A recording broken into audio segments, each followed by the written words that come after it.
Good morning, everybody. How you all doing? It is 11:02, and we are watching one of two semifinal matches to see who will advance to the finals in this qualifying tournament for the Seattle Snooker Open. On this table, we have Varun versus Charlie.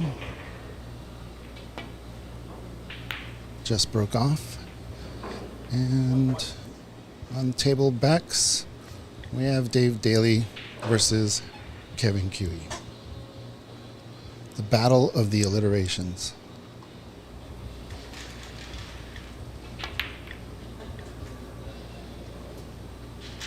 So I hope you are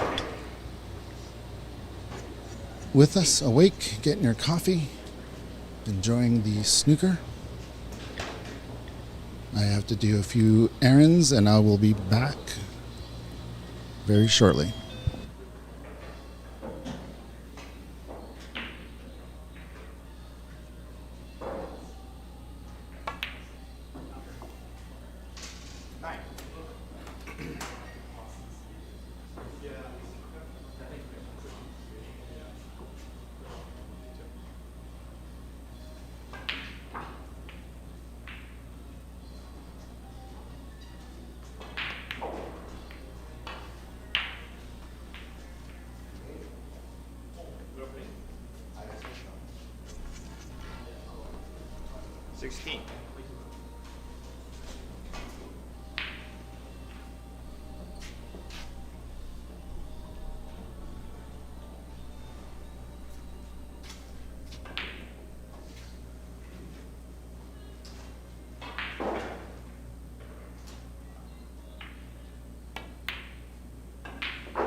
29, Charlie.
Charlie.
Howdy, everybody.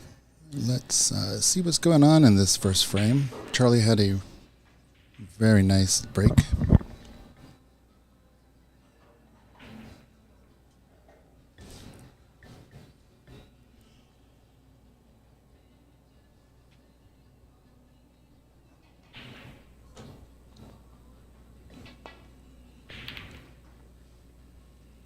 This is going to be one of those interesting matches, similar to yesterday with Charlie taking on Javier.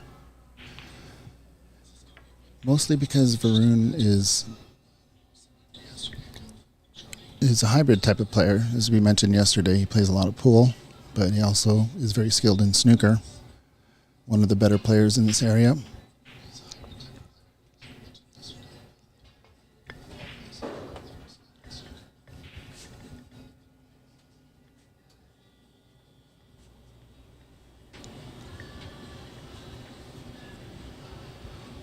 Charlie, obviously, with the score 44-8, is not out of the woods in this first frame.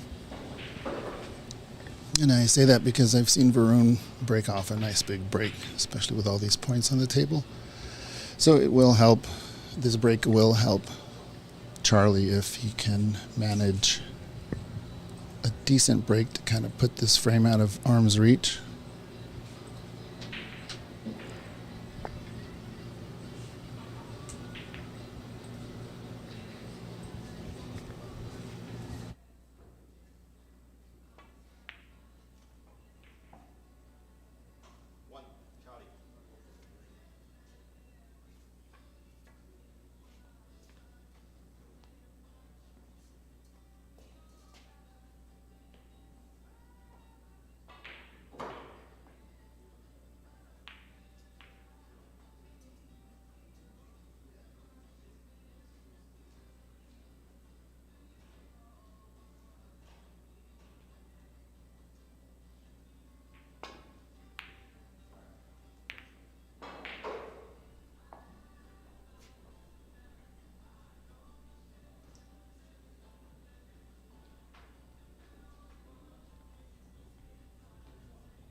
Test, test, test. If anyone's in the chat, let me know what the audio sounds like, if you don't mind. We're checking on our end as well. There are not enough hours in the day. So we just want to make sure that the audio is as best as possible.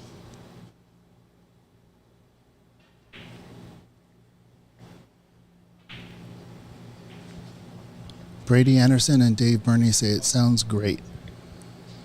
Yeah, so what we're trying to do is have these mics on each table that are not battery operated. So Christian sourced some wired mics that we're testing out on the snooker table. Love the fact that if we can get this to work, that we won't have to change batteries every time we have a tournament or any sort of stream. It's kind of ridiculous, but it was a needed step that we had to take.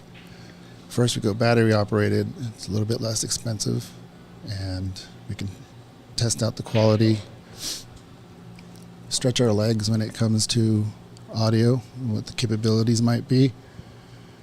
It's kind of like a starter mic, and then now we have a few professional mics that we can move forward with because we know exactly what we want now. Just like a cue, right? Your starter cue shouldn't be a John Paris. I don't know, maybe for some it should be, but for most people, you should start with a $100 cue. That's my opinion.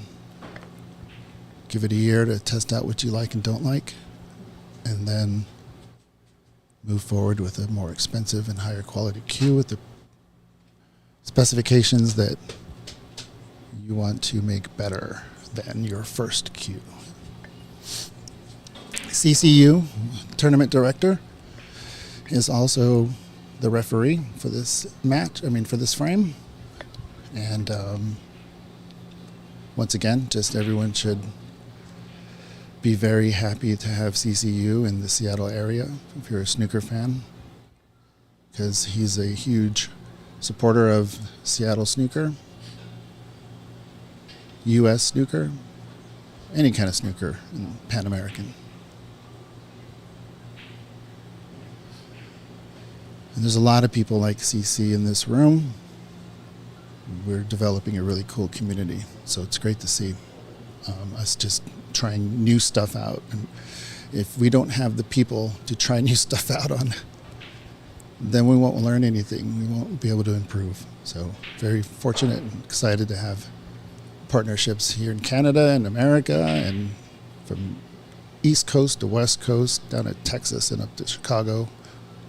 We are coalescing into something more powerful than trying to do it alone.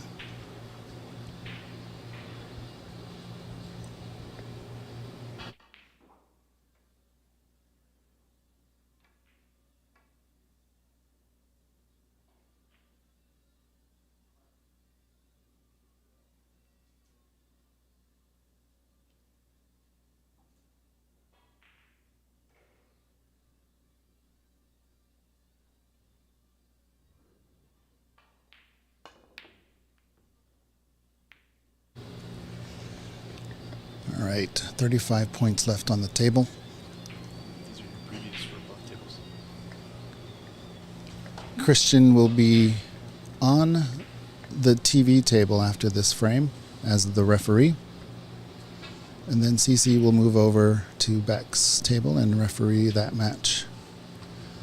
The battle between the 5th seed and 8th seed, or at least the competition to determine those, are not refereed.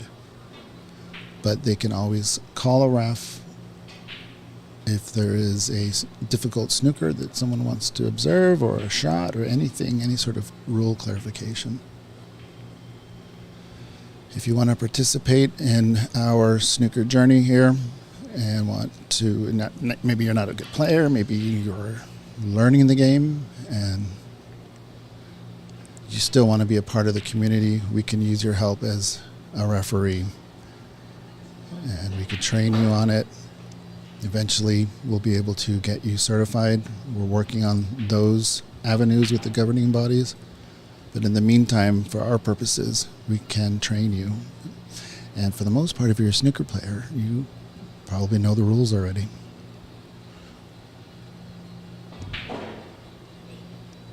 Most of them. I don't think a player knows all of them.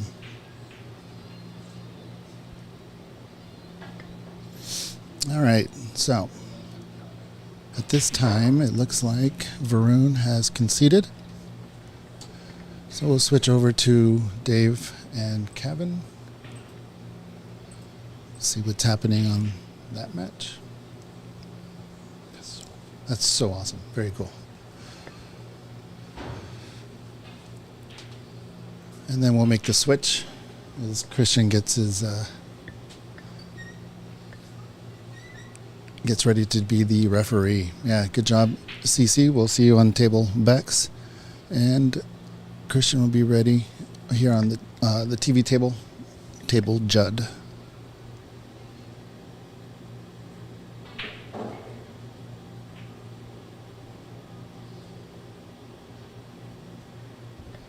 David Burney in the Facebook chat says it would be great to have a shotgun pointed down at the table to always record the room ambience, but it also comes down to the dollars. Yeah. So we're using these mini shotguns. So we did start off with one really expensive Rode shotgun mic, and then we got like one that was less than $50, and we tested them both out. And for our purposes, we can use the smaller mic.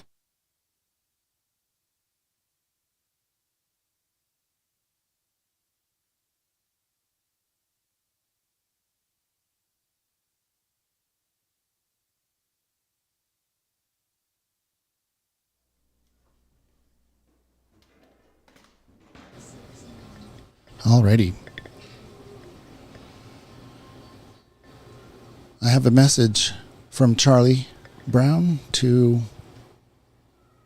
somebody named Jack. Jack Bear. Is Jack Bear in the chat? Is Jack watching? I know who you are, Jack, because Charlie told me to tell you hello. Hope you're watching. So, very thoughtful that he's thinking of you in the semifinals. Kind of gives you the sense of comfortability that he's experiencing right now. A little bit different than he was yesterday evening. So that's pretty cool. Jack, Charlie's thinking of you.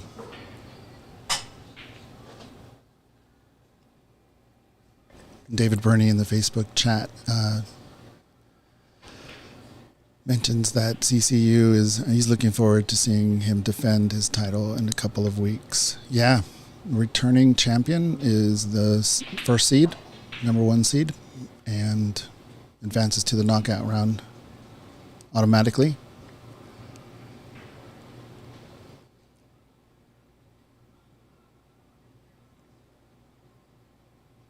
David also says, I like the names of the tables. It's like what the NHL used to do with their divisions, the Patrick, the Norris, etc. Why did we get away from that?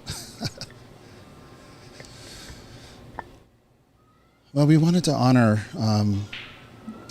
some very important players to Ox Billiards.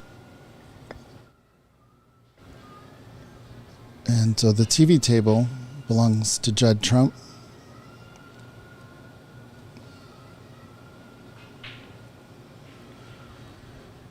Judd visited our club about 2 weeks after we opened, after participating in the U.S. Open for pool. And he's one of the most fantastic snooker players, professional or otherwise, out there. He's just an amazing cueist, very nice person, very supportive and understanding and thoughtful. He can tell you stories. He's just a really nice guy. So he means a lot to us over here in Seattle, and so we put his name on the TV table, the same table that he used for his exhibition. Nice shot there by Varun. Then our second TV table is named after Bex Kenna,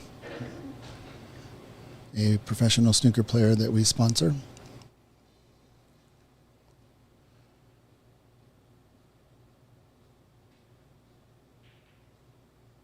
Look at the mastery of Christian Youngers. Cleaning that white ball, putting it right back where it should be. Yeah, Bex is somebody that I was following actually before I even met her, because she would post a lot of coaching videos that I would watch and my wife Jamie would watch, and it was very helpful. And I believe, I have to ask Jamie, I believe she sent Bex a message and Bex responded. I have to get that story from her. But which to me showed a lot of humility and that she loves the sport and is willing to help. Those type of people are hard to come by, so when the opportunity arose for us to sponsor her, we tried to play it cool, but we were super excited and jumped at the opportunity. Happy to announce that we'll be sponsoring her for another year. So we sponsored her for her first year on the tour, and we will continue to sponsor her for the next year.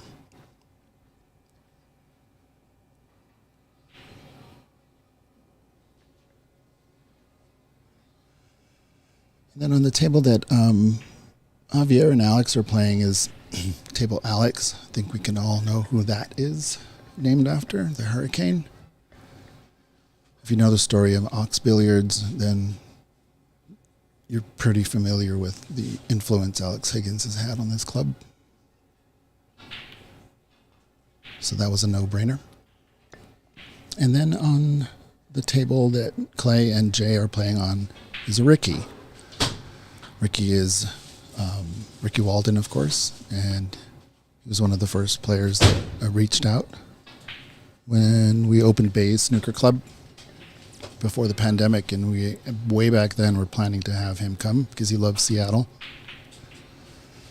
Then the pandemic happened, but we got him. We kept communicating through everything, and he was still very eager to come and help spread snooker in Seattle. He loves the Red Mill burgers, so when he did visit, we had to make a trip there. He offered coaching clinics for players. Then he went up to Canada and visited Top 147 to much fanfare. Huge, huge support over there for Ricky.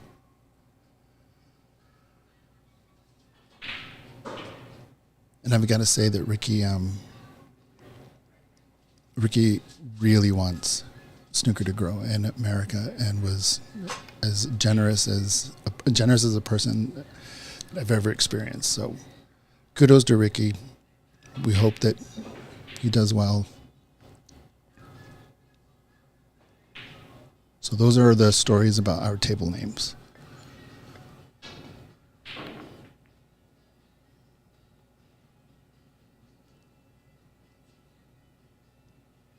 On the pool side, we're going to start naming some tables as well. Allison Fisher was the first major pool player and snooker player to visit Ox. But she definitely would be on the TV table.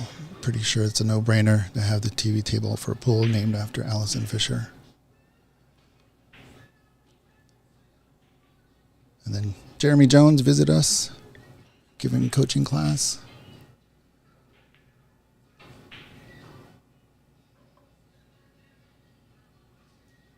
And no doubt he will have a table named after him very shortly.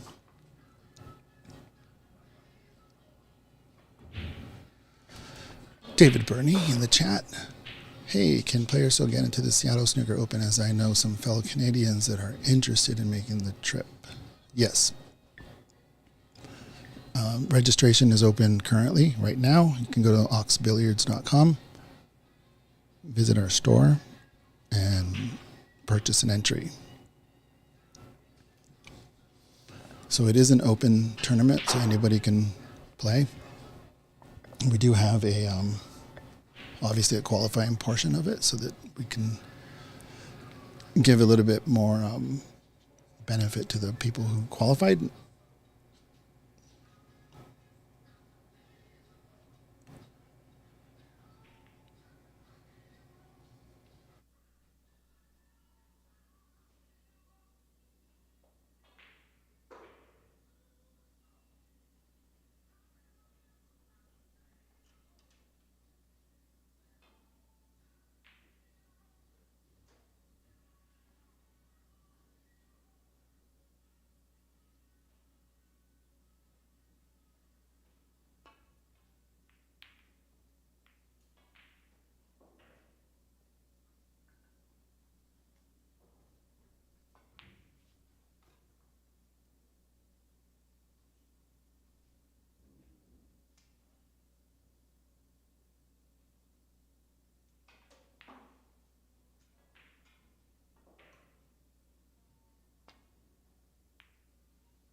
So over on Beck's table, the score right now is Kevin 28, Dave 38 for the first frame.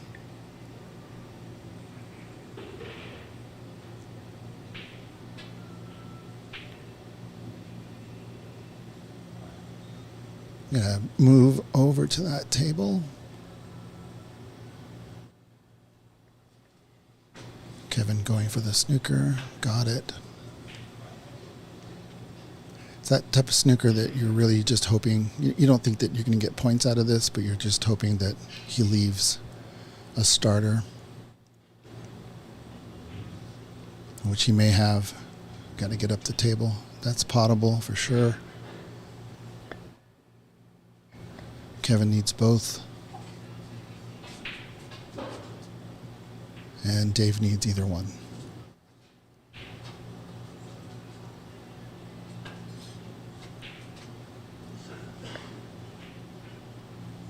Decided to play safe, which is really good, really controlled. Not going to take too many risks. You're very close to snatching this table away from Dave, so don't go crazy. Let Dave take the risks. We got all day.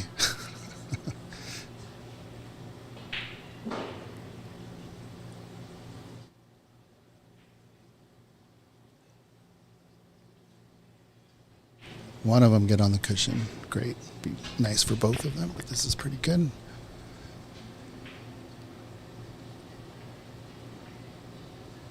Kevin is, both of these players are in our Washington State Snooker League, and both of them have been in the league since its inception.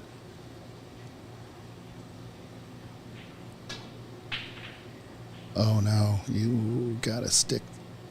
So I think Dave can make this shot. We'll see what the pressure does. But he took the long way around, which is good. Settle your nerves. Take a breath. Don't leave it if you miss.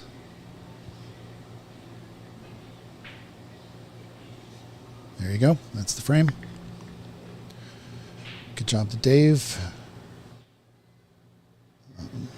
It looks easy, and on a pool table, if you're not used to playing on a snooker table and you see that sort of shot in snooker and you're used to a pool table,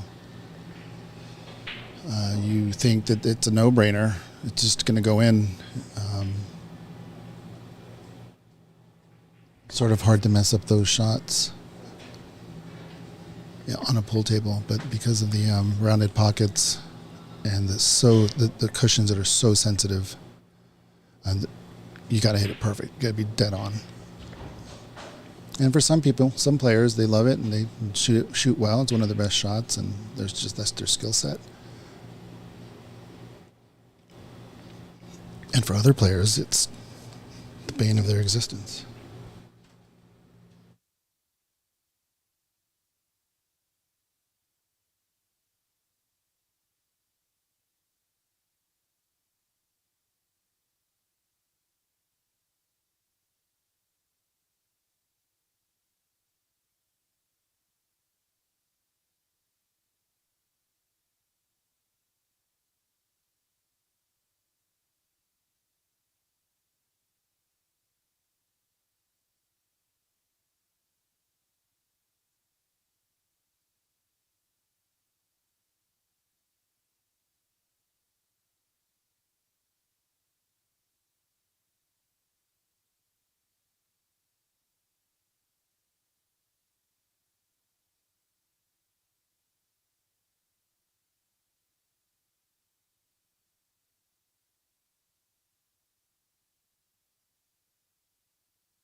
So it looks like Varun and Charlie are taking a little break, maybe getting rid of some coffee.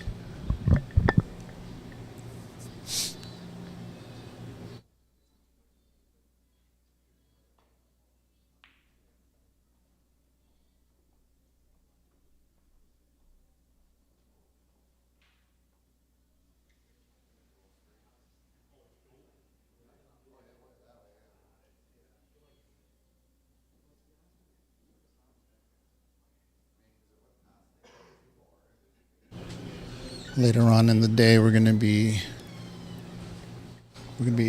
joined by a really good pool and snooker player from Canada who was here in Seattle playing a pool tournament. And once he gets here, I believe he wants to play on our Rasslins, knock a few balls around. Then he's going to join us in the booth, and it will be none other than the great Stephen Fullen.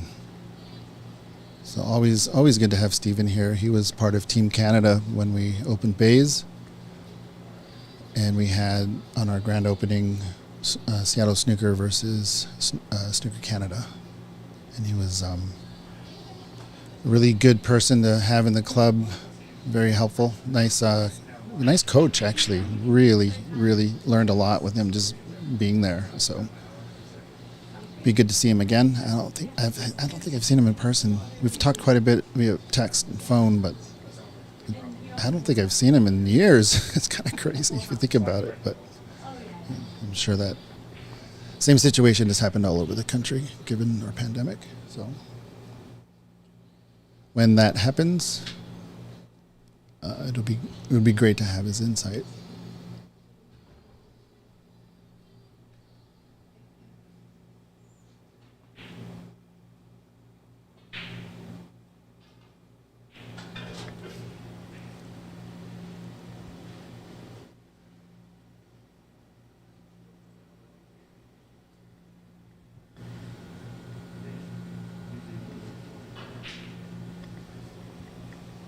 Looks like we're finally back.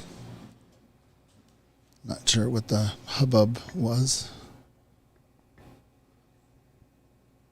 but everyone's set. Wanted a little bit more draw. Not quite a sellout, but it is an opportunity here for Charlie. The way the red balls are spread out, it could be a big opportunity. I don't like those bulk colors and the pink up by the bulk cushion, but as long as you can just get that black ball in its spot with the way the reds are, it should be all right.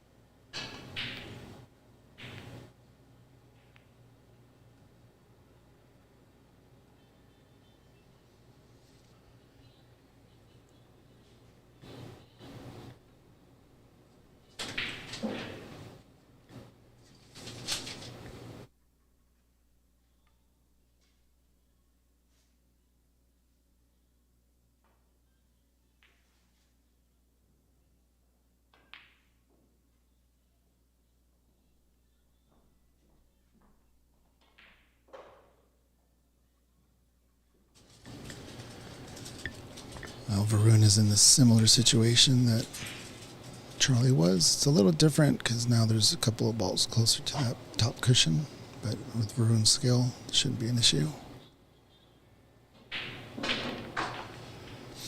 Got one of them off the cushion, but I think he would rather be on a color than getting it off the cushion, so it's unfortunate to run into that red. Or for a cross bank on the black ball into the right center.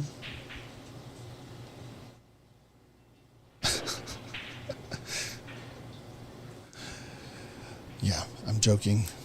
It's probably going to go for the blue.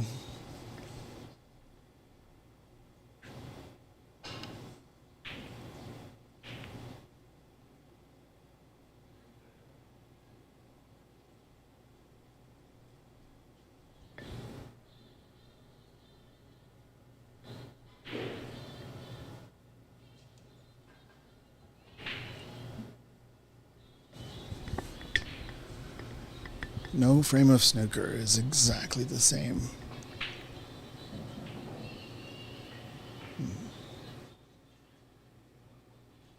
These first two frames are almost polar opposites.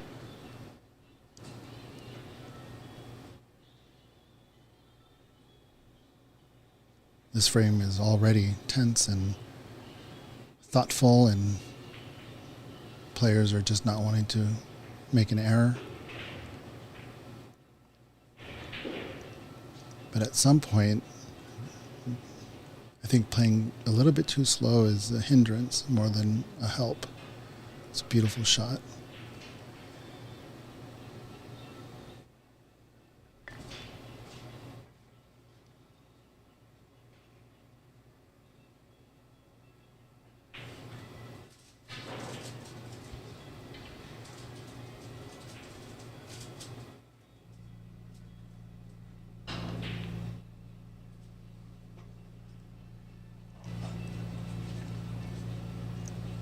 How's his luck? Not too shabby.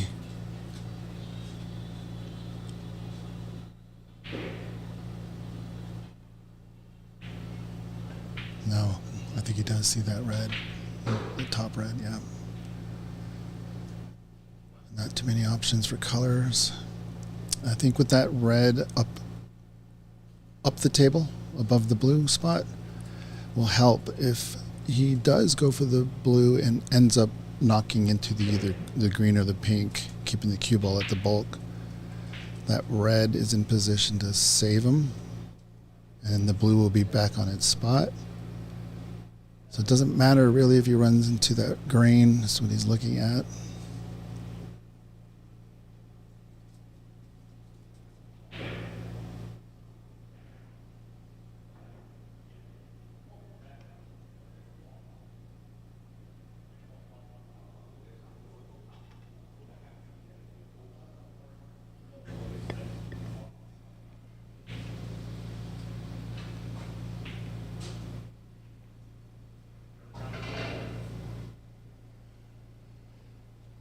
Well, there you go.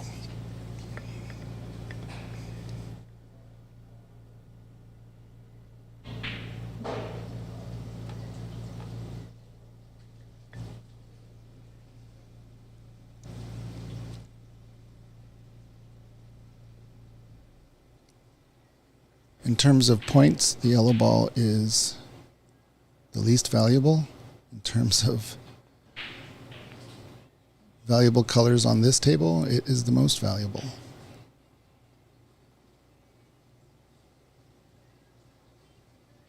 Reminds me of the Break from Life video that he did about the minimum break. We all know about the maxi. Red, black, but he did, or attempted to do the minimal break, which is red, yellow, red, yellow. You got to go check that out. Break from Life on YouTube. He has a shot on the green.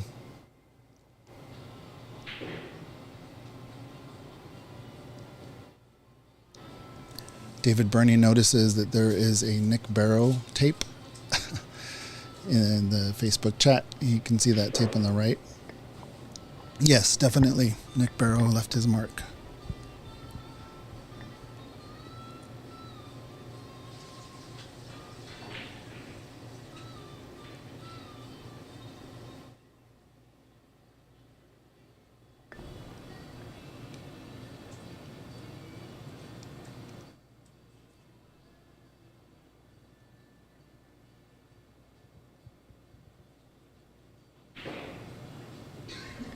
This is taking quite a while, and this shot doesn't seem to be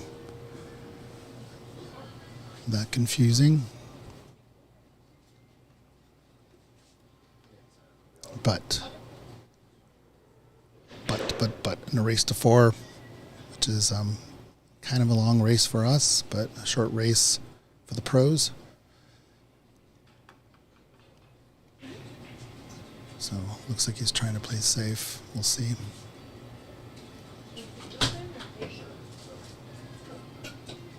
Okay, testing it out.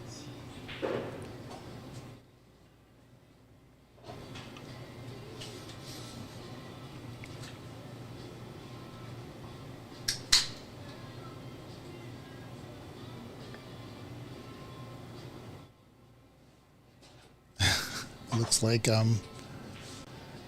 referee Christian Youngers had to go to Table Ricky and grab the extension. So we're having an extension on an extension. He just wants to be able to get through that ball. I'm going to grab the ball. There you go. Ooh. A little bit too far on the cue ball, and it almost made the blue ball. But, yeah, he really wanted it to be behind that green. Hard to do with two extensions. It's hard to get that feel.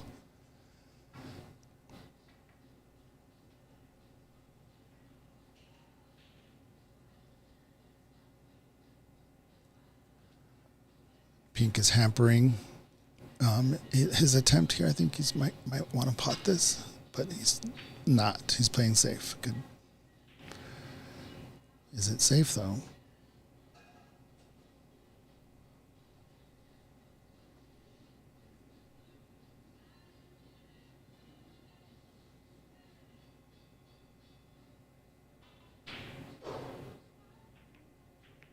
Overcut it. It's nuts how you can overcut these balls.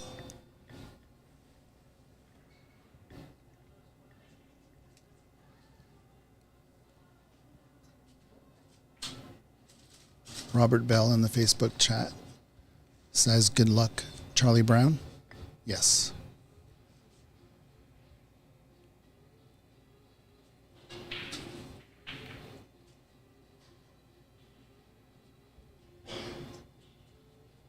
Is the blue ball going to help out a bit?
All right, very cool. We have some results on the competition for 5th through 6th seed.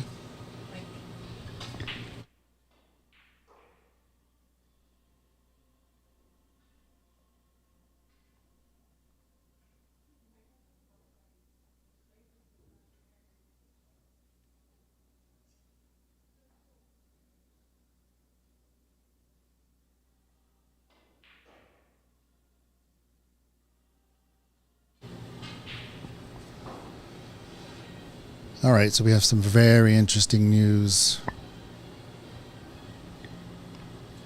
Stop where you're going. Come back to the screen. Hear my voice. This is very exciting for places 5 through 6. The results between Jay and Clay. Clay won.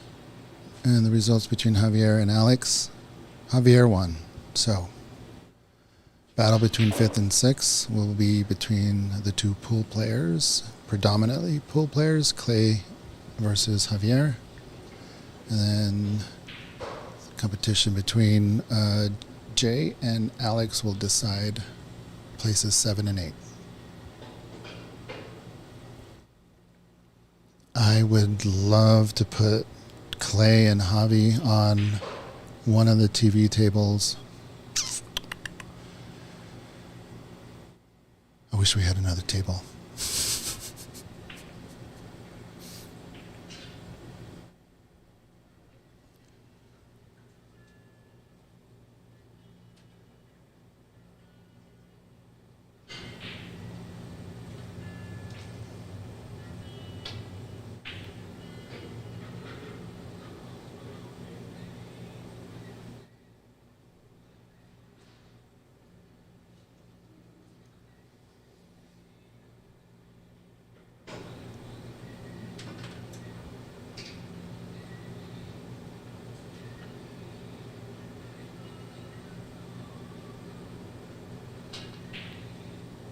Nice shot.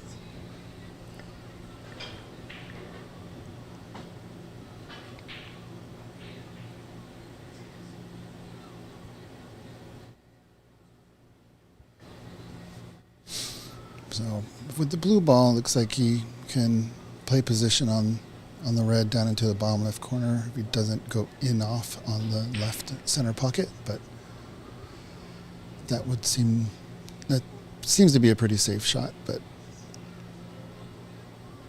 we'll see what he tries. He's looking at other options, likes one of the bulk colors better, perhaps playing safe. Yeah, smart play. It's a very smart play. Don't need to be aggressive.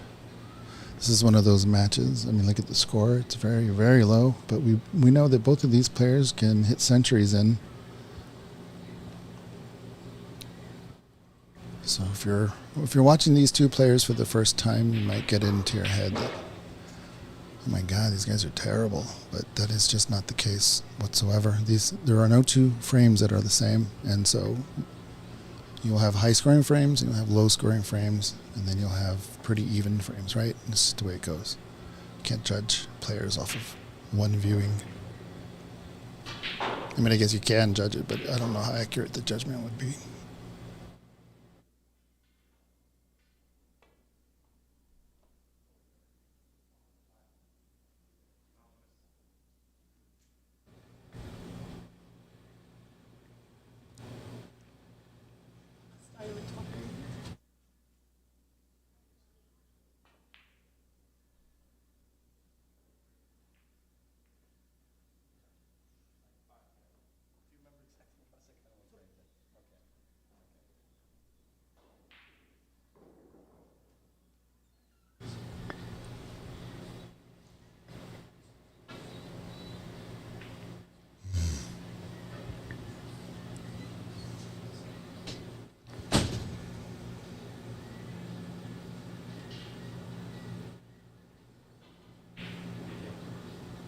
That is almost exactly where the blue ball was.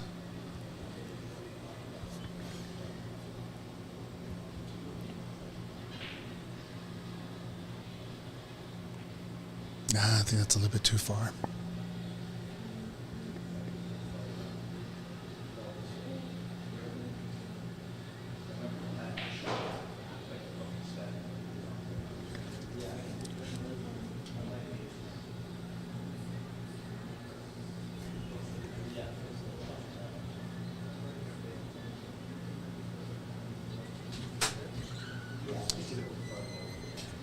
Oh, yeah.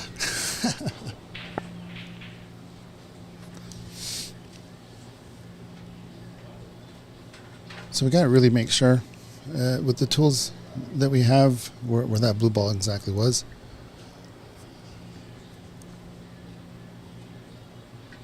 So Christian is going on YouTube because YouTube allows you to rewind on a live stream, whereas Facebook doesn't. And just confirmed blue ball was placed correctly. Is it a snooker back? Maybe a half snooker?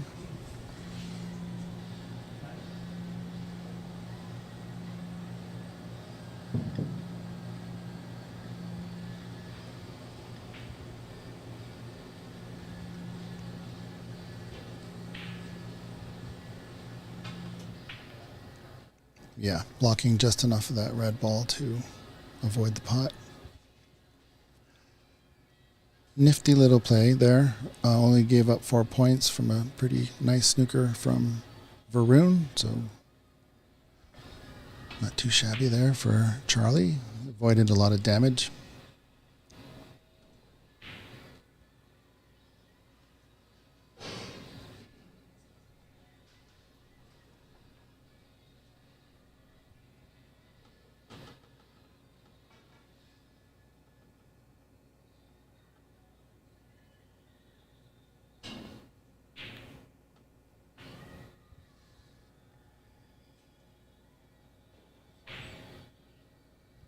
Over on table backs, we have Dave Daly winning that first frame. And then second frame, we have Kevin ahead 23-1.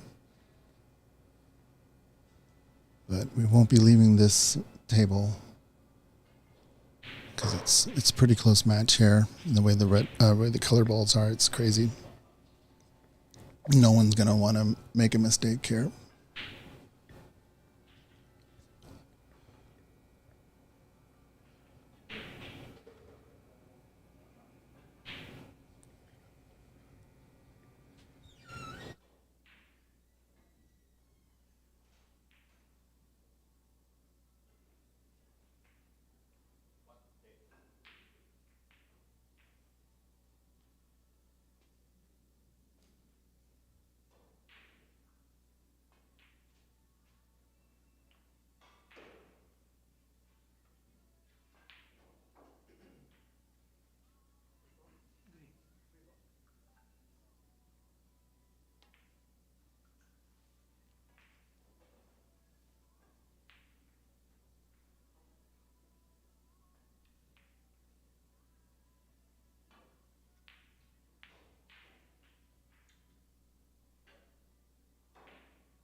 All right, the yellow ball has finally escaped the pink ball's grasp.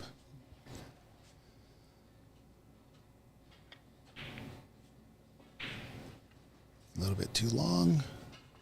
No, that is a nice path for that yellow ball. Couldn't really tell. Varun was sort of in the way of most of that shot, but yeah, nice, very nice. What an effort there to just clip the left side of that yellow ball, trying to get the cue ball behind the black ball. Unfortunately, it didn't work out, and Varun can close out the frame here with this break. No jinx.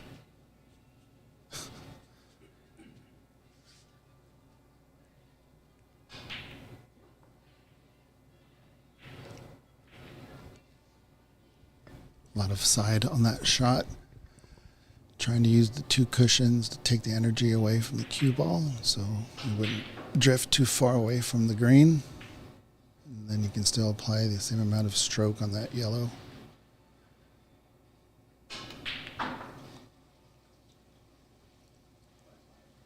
So this is going to have to be a really touchy shot.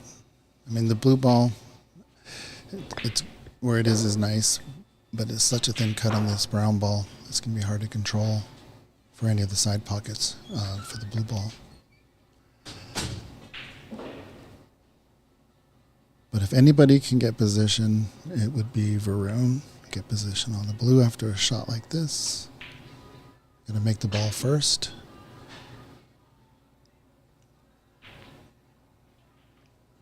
Yeah, that stop shot on the green it looked to me like a little bit of a rush shot, but it didn't work out the way he wanted. At least the brown is safe for Varun fans out there.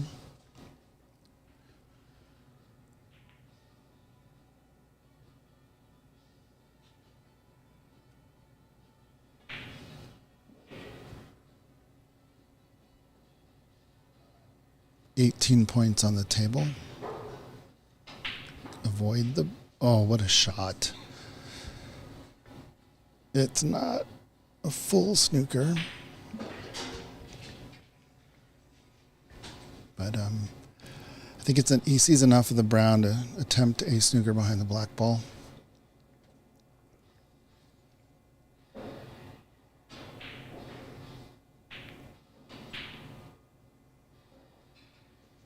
I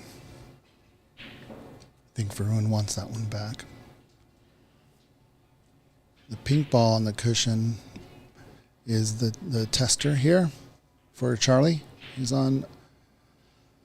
Well, the blue ball's positioned really nicely. He's going to have to just rely on his knowledge of the table, the speed, in order to get position on that pink. So just go up and down the table.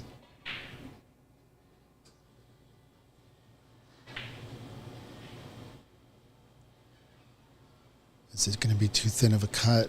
It's going to get too close to that pink, so just gotta play safe.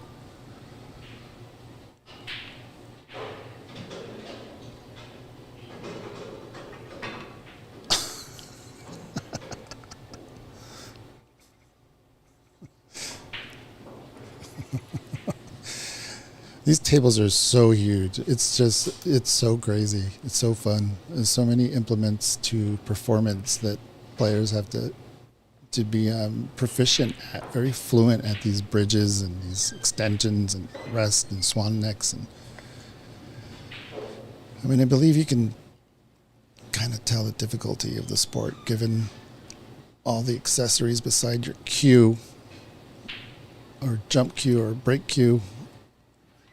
If your table requires a slew of bridges and rests, it does hint to the differences between the two games. Pool is very technical, technology influenced as well, materials influenced. Get in. Oh. And snooker is very traditional, still using ash cues, although I predict carbon fiber will take over.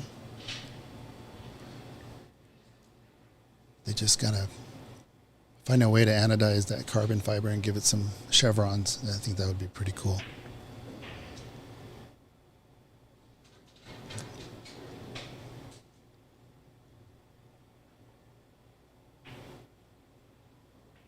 Oh, good effort. Well,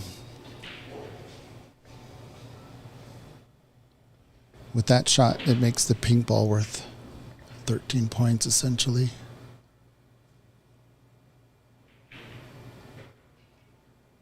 Oops.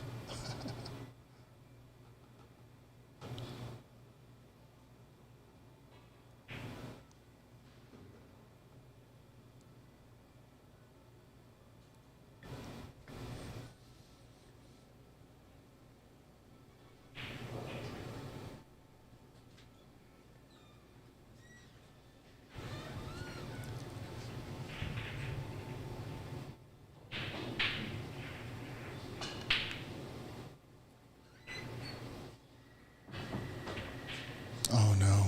It's going to get a nice bounce off the bolt cushion. Or is it going to stick?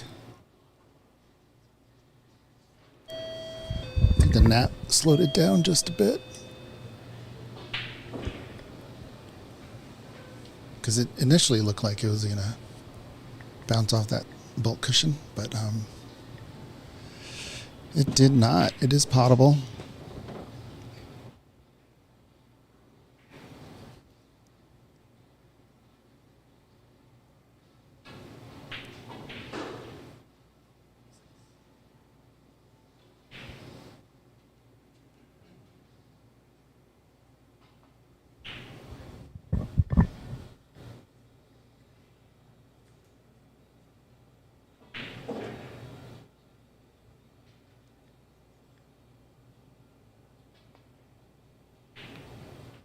Yep. Yep, as predicted. No, it happens when you knock that black ball over the table when there's only the two left. You get this little gut punch. You feel like, oh no, so the pressure's on to make that pink. And so I think Varun, I'm guessing, trying to get into his head here a little bit, since he did knock that black ball over the pocket, he felt possibly that he wanted to be the one to make the pink ball. And when he went for that blind pink into the blind pocket, to the yellow pocket, I think he overhit it. Didn't need to do that because of where the black ball was. So I'm not sure if that was a case of nerves or frustration that he actually put the black ball there, but a safety for that last pink would have been better. Just put it somewhere safe.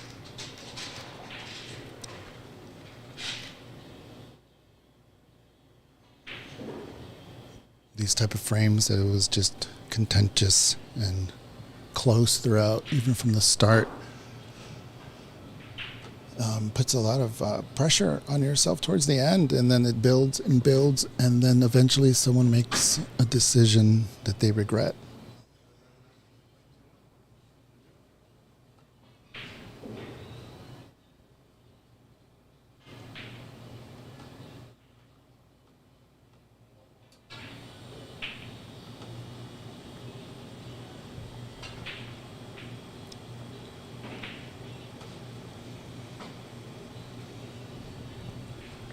Dave Daly and Kevin Kuya are tied up, 24 points each.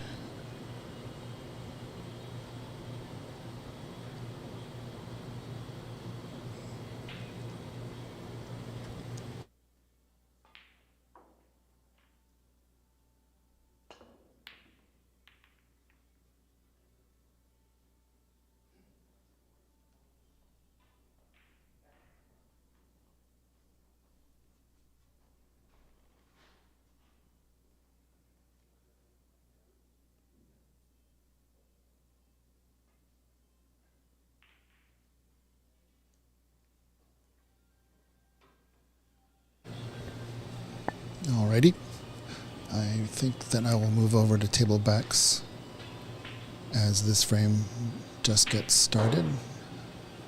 See, we'll let Charlie finish his break before we switch over. As mentioned before, we have a close game going on between Kevin and Dave Daly.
All right, we are back, and I am joined with the great Stephen Fullen. Welcome, Stephen. Thanks for having me, yeah. So, what brought you out to this part of town? So there was a Part of the world, that is. there was a 10-ball tournament in Tacoma, and yeah, played that. I got 5th, 6th. I got ran over by Sean Lewis. I don't know if you know Sean. Sean Lewis is, a very good player, of course. Great player. Yep. He put a clinic on me, and then the B-side, I got beat by your very own Daniel. Sardensillo. Yeah, he also ran over me, broke great, and yeah, ended up with a 5th, 6th, but now we're here, traveling back to Vancouver, and yeah, we thought we'd stop in and check the place out. Yeah, we totally appreciate you stopping by. And for those of you who don't know, I mentioned it before, but Stephen Fullen was on Team Snooker Canada when we had our grand opening for Bays. And your teammate was Gary Wallace, correct? Mm-hmm. Yeah, and then for Seattle Snooker, we had Dave Daly. And Omar Basala. Omar has left the state since then. He's moved his family out, and hopefully he's doing well. If you're watching, Omar, give us a shout out. But yeah, that was a fun time. As much as I like that last room that you had, I think this is a bit of an upgrade, to say the least. Yeah, this is such a great room. I've been here once before, traveling through a few weeks ago. Okay, so I guess we're tuning in on Varun and Charlie Brown. Charlie Brown is also from my neck of the woods-ish. He lives up, I think, near Whistler, I think. Which is about... Yes, that sounds familiar, right? Yeah, a couple of hours away from Vancouver, where I live. So you have a club in Vancouver, correct? Oh, yeah. I have like a small little pool hall. We've got 6 7-foot tables, and we've got 1 9-foot. No snooker tables, though. Yeah, it's kind of like a bar, and we have cocktails, and we get more of a casual kind of crowd, but we do have a weekly 8-ball tournament every Sunday, so that should be starting in 10 minutes. That's cool. Yeah. So that's a weekly. Yeah, and I'll have been there 2 years now, in 2 days from now. Yeah, March 7th we opened 2 years ago. It was interesting time. Yeah. Trying to build a club in the pandemic. Yeah, it was a lot of fun. And I use the word fun Yes. in inverted commas. Yeah, supply chain issues much? It was just, there was everything that could have gone wrong did, but we managed to get there. We laugh now. Yeah. I was crying then. Oh, I'll tell you that I'm much. still crying, but it's okay. Okay, so we've got Charlie at the table. Yeah, he's just trying to find a way back to bulk here. There's 2 reds that are stuck together. I think he's gonna snick off the side of those. Well, that's pretty good. He was able to hit it heavy to get a more accurate hit. He didn't quite get back to the cushion, so he's left Varun a tester here. Yeah, there's an option here for Varun to roll this red in fairly safe if he can get the cue ball to the cushion, but maybe the reward won't be there really, because it's a tough black ball to roll in. So he opted to play safe, and he's played a good one.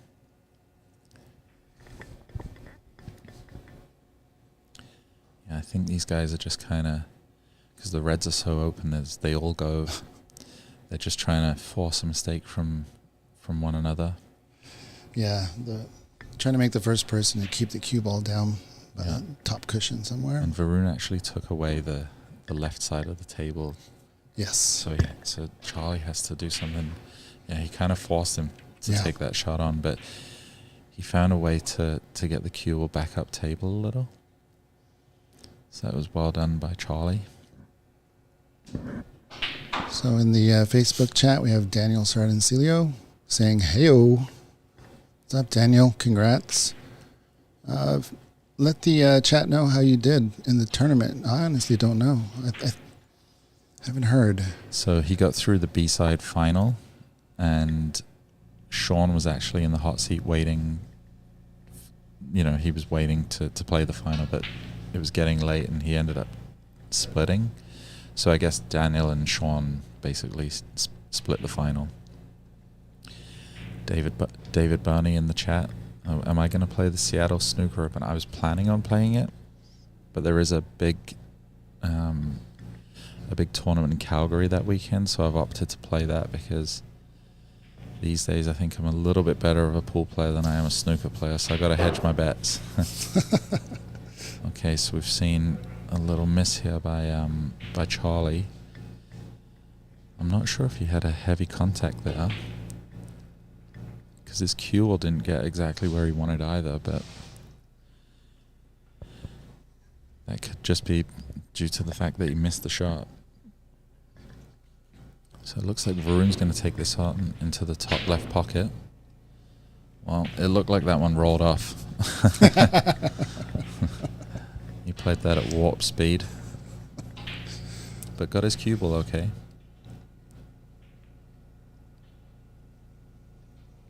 Yeah, there's a shot to nothing. That was a shot to everything. Uh-oh. So we got the red going up there. Red going? Oh. Okay, here we go, Varun. Yeah, he'll want to get that pink ball back on its spot right away here. That's because the black's kind of out of commission.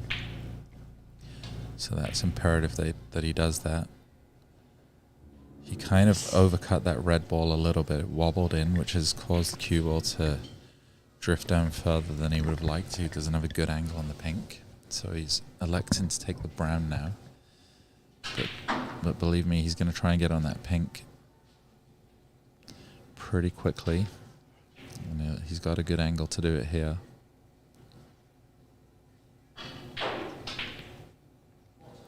Unfortunate. I don't know. You gotta make the red though. Yeah, gotta do it. So who do we still have left in the tournament? So it's Dave Daly and Kevin are battling. It's still frame 2, where Dave is up 44-31. Obviously the match that we're watching here. Plus we have Jay, Clay, Javier, and Alex battling for seeds 5 through 8. Currently, Jay and Javier are playing for 5-6, and Jay and Alex are playing for 7-8. Okay, so it's a double elimination? Not necessarily. So they don't swing back around to play the winner of these guys. They're just playing for the seeds, the positions. So it's not necessarily a double elimination. It's a 2-stage group event and then knockout event. Yeah. Okay. So while we were just talking there, Charlie did get good on the pink, but he missed it and sent it down table. But he's been let back in here by Varun. So Charlie's just thinking which red he wants to take here, and I think this is the better option. Yeah, so Charlie, I think, was a professional snooker player in the 90s. I think he spent some time in England. Very good player. Yeah, I didn't know that. That's crazy. Mm-hmm.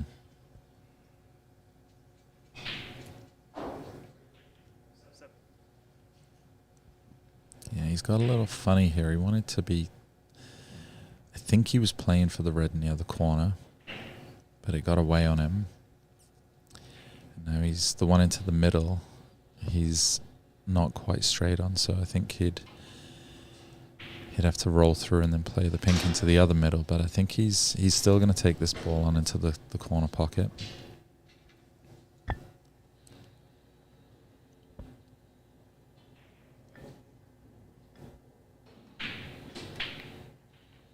Well done.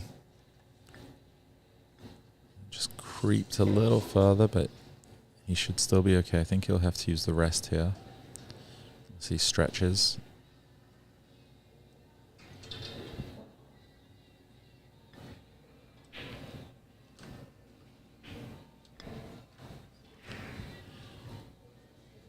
So I'm pretty sure the red on top of the little bunch of reds goes into the lower left, and I think it goes into the lower right also. Do you have other camera angles, or Yeah, absolutely. are you able to check the black spot kind of angle? Now with you here. I've put you on the spot here. No, it's perfect. Is you can manage the commentating. And So yeah, he got a little bit funny on this blue. He would have preferred to be another inch or so higher, but he's slightly underneath at the wrong side of the blue.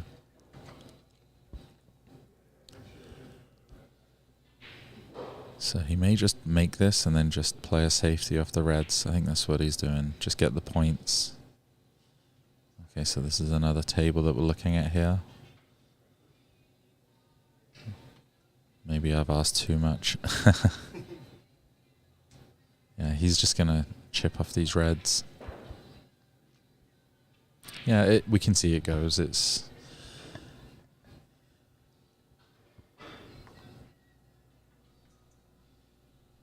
Yeah, so actually he's got to be careful here. If he chips off this top red, it might go over the pocket. So yeah, he made sure that one didn't sneak over the pocket.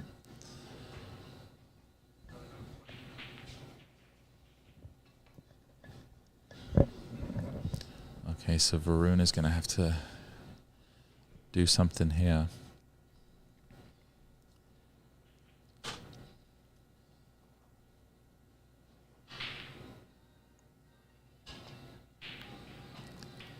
Very good pot.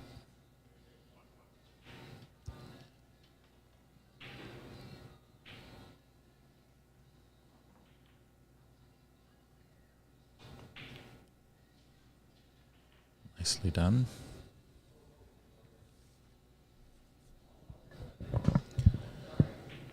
Yeah, you feel that Varun really needs to capitalize here. He's got an opportunity to run a couple of reds. He's a little short on this pink.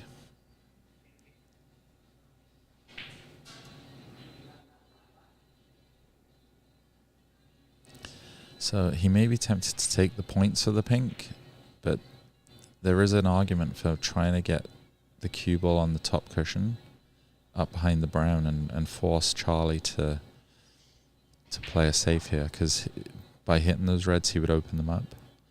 But Varun's all out here. He's going to go for the points. And I guess, yeah, there's no harm in that. If he got the points, then he could have played a safe. He hasn't left Charlie an easy opportunity to score from here.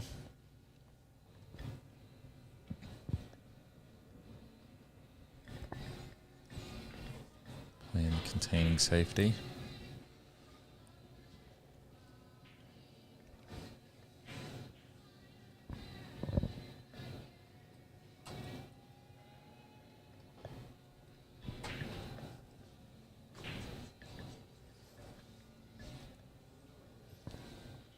It's a good shot there by Varun.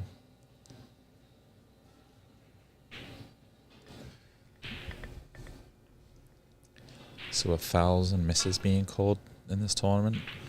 yeah, in the knockout rounds, there are no limits Okay. to putbacks. Yeah. And there obviously has to be a ref. Right. Yeah, watching. Yeah. Yep. So in the round robins, it's self-ref, so they don't do that.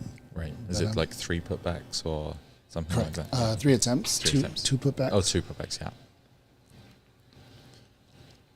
And obviously, once snookers are required in the knockout stages, the putbacks stop. Mm-hmm. Yeah.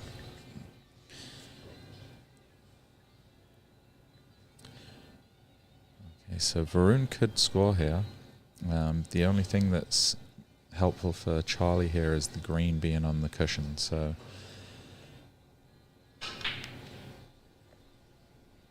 if the green was on its spot, there would be a frame winning opportunity here. But I think where that green is located, it's just a little bit of insurance for Charlie. He knows that he'll get another visit to the table.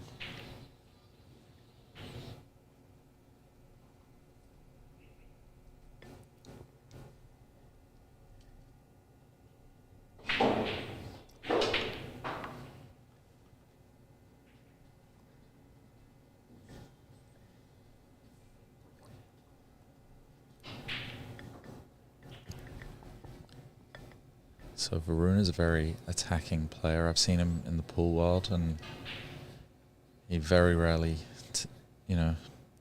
turns down a shot. So he may even try and land on this green. We'll see. See what his thoughts are. No, he was just making sure of the yellow.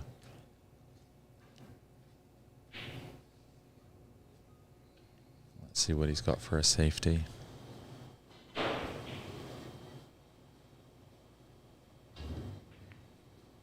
Wow. Well, he got the green safe. Yeah, I got the green safe.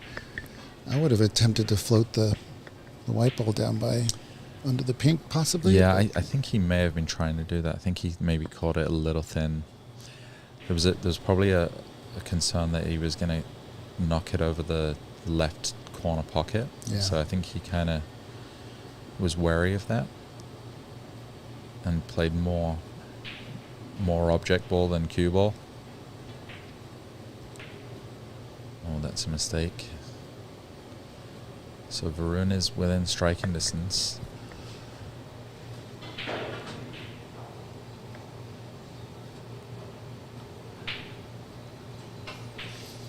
Well, the last frame, Charlie, in my opinion, took the frame away from Varun, and it looks like it's payback time if Varun can close this out. Well, Varun will need the black. Oh, this is wobbled.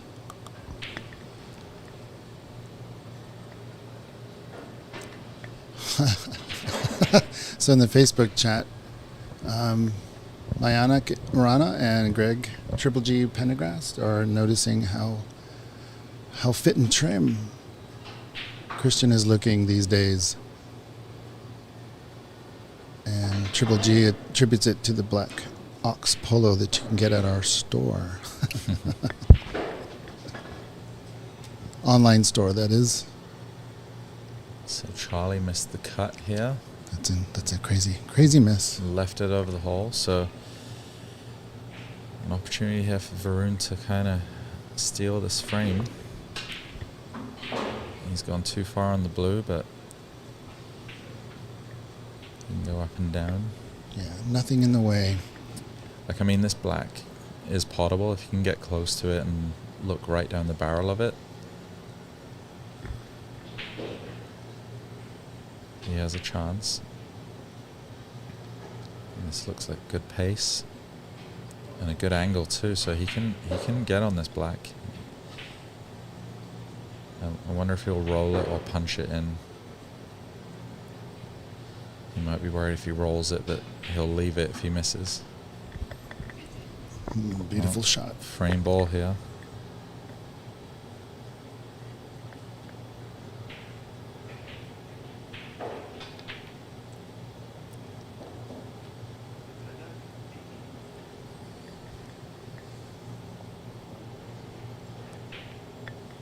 Oh, baby. Did all the heavy lifting.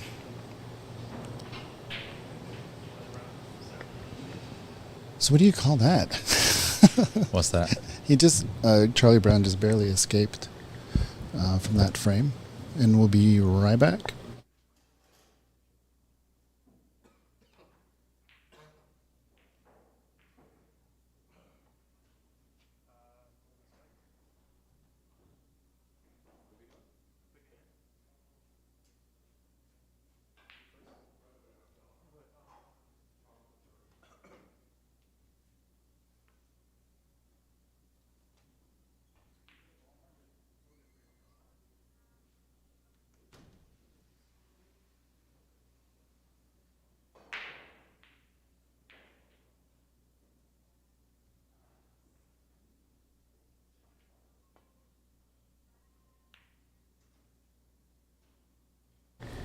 All right, our apologies. It is a respot black. They were looking for a coin to flip, but there was already one at the table.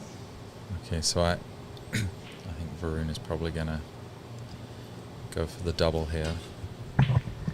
No, he was sensible. He didn't do a Stephen Fullen. That's a very good shot there. Now, in this situation, you want to try and bump that black ball past the side pocket on the right side. But your speed has to be good. I don't know if that's what he was trying, but this isn't how he wanted to leave this. It is Well, pretty straight. An opportunity for Varun to get back in this match. Yeah, this is a 2-game swing, either 3-0 or 2-1. So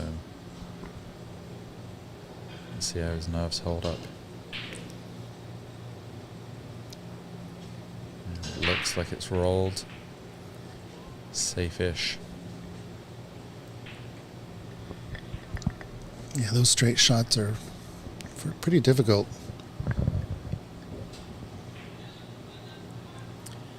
He has to just be a little careful that if he, doubles this across the table and tries to get it underneath the black spot on the cushion, he just has to watch out for the double kiss.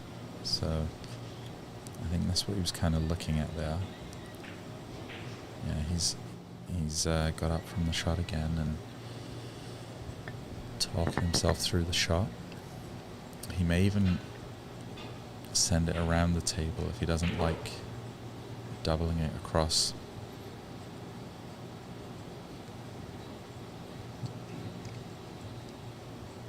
Don't want to go in off either if you glance it. Yeah, what you said. Yeah, I think the hesitancy was that he was going to double kiss.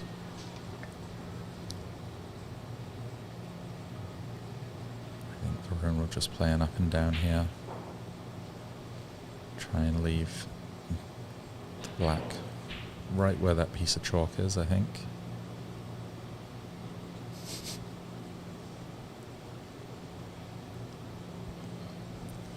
See how his speed is.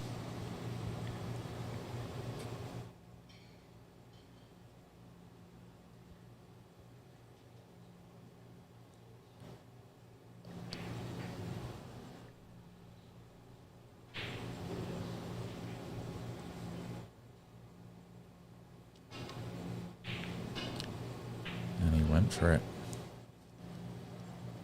That's what I like about Varun. He's a gutsy player. Can be intimidating to play against, especially when he's knocking them in.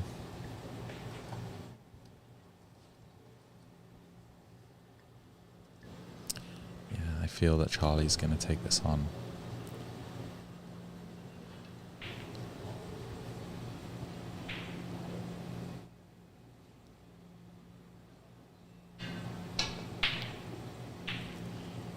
Yeah, he was able to get a good cue ball there, so it was doubly good to go for.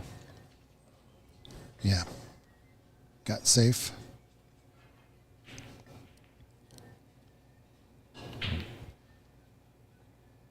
Oh, did he make the fluke treble? Almost. Yeah, I don't think Charlie's going to take this on.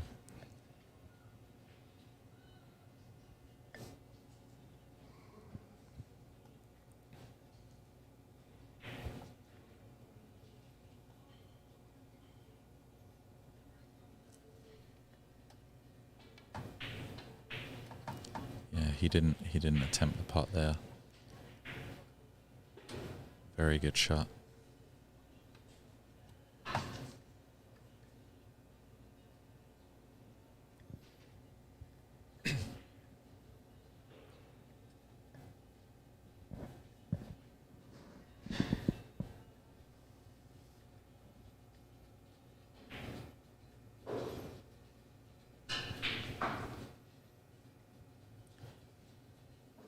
Got to feel that Charlie has the upper hand here with where the black balls landed here.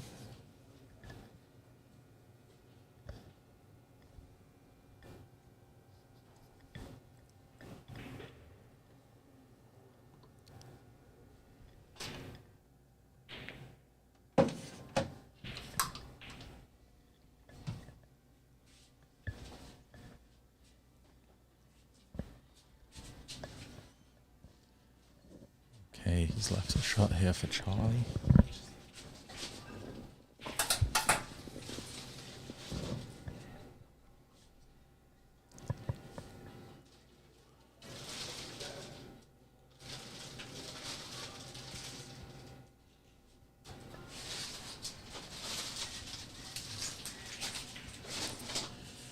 So Charlie readdressing himself. I think he was looking to take it on. I think he still is looking to take it on.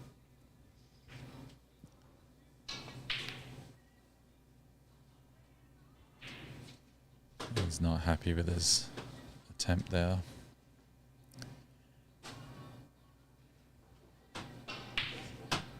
Now, Varun has a chance here to take on what they called the cocked-hat double, which means he sends it 3 cushions into the right middle pocket, and he can get the cue ball fairly safe, but it looks like he's cutting it in.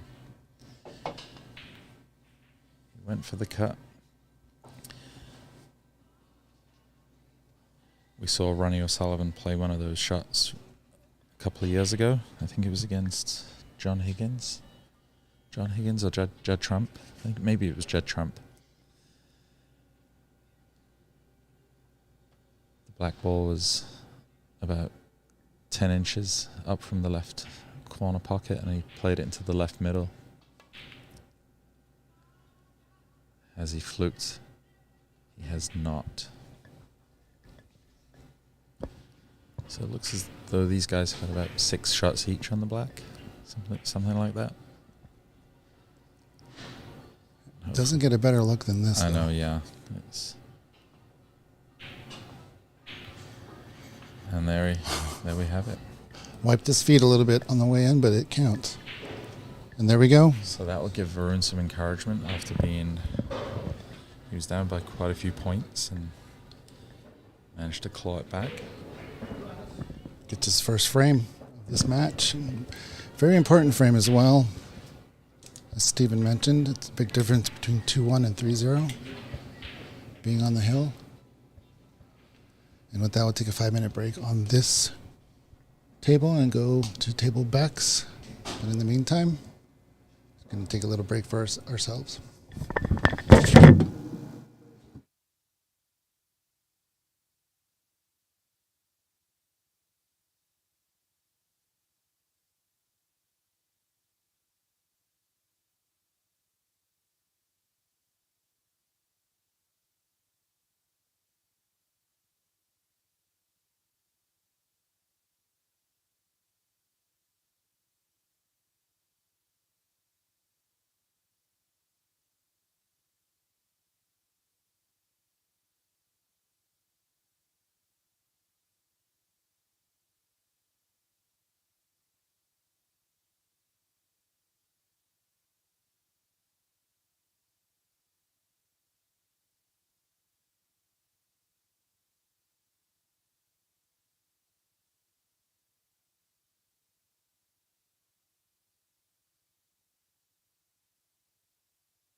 So thank you, Stephen, for joining us and visiting our club after a exciting tournament.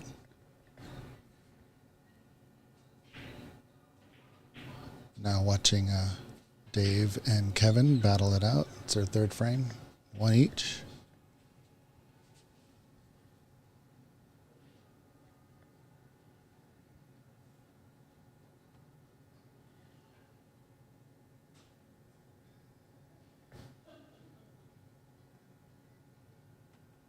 Just trying to sync up these scores.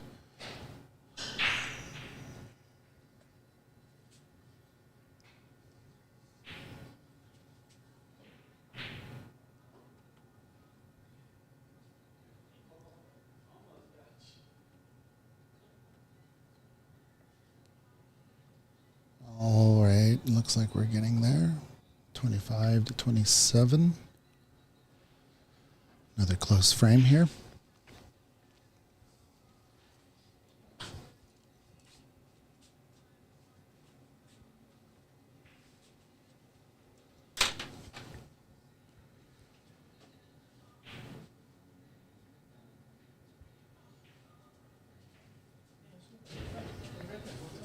All right, so let's take a look at this table. It looks like the colors are spread out.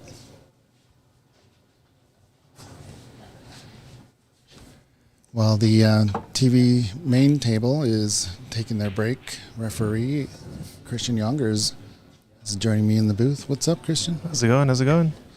Yeah, it looks like he's taking a quick break, and I guess he's going to head back. Yeah, it looks like it's him.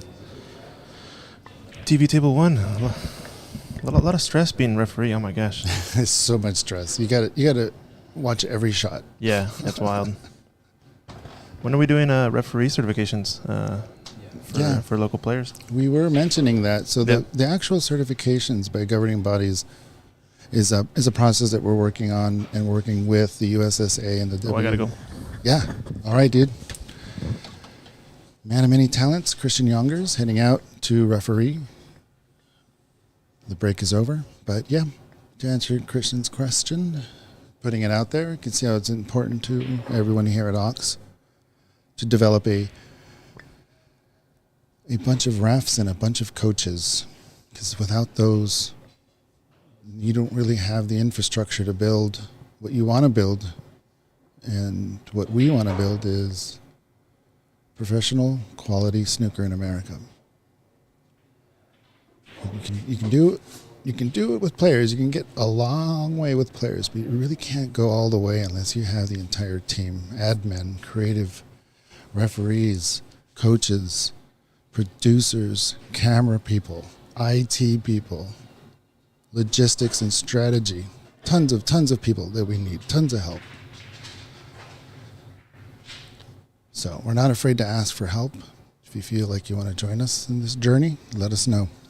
We'll put you where you want to be. We'll never have you do anything you don't want to do. And we'll never give you too much. Let us know what you want. And we will be super grateful. Snooker gods are grateful. Or at least the Dave Daly should be grateful to the snooker gods on that shot there.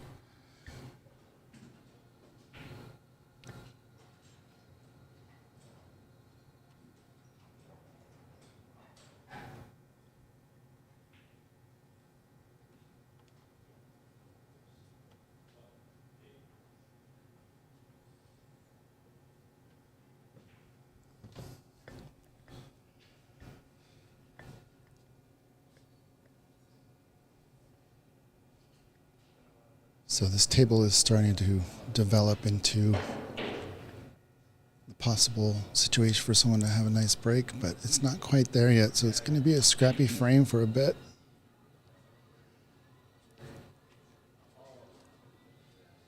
The tendency for a lot of players is to try to make something happen, but I think you have to remember that there are defensive points. When the offensive points are unavailable, sometimes it's good to go for the defensive points.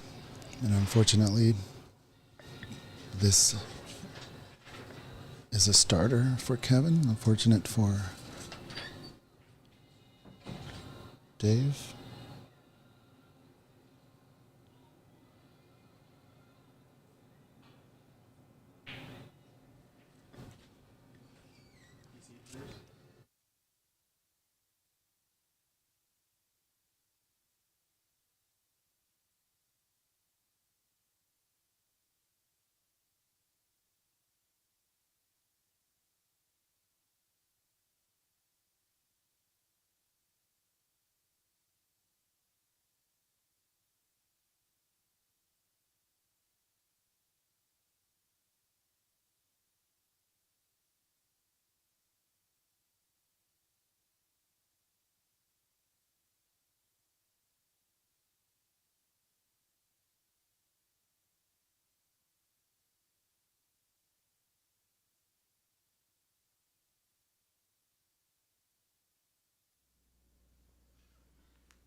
All right, the break is over, and the break off happened, and we are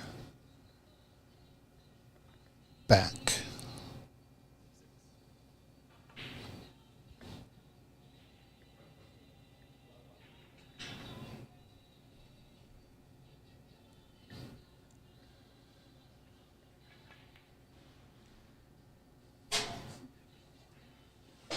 We have some interesting results.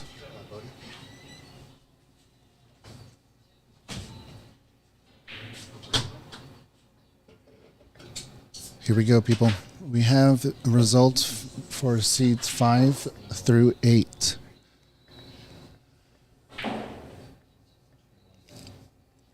Fifth place goes to Clay, who beat Javi. Javi is 6. Alex beat Jay, so Alex is 7th, and Jay is 8th.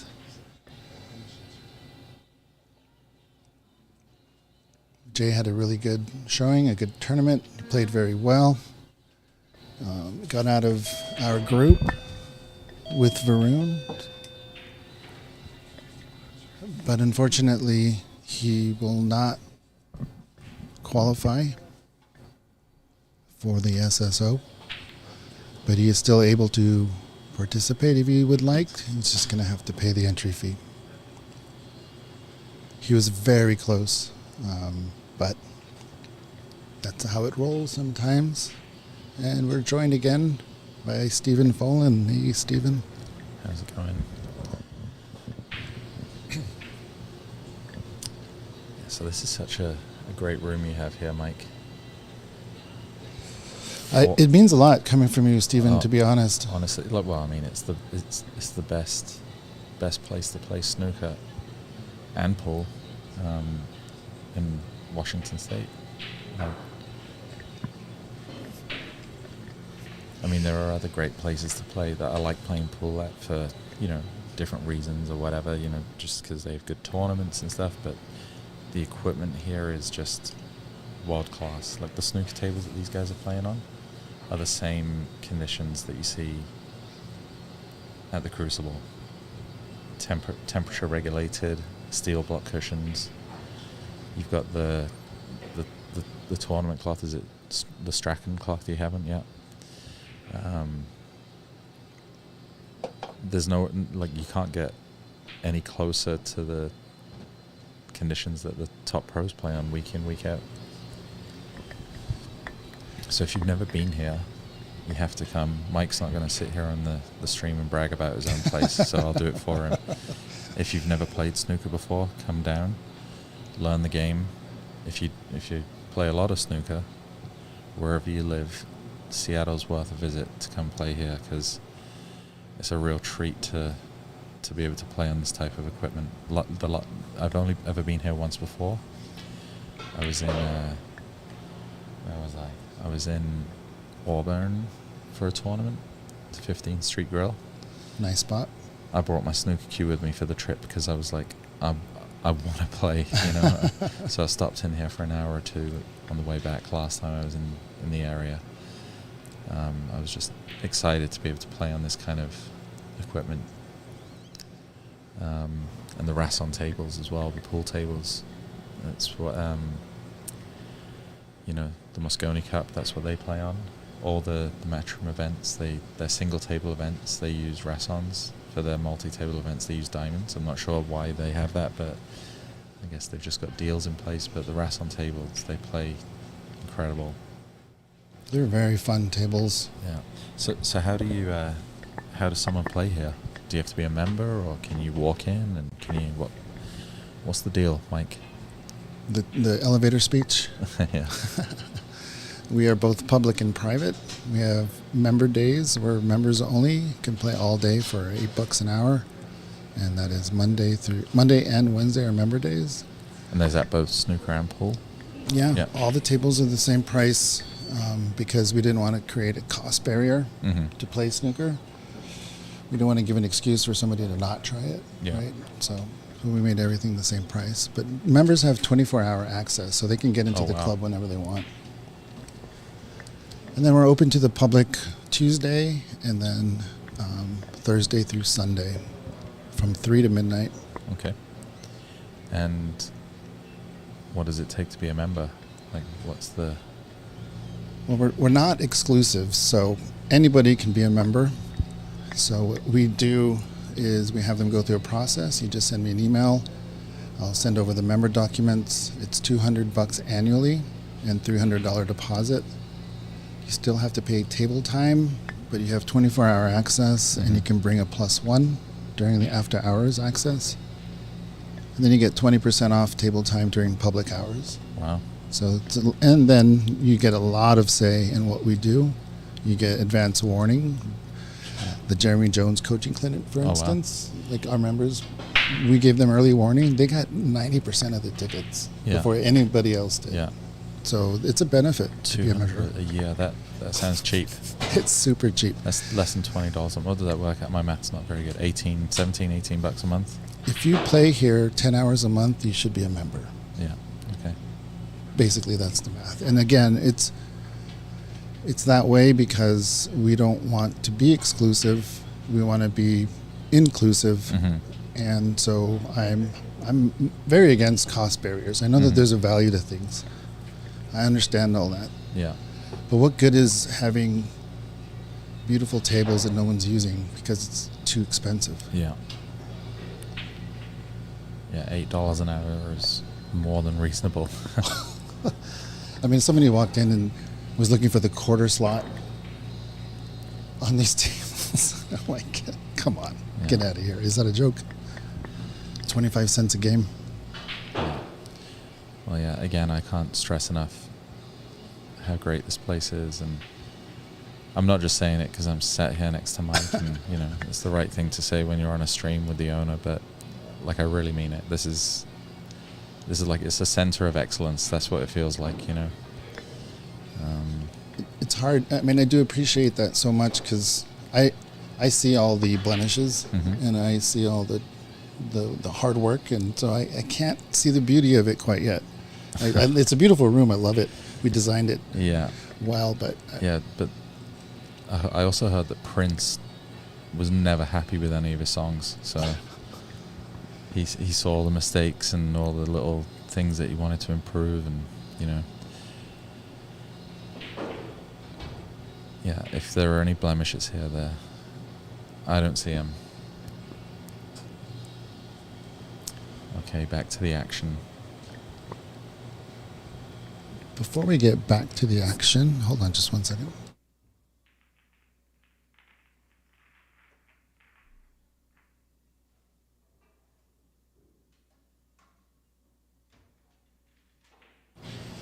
All right. So I just want to say one thing about Stephen when he was here and had open bays.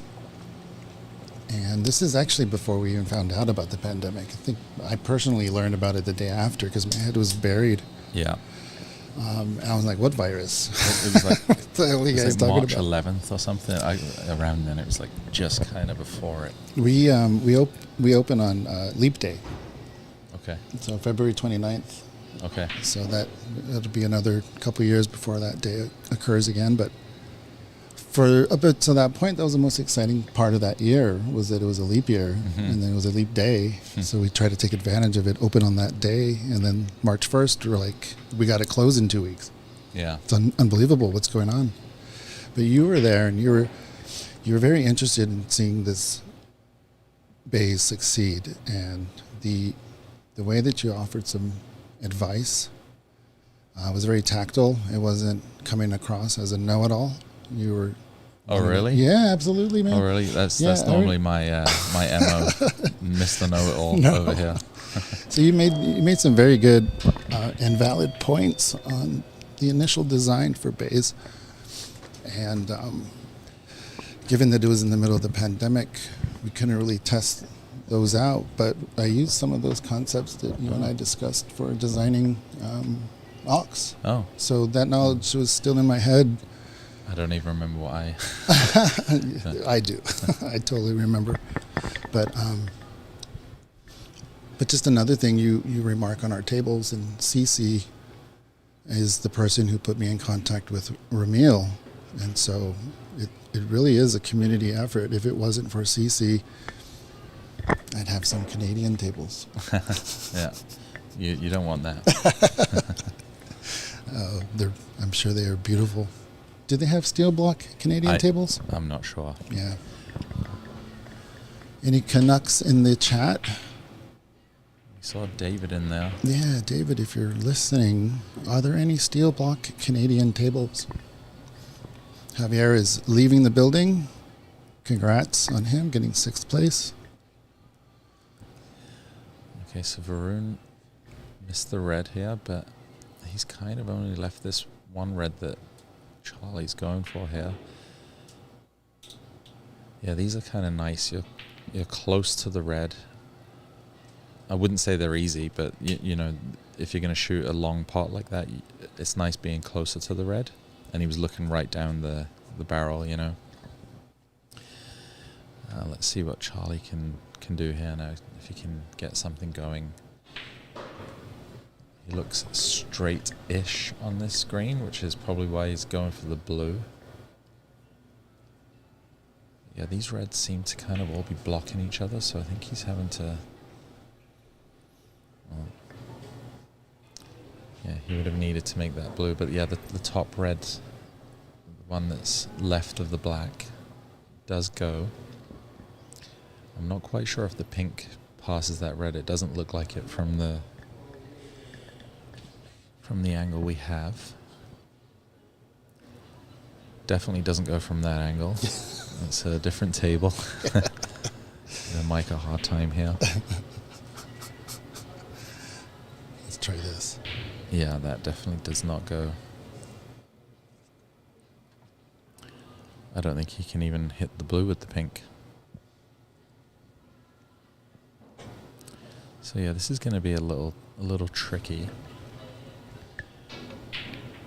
Making a break here, you know. Yeah, not anymore. It looks a little like there could be an opportunity for someone. It won't be a huge break given the black and the pink being so friendly. Well, the red that's like in line with a horizontal line with the white right now, he can play into the lower right pocket, and he can roll the cue ball through and hit the black, which will develop both black and, well, more so the pink. But Yeah. But it's kind of risky because if you miss the red, you've now opened up the colors. But so this is a big shot here. With my luck, I'd make the red, go into the black, and knock the pink in the middle pocket. Also, he's now tied up the pink with the blue now. So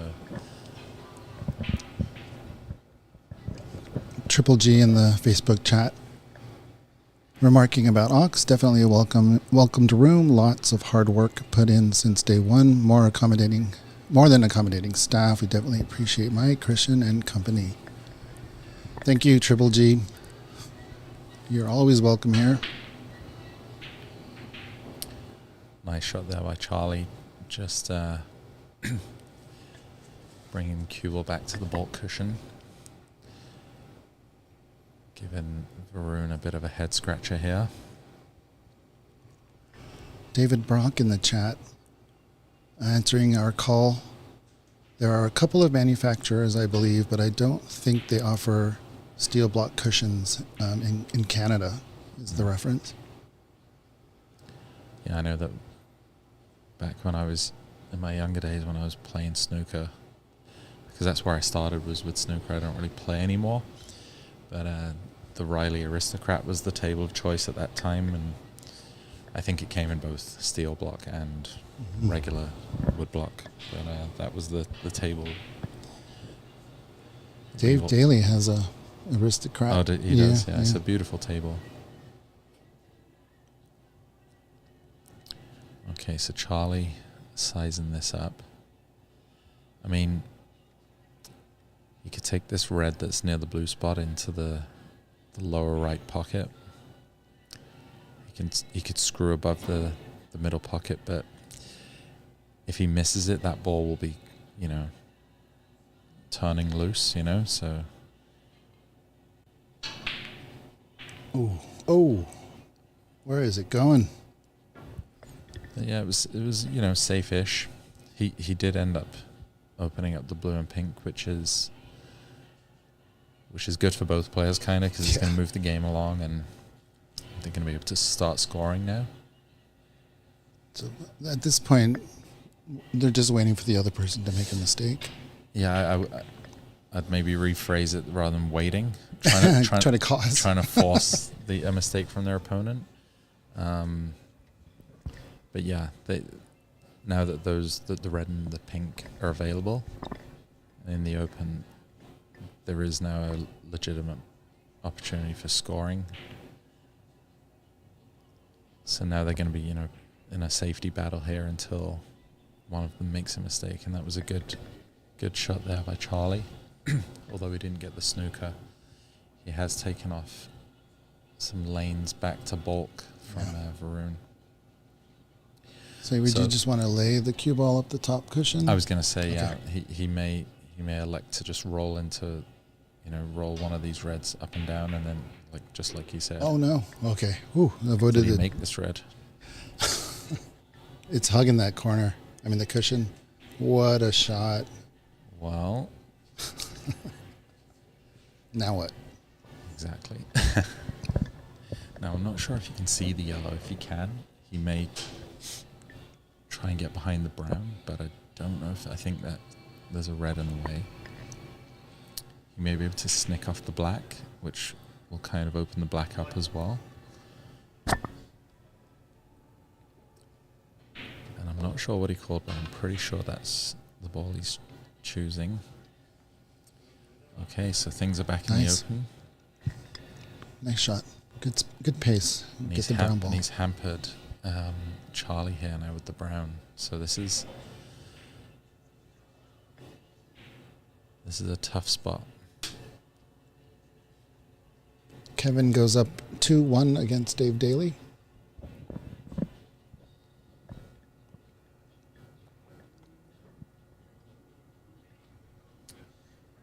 Okay, so yeah, Charlie, understandably taking his time thinking about this, because it's not, even with the brown not being there, it's not super easy to get back to balk. Maybe a little easier, but that red over the middle pocket, the left middle, is a problem, because if he doesn't get his cue ball up table, that's going to open the door for Varun. So I think he's going to try and do something similar to what Varun did last time, try and leave the cue ball down this end, which is exactly what he did. That's a good shot. He left some testers, but nothing major, no easy shots. No, and Varun can't really take on this one into the middle, really, because that'll just open everything up for... Is that because it's just too thick? You have to hit it too full? Well, no, it's just that if he misses, he just leaves the... Yeah, the cue ball will just stay down there. The red, yeah, so that's the wise shot. We have a few comments in the Facebook chat by David Brock. The star tables have taken over the world. Riley's are still great table, and Rasson snooker tables are really nice too. That's right, Rasson make a snooker table. I think they use it in the... the players? The shootout stuff. Do they use the... Is it the shootout? I'm not sure. I don't keep up with... The matchroom tournaments, they use them, but not necessarily the WST. I have seen Rasson in World Snooker. Okay. Maybe that was a few years ago, but because I was surprised. I was like, wow, I've never seen a Rasson snooker table. They're beautiful. The Magnum 2s. Yeah, the shootout where they, the time 10-minute thing. Yeah. Yeah, that's a lot of fun. Yeah, Top 147 had a shootout back before the pandemic. Yeah. It was super fun. They had Michaela Tab give a referee course, and then she was the ref during the shootout. Yeah, it was so fun. I actually played in that one, yeah. Were you there? Yeah. Well, that must have been well before we met. Yeah, I was playing. Super new and green to the game. Yeah, it was a fun game for new players because it's quick. It's 10 minutes. Yeah. You don't have time to get nervous. Just take your shot. Yeah. Yeah. Okay, so Varun is looking at this red that's on the side cushion. He's just going to chip off of it and leave the cue ball up by the top right pocket, it looks like. Or, yeah, maybe not the pocket, but up table. It's another good shot there. Good morning, Ray. Ray in the Facebook chat says Charlie Brown was so below his par so far since last night. Yeah, I mean, it's a new room. He's not really familiar with these tables. He's been here. This is his third time being in the club. Okay. Yep. And a mistake here by Charlie. He got the dreaded double kiss. as we mentioned. So I think Varun can only take on the ball that Charlie missed.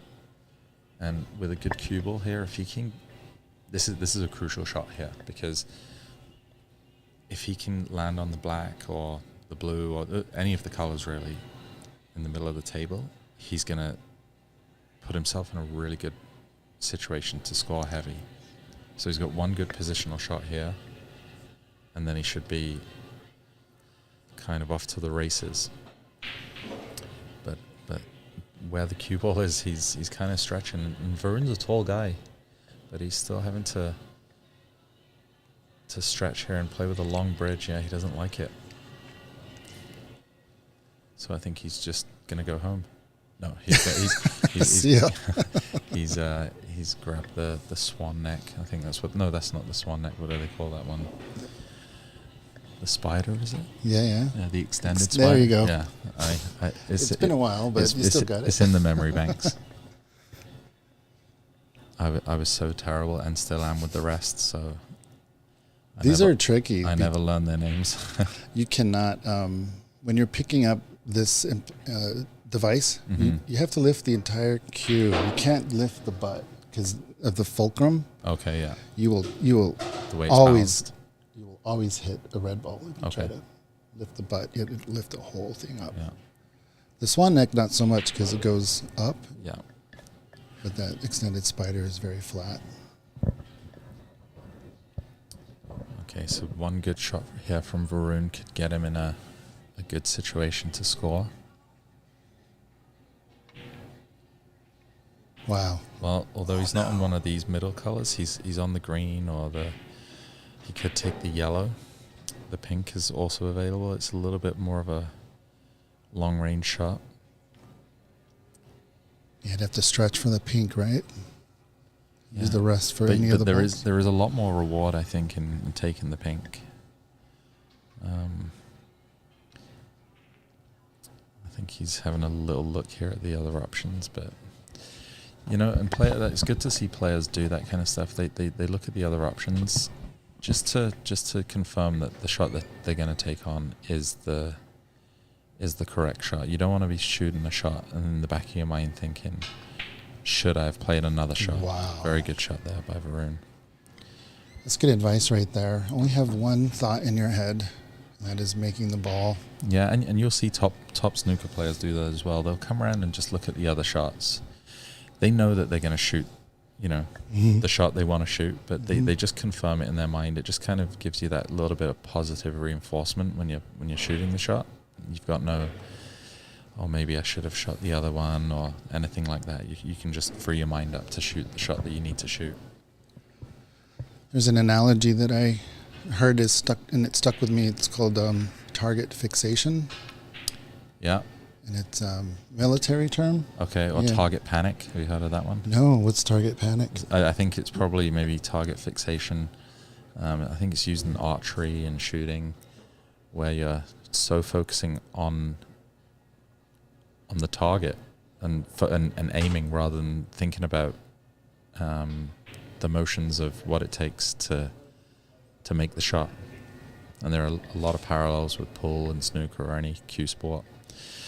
So Varun here missed the brown, and he was playing on the red in the middle, and because he missed the brown, well, actually I don't know if he undercut it or overcut it, but he ended up short on shape, which is frustrating from Charlie's point of view, because had he got shape, Charlie would have been shooting a nice easy red, but Instead, he has to play safe and wait it out and wait for his opportunity. He's played a good shot there, good speed, and that brown has come to hamper his opponent now. So it's 1-1 on being hampered by the brown.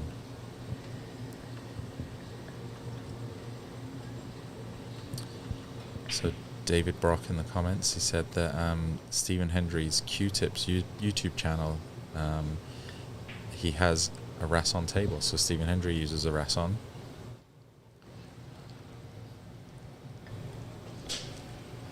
There's a club in Canada that's going to have a Rasson. Oh, and he says there as well, Championship Snooker Invitational use Rasson, Champion of Champions also. So thanks, David, for backing me up there, and I wasn't making stuff up. I just know I had seen it on TV. Yeah. I know that they don't use it on the regular tour. I knew it was like maybe a special tournament or... You know, before they signed Star to another contract, I would have bet money that Rasson was the next company to win that bid. But I don't think Star wants to give up that position yet. No. But there is, I am hinting to something, but there is a club in Richmond that's going to have 2 Rasson tables. Okay. Those tables were used in the World Games over there in Georgia this past year. Yeah, since we deal Rasson, we're a dealer for Rasson tables, pool, Chinese 8-ball. They have a nice Chinese 8-ball table, and of course snooker. And so we were able to offer those tables, iconic tables, to a club in Canada. Okay. You're more in the know than I am. You're gonna. Well, I sold it to him. Okay, yeah. but I think this club will be the first in Canada to carry these tables. And are those tables heated or tempered? Yeah, they're professional grade. Okay. Yep. Okay, so Charlie, he wanted to shoot not an aggressive shot, but he wanted to shoot an attacking shot where he didn't really just want to play, just the safety. So he went after the red there and had a safety built in. Pretty good shot.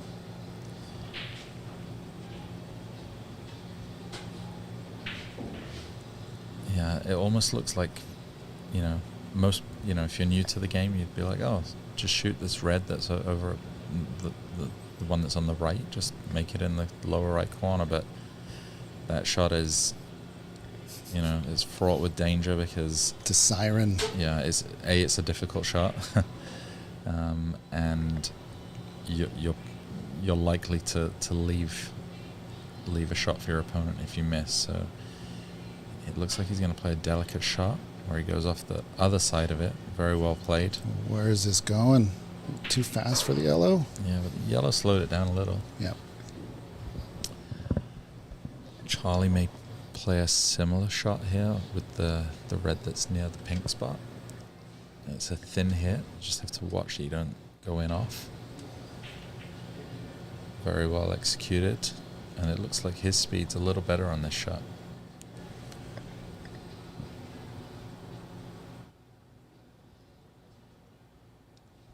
Okay, so Varun doesn't really have a red available to do something similar to what Charlie did. The one that's next to the blue spot, he may be able to snick that one and go between those 2 reds. That one's it's tricky, but it's available.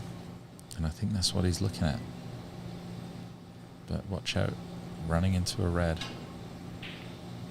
Oh, he's able to go around it. That was very good. No. I didn't know that shot was there. Is this a cushion for a shot, or can you hit that straight? The red over the cup. Well, I think he's just coming down to look now. I think it's actually touching the cushion.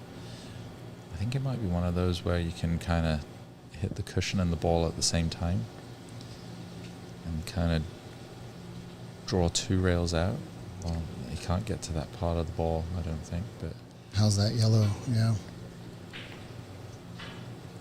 Oh, that's a little unfortunate. Yep. He still has this blue into the middle. I fancy him to make it. He can go 2 cushions and come back down.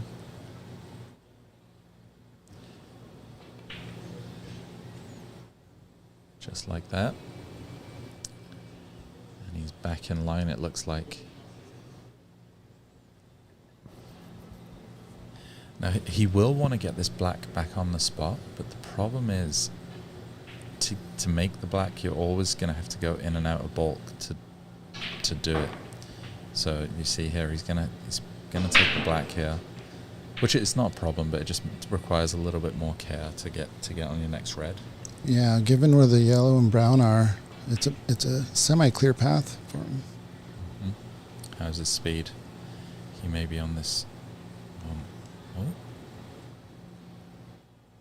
Well, the black spot is now occupied by the cue ball.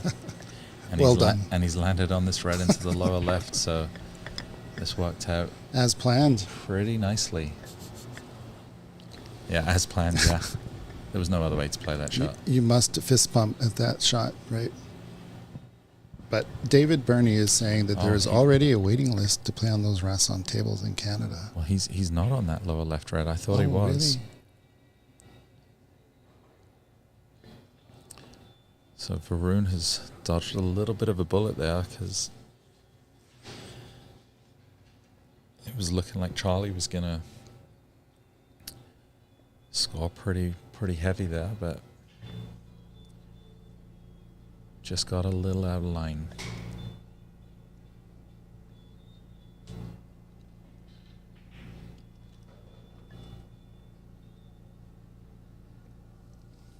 So you've had Judd Trump in this room. You've had Ricky Walden here. Yes, sir. Yeah. You've had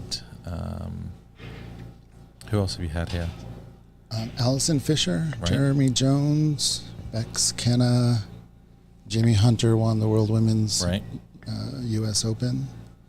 The very first U.S. Open snooker, right? Women's Yeah, snooker. absolutely. Yeah, we'll have another one this year, Congrats. September. That was another little project that we were working on at Bays that we had to put on pause. Mm-hmm.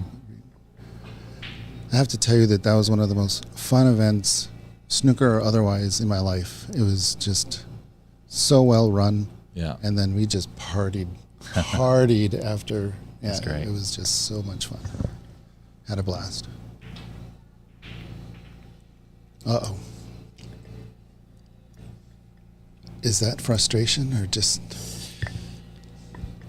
Not really frustration, it might be too negative, but just trying to make something happen? You know what? I just think that, the last frame and this frame, there hasn't been, the balls have been tied up and the players haven't really got into a rhythm, So I think that, long periods of not being able to, just get some break building going, it makes it, it can kind of tighten you up a little bit.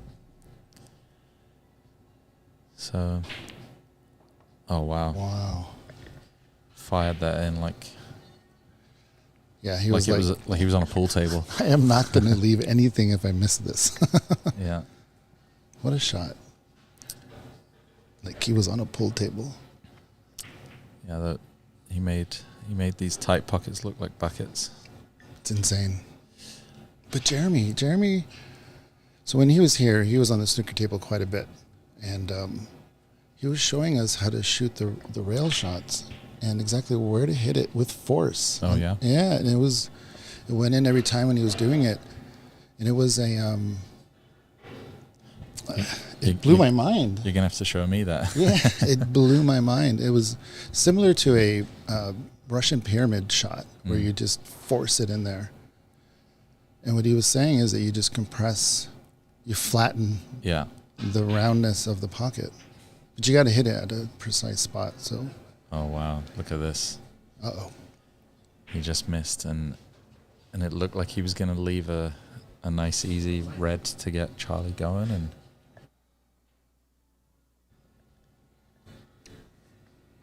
he ended up getting tied up here, so...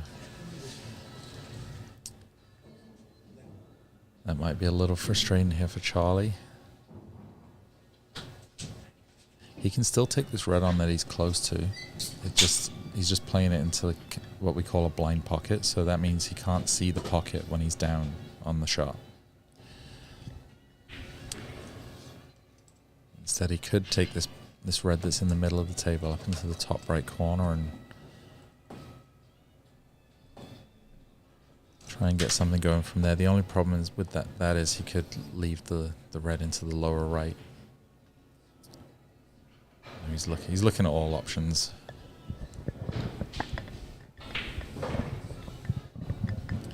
There's a difference when you see amateurs take this much time, right? Mm-hmm. Than when you see professionals take this much time. 'Cause I think the professionals are kind of well aware of what's going to happen. Yeah. But for us, it takes some time to figure it out. Yeah. Well, and the thing is, like, even guys like, Ronnie O'Sullivan and Judd Trump, who are notoriously quick players. Oh, look at this shot. See, he really wanted to shoot one of these reds. Yeah. He was trying to talk himself into it. Yes. And he worked through it, and he ended up playing the correct shot. Like, that was really the right shot. Even if he didn't get behind the yellow, he would have blocked that red that's at the lower right with the blue. He had another opportunity to block that red with the blue. But yeah, he just worked through it there and calmed down a little bit, because it was a little annoying, when Varun misses the red and it looks like he's going to get in, and then he doesn't. Yeah. So he just kind of, that showed a bit of experience and patience, and by doing so, he's given himself a really good opportunity now to get his hand on the table and get a good look at a red. So he's going to put that back.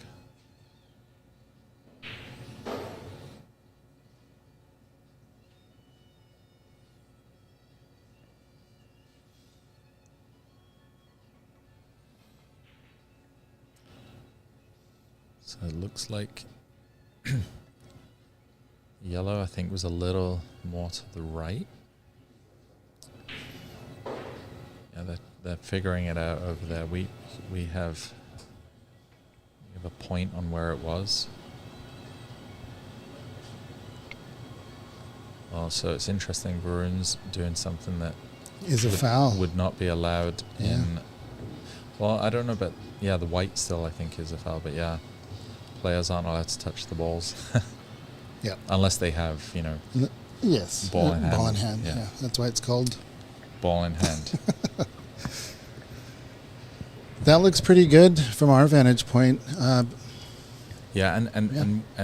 really, the most important thing on this shot is that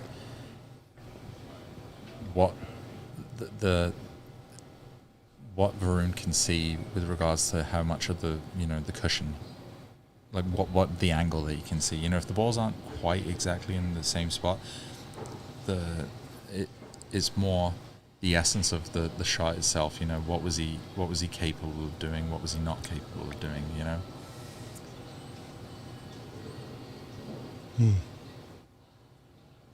And that everyone agrees and is happy to move on. Yeah. It's a team effort when it comes to respotting the balls. It actually is in the rules that players must assist. Yeah, and it's not a perfect science either. No. And we try to make it that, but then we get bogged down in useless movements. Yeah, and like they could introduce lasers and all sorts of things, but that would kind of, it's against other the variables you have to worry about. It's it's never going to be perfect. It's part of the game, respotting balls and getting them back where they should go, figuring it out with the players. It's all part of playing snooker.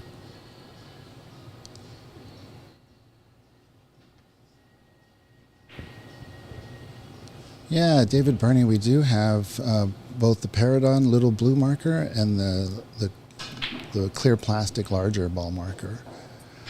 I am always willing to learn tricks from you, David.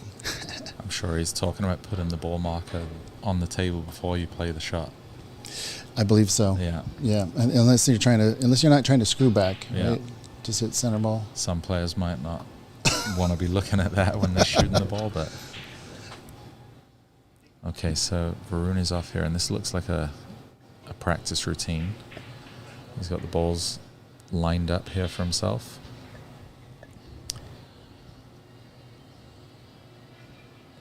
You feel that he really needs to capitalize on this.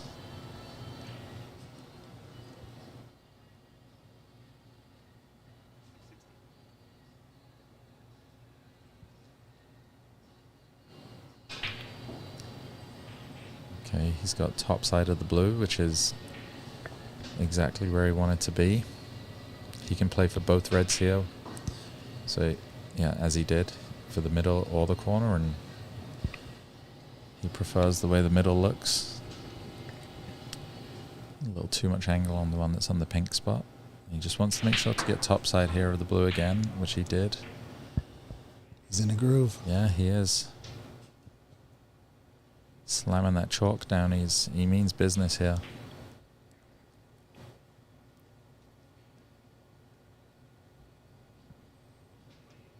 So he's just pulled ahead in the points.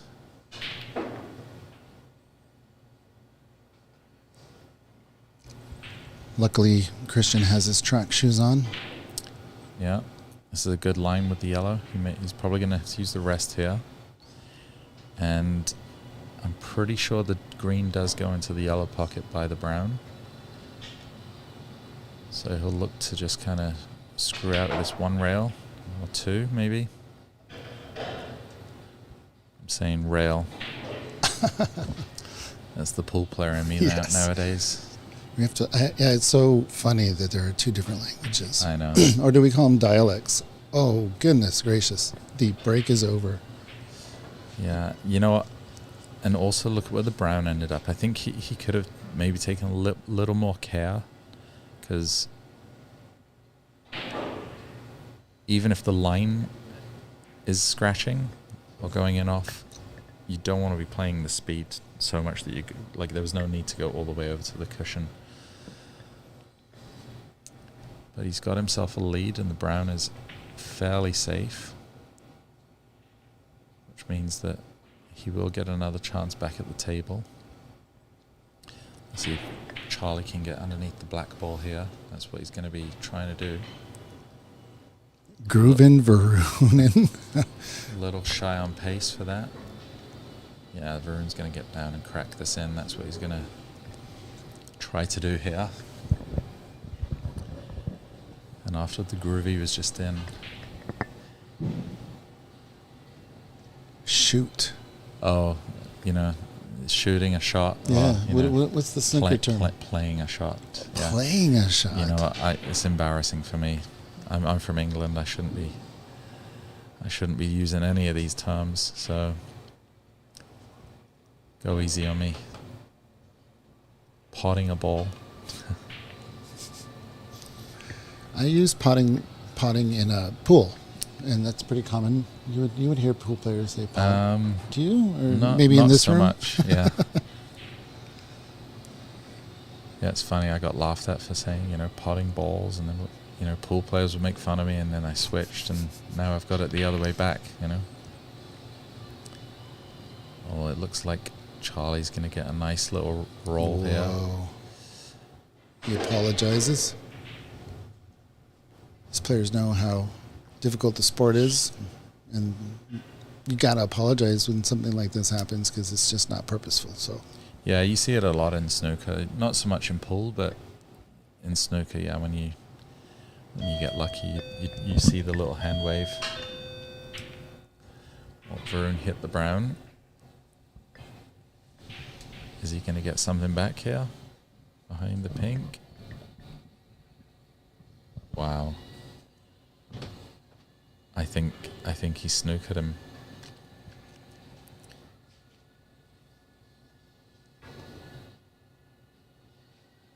He has snookered him. I don't think he can even bend around the pink. That's all happening. So he wants to separate the two at least, right? So yeah, this is one of those. It's hard. It's difficult to hit slow because you're pushing it towards that corner pocket. Yeah. And even if you catch, like, you know, if you play it slow and catch the top side, now you leave it in the lower right. So I think he's going to play this with a bit of speed. And, you know, there we go. Hope for the best. And I think he got about as good as he could have. Did he get one back? No, Varun can see this. But that's pretty much as good as he could have hoped for. It could have gone a lot worse.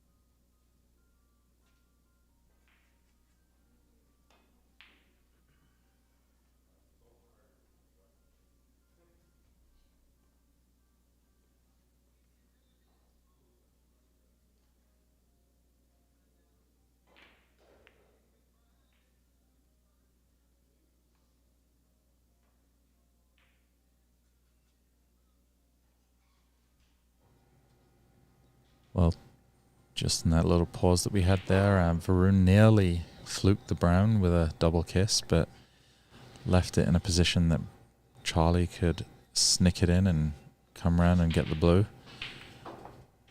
So Varun will be kicking himself here if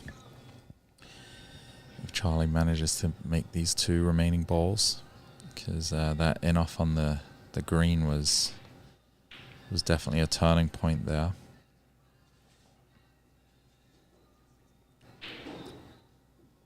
And we have another black ball game. I don't imagine it will last too long.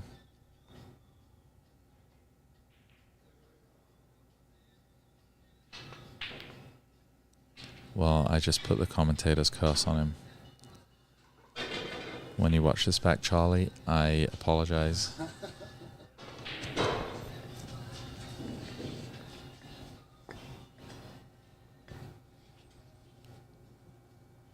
Well, if Varun doubles this in, I won't have been wrong. It won't have lasted too long. But no, I didn't expect Charlie to miss that ball. So what do you like here? Leaving it right down underneath the black spot? One cushion? On these type of shots, so obviously I'm sitting here commentating because I didn't get out of my group. So yeah. my what I would do is not necessarily what you should do, but I'd like to glance off it and bring the cue ball back down. I would have liked to hit the black a little bit further so you get movement onto the left side, bury it there, have the cue ball down on the top cushion. But yeah, because I see players play that shot. They'll double it twice across and leave it on the bulk cushion. Yeah. The way that I was saying it, speed is extremely important, and Varun just knocks it in.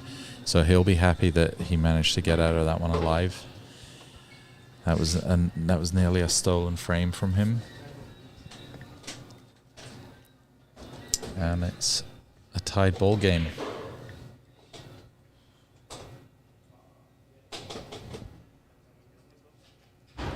Yeah, quite an amazing match. We're going to take a little bit of break.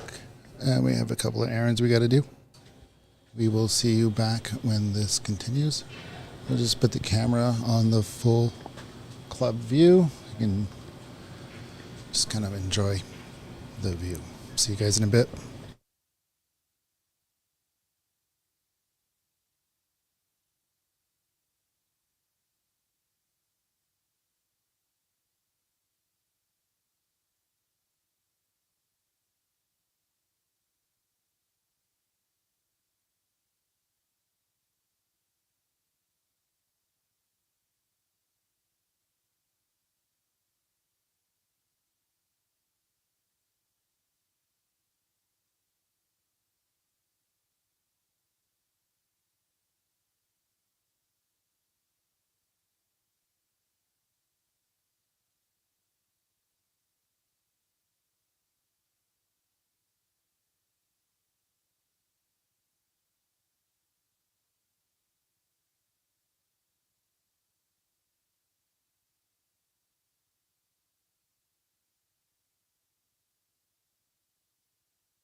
Charlie working on a 24 break, about to be a 25 break.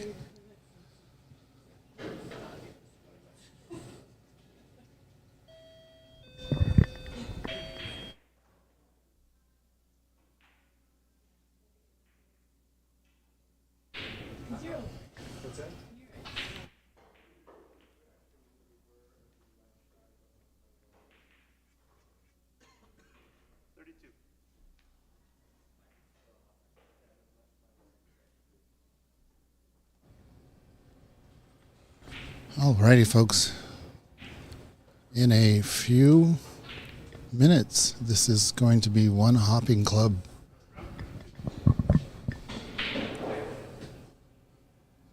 Bo Bologna in the Facebook chat saying, "Hey, what's up, Bo? How you doing?" Mr. Charles Crouch. How you doing, Charles? How's Texas? So, did someone beat Cece? Someone did not beat Cece because this is a qualifier and Cece already qualified. So he's not participating. He's only the tournament director and referee. So he is helping out. And since he's the defending champion, he is the top seed this year.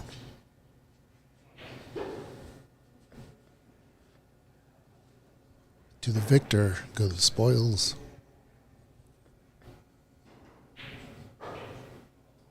David Burney, yeah, that doorbell will be ringing in a few minutes.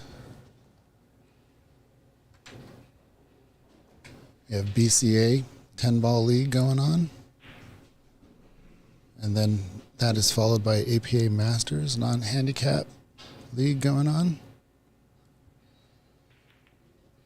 And then we have public tables that are just always grabbed up by the public.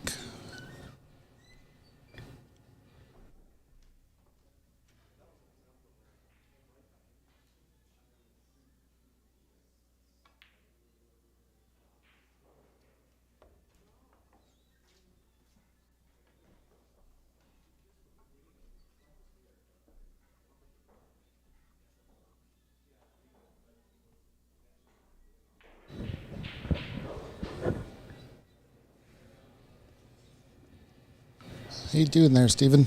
Yeah, pretty good. I took the little break to hit some balls on the Rasson. They play great. Yeah, man. I'm looking forward to when you run a nice big tournament here. Yeah, I am behind on announcing, but we will have a major tournament here in April. Oh, nice. Yep. It'd be cool if it was a 420 tournament. Sorry? A 420 Oh, nice. tournament. It would be nice, but I don't know what that means. I don't either. Joe Town, Varun is a beast, he says in the Facebook chat. Yes, he is. Yeah, he plays with so much confidence. And when he misses, he's always so surprised. So that's a good way to be, you know, like you just never expect to miss. I think I need some of that in my game.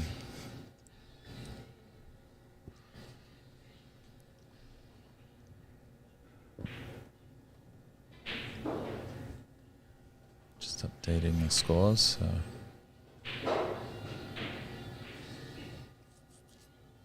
Yeah, this is a fun little match now. 2-2, race to 4. Shouldn't it be best of 7? Yes. For if you've borrowed a pool-ism. No. So the creator of this scoreboard is Colin Sue. He plays here quite a bit. He's also an IT person, and he's a pool player. Okay, there you go. So the terminology on the scoreboard is for pool, and we had to ask him to put in these color balls. Okay. Which he did. No one can see it because it's on the back end, but I just had to call it out because I got called out about shooting shots and hitting rails and... you're not the first. Yeah, we've been called out. I still haven't seen anyone get a skid yet. The heck is a skid? Oh, a kick. What? So in pool they in call pool it's a skid? It's a skid, yeah. Okay, it looks, yeah, Varun's on a roll here. He's feeling it. So no, he's just got an angle, I think, just to screw into these two reds. Oh, missed it. A little bit tall on the cue ball. Yeah, I think he rushed that one a little bit. So David Burney's looking for an update on the other semi-final. Yeah, I was just about to update. It is it's 3-1. Kevin Cui up on Dave Daly. I believe that is correct. So, one away for Kevin. So Charlie can actually take this red on because the other two are tied up. It's almost like a, well, he didn't. He elected to play safe. He wanted to open those reds up. It's a dangerous game to do that because now you're opening them up for your opponent. A shot to nothing on that bottom red, maybe? Can you get by the black? Yeah. A little too thin. Is it coming back down? All right, we'll see how Charlie. He's able to reach. I thought he'd have had to use an extended rest, but he seems pretty limber. Oh, maybe not. Well, yesterday there was a shot that he had to lean and it messed with his stroke, hit a long bridge, and it was a shot that it was pretty important. But it looks like, oh goodness, commentator curse. I was just about to say. He's good with the rest. Yeah, he was still a little bit stretched on that shot, even with the rest.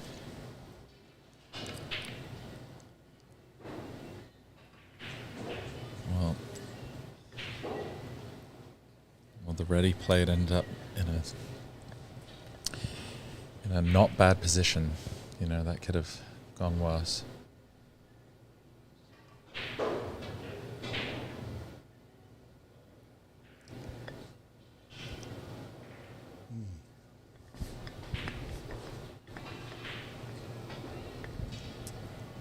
I think Varun's looking at the red near the black spot. The only problem with that is he'd be running close to running into the other red that he's now looking to play. So that's why he's choosing this red.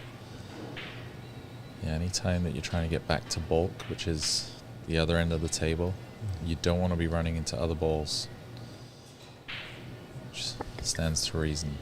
Yeah, and you don't want the red ball holding hands with the cue ball. Yeah. Yeah, it looked like he hit that, like he did hit it thick, but it's funny, you have to catch those real thin, really, really thin. He didn't actually hit it that thick, but it's just this game is just so, he was off by, like a little bit, and it caused that ball to just come up, As they say, it's a game of millimeters. So Charlie looking to play for the top side of the blue. And I don't think that red that's on the black spot goes between the red and the black into the lower right. So I think he has to play on the one that's to the right of the black, which is a little more difficult to do with the angle he had. But now he's on the red that's on the black spot. But it looks like he's not going to take it on. He's going to play it safe here. I don't blame him. He had a good opportunity to get behind the yellow. He played it a little short angle-wise. Would have preferred that cue ball to go a little wider. Yeah, they're neck and neck.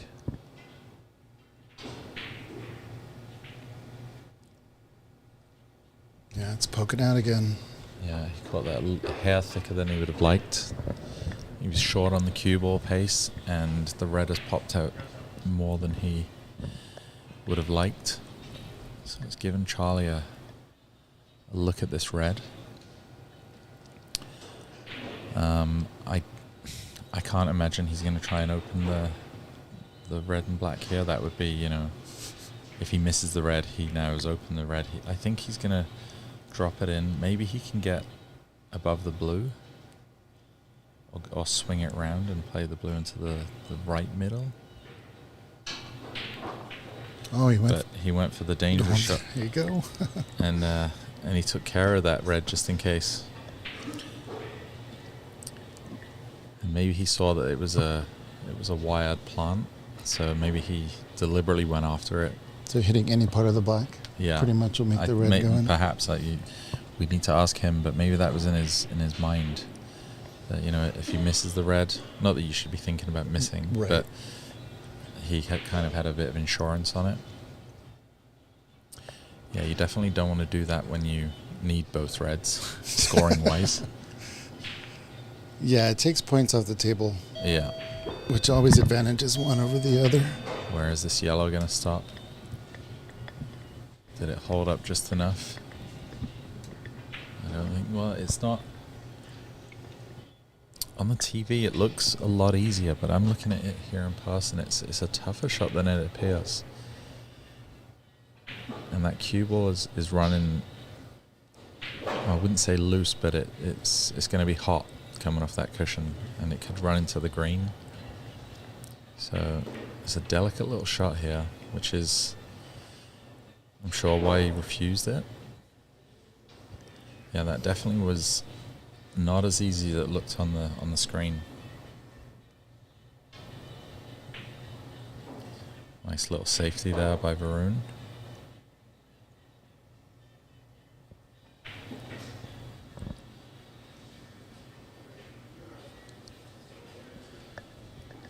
Charlie eyeing up the two cushion escape. But he's now changed his mind and swerving around the brown. He could make the yellow in the middle. But that's a good hit.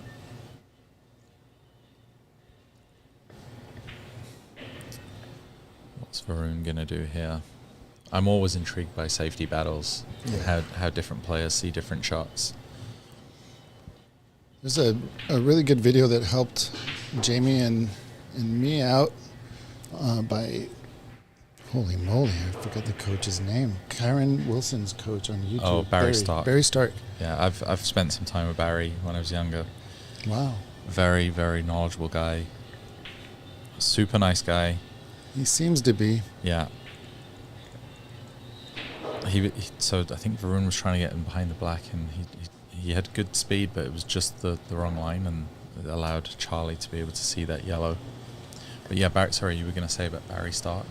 Well, I'm starting to realize more and more playing snooker at our level here in America that, and we come across a lot of beginners, and so the mentality is to score offensive points, right? But there's very few videos out there that show you how to lay a good snooker, play defense. Yeah. And I think that if for beginners, it's, I think, more important to play defense first. Learn the defense so that you can frustrate a stronger offensive player. Yeah. Well, when I was younger and used to, play the game, we had this thing. Me and my buddies, we excuse me. We would play kind of like a modified way of playing, where if you scored 30 points, you weren't allowed to continue break building. You'd have to play safe, just as an exercise to, because it's fun break building, and when you're playing well and you're in amongst the balls, it's it's a fun thing to do. But when you're practicing, like, I don't want to watch my buddy knocking a century, and pick out the balls all day long. But it also, like, limiting your scoring, it forced you to play safety, because you don't practice safety a whole lot, or some players do, but it's not something that when you're playing in a game that you get to practice a whole lot if both players are playing good. So we forced it, so it was a nice little thing to do, Oh, too much swerve. Yeah. I don't think he's going to leave a free ball, which is a silver lining, I guess. Might be. It was not called.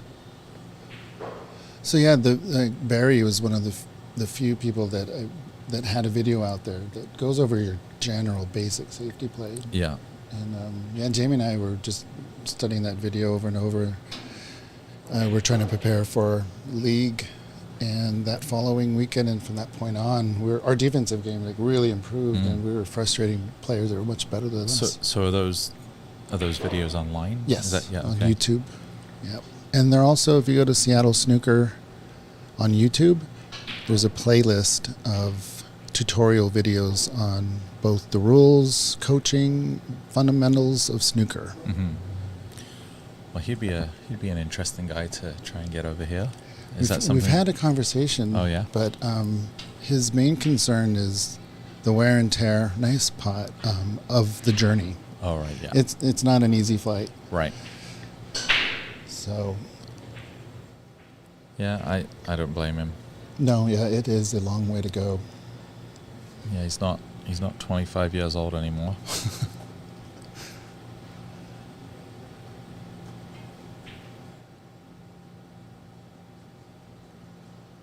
Gonna update the score here. Charlie actually has 46. Oh, this is no good. This will be a free ball, but so interesting thing. If playing snooker, if you get a free ball, so the free ball situation is Varun cannot. Charlie Brown just made a foul, and as a result, Varun cannot see that green ball in its entirety, so he can't hit both sides of the cue ball. Sorry, the green ball with the cue ball. Therefore, a free ball he can take another ball. He can choose any ball right now, and if he makes it, he'll get the value of the green ball, which is 3 points. So if he knocked the pink in, he would get 3 points, and then he would shoot the green next. Play the green next.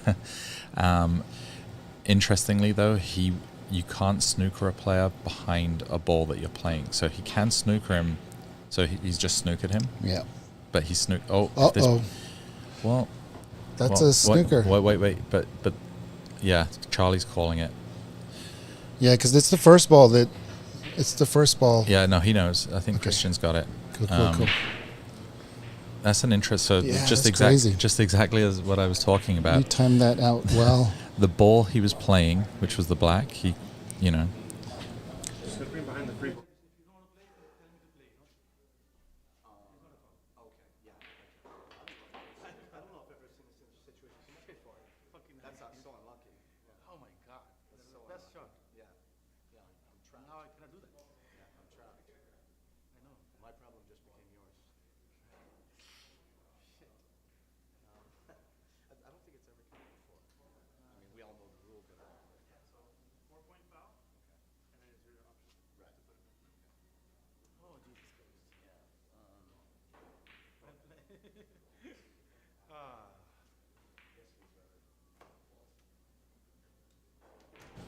Okay, so it was all going off there. We were just clarifying rules and how many points that foul was worth, because the black is worth 7, but it was played as a green, so the minimum foul, like points that you would lose on a foul, would be 4. So it's a 4-point foul. It's not a foul on a miss because he didn't miss the ball he was going for. But yeah, it was interesting that I brought it up. It was good timing, or bad timing, I guess, for Varun. But it helped explain the situation. Exactly, yeah. So because that black ball came in line with the green, even though the blue is interfering, it's the first ball in the way. And now this is still a free ball, right? It's a foul and a miss. Yeah, this would be a free ball situation. Yeah, if you can't hit all of the left side of that green. So that's the tricky part sometimes, people to understand what a free ball is. Because that blue is preventing the white ball from ever hitting the left side of the green, it will be a free ball. So that's just the point that we're trying to drive home. So, interestingly though, if Varun had played that black ball and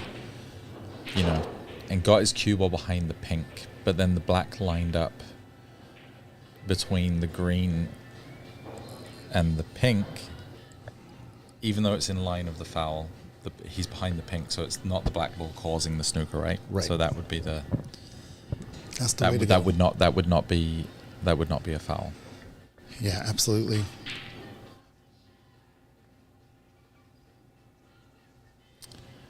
So this time it was a foul on a miss, And again, it's a free ball because as a result, even more now, Charlie Brown can't even see any of the green. So he's going to take on the black ball here as a green. But then he has to be on the green on his next shot, correct? Yeah. But he could do what Varun was trying to do, and he Right. could just roll the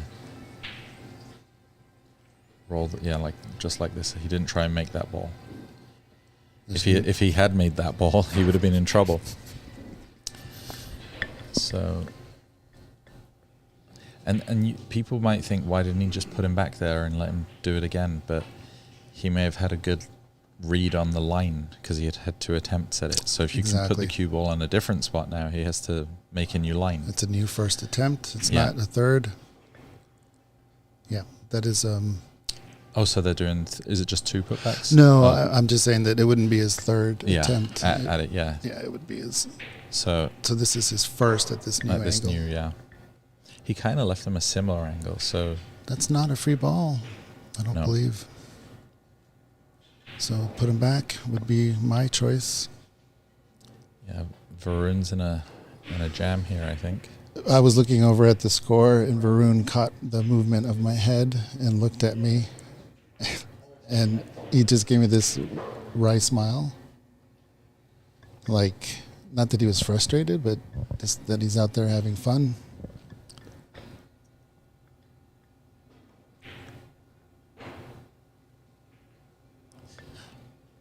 Yeah, you know what? I wonder if he's chasing, he could make it in the middle. See the line it was going? If it caromed off the 5. Yeah, that was definitely on that line. And it could have run into the pink and into the middle. I think he was just hoping for something. Right, Charlie has to just be careful of this pink ball. Even if a piece of his clothing touches the ball, it would be a foul.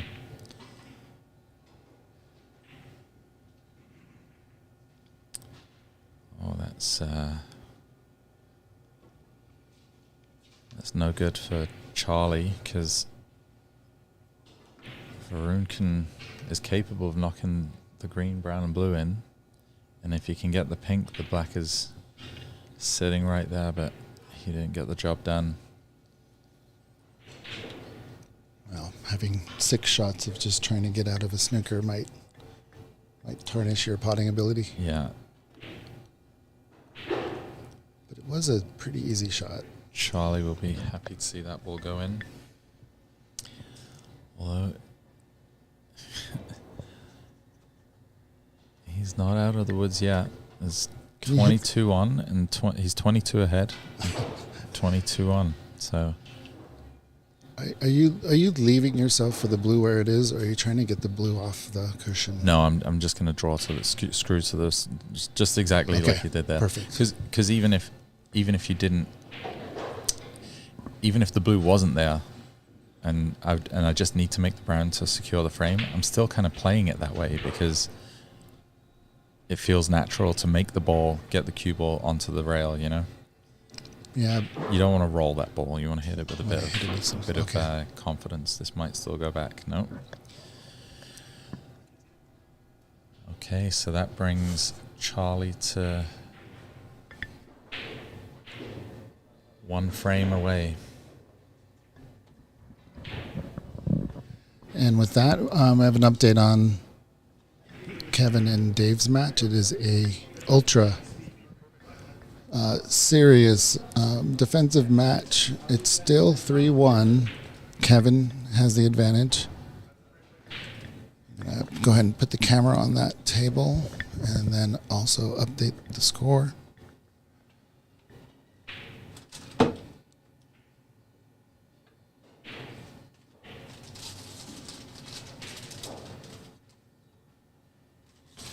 So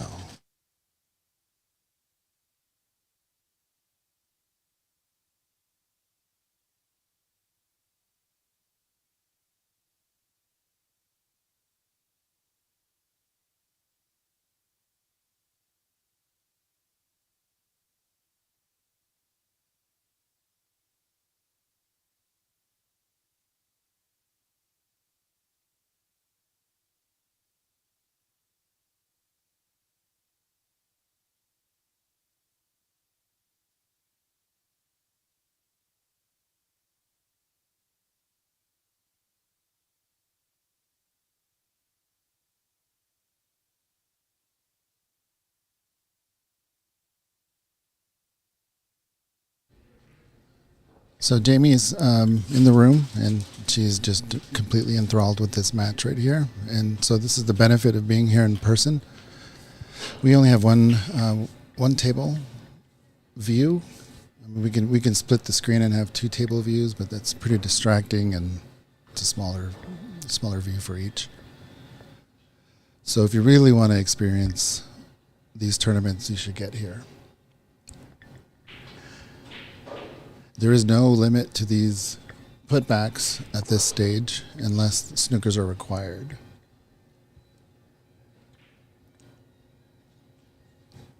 So we'll go ahead and stay on this one.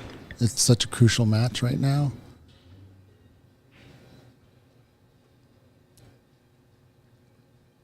I was gonna.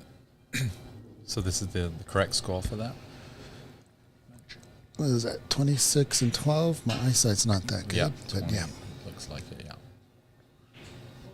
I was surprised with only 2 reds on the table, but it must have been a tactical battle, to say the least.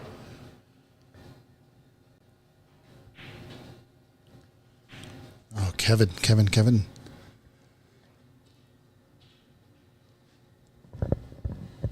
David put him in a pickle. But it also looks like there are 12 points in fouls. Oh yeah, no, but that's included. Is that right? Oh no, 6. So there we go. So there's actually 16 points in fouls. Oh yeah, there it goes. Yeah, 30. Sorry, I'm just catching up myself here. I get it. The scoreboards that they're using don't talk to the scoreboard system that we're using here, so we're having to update on the fly. Yeah. Once we get Cloud Snooker installed here at the club, players will be able to score themselves, and it populates our scoreboard here. So it's not a bad investment for clubs out there to purchase one of those. I don't know if this is the right line. I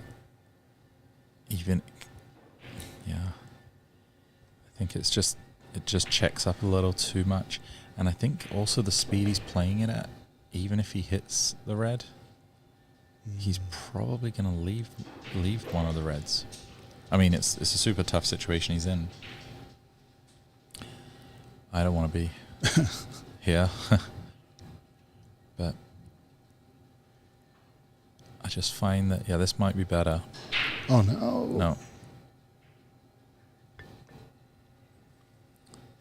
I think he had the right idea. He wants to come underneath the 2 reds. Well, possibly? he's been trying to go 2 cushions, but he's been going too deep near the corner pocket. So that time he tried to hit higher up on the side cushion.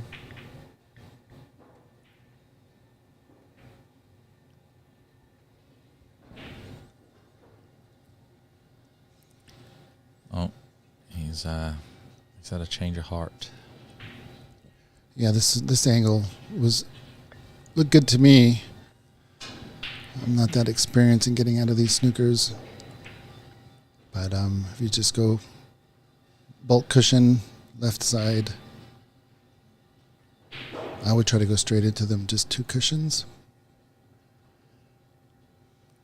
This looks like a good line. That's the problem. It's a little too soft, but at least the torture is over. He's off the rack at the very least. He's got 2 frames on Dave, so it is a frustrating situation, but in no means is he out of it. Well, the fortunate thing that happened... Oh, let's see where the cue ball's going. The fortunate thing that happened there is he knocked that red next to the green. So even though he opened one of the reds up, he took that red out of commission. And that's a poor effort by Dave. Yeah, come on, Sorry, Dave. You and Dave go way back, right? Yeah, I mean, just to Bays when I was here. Yeah, just to Bays. Yeah, you guys snuck the win that time. Well, we couldn't really win the tournament. It would be rude. On your opening, grand opening. That would have been That would have been rough. It would have been a very big disappointment for Americans, and they would never visit our club. Yeah, so and I appreciate it. We also had to get out of America as well, so we did the discipline thing. Let's make it close, guys, and then let's take the foot off. No, I'm just joking. No, I do want to ask you, Mm-hmm. on that match, there was a critical foul that was called by Tommy that you let Dave. You said, "No, don't worry about it." Oh, yeah. Do you remember that situation? Yeah, let me think. I remember there something happening. What? Oh yeah, I think Dave had ball in hand, and if I remember correctly, where he placed the cue ball, it was slightly over the line. So I wanted to ask you. So did Tommy say that where the ball touches was over the line, or the belly of the ball? I don't remember over the details. Line? Okay. I think it was the.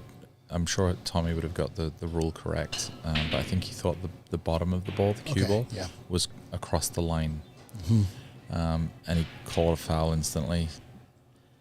And Tommy's very good. He's a very good ref. I mean, if you're we were playing in a tournament and whatever, but if that's like a professional event, you take it all day long. But this was it was an exhibition, and it was, there is a part of the rule where it's spirit of the game, Yeah. I didn't think that there was any advantage gained by having it 1 millimeter further over the line than, so yeah, the right thing to do is to just let play commence, and he played a good shot, and that was that. But he ended up winning the frame from it, so so maybe it wasn't the right choice, but no, I Well, it was a reasonable choice, I would say. Yeah. There's nothing wrong with what you did.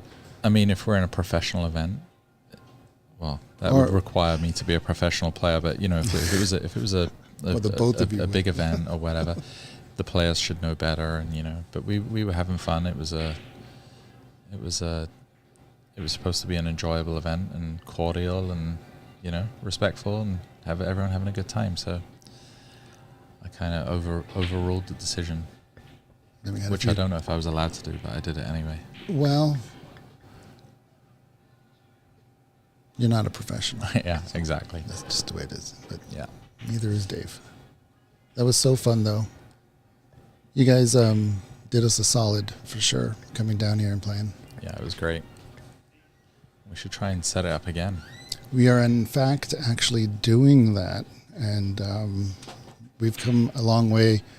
So we got the team of Dave Daly, David Burney, Prathamesh Sawant, Christian, and I developing a format for a team event, like a Moscone style, best of 11.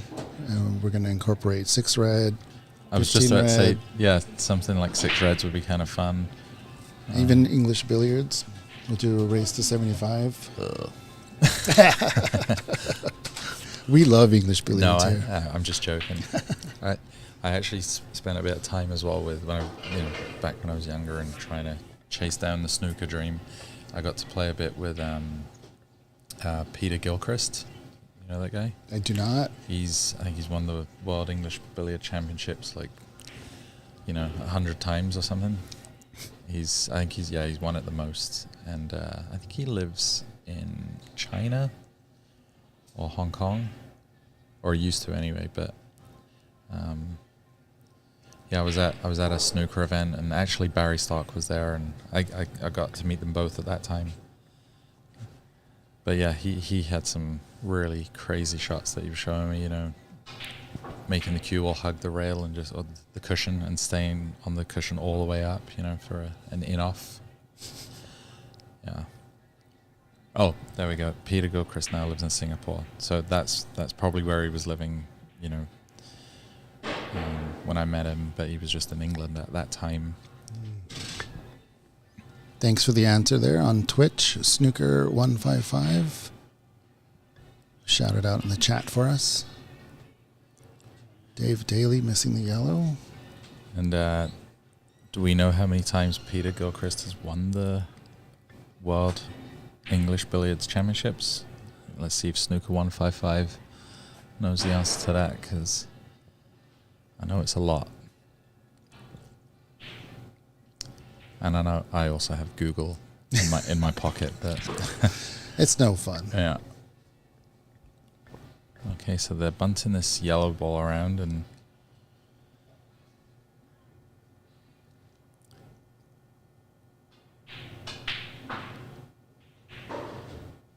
I don't know. I would have gone for the middle pocket. I think it was a natural leave for the green. it went past the brown, did it? I don't know. It looked to me like it may have, but I guess with Dave going for the corner, maybe it didn't. Yeah.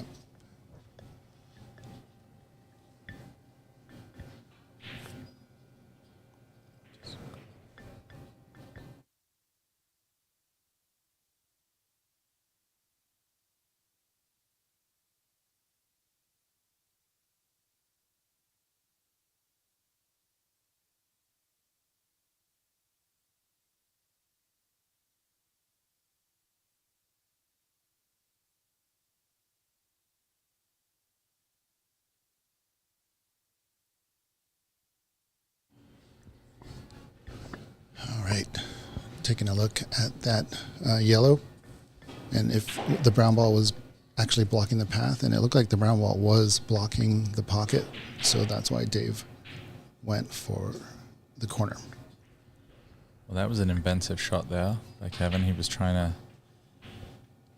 to carom the yellow off the green and into the middle pocket, but he just caught the jaw. Okay, so Peter won the World Billiards Championships 4 times. Okay, so not 100, but I knew that he was a multiple world champion.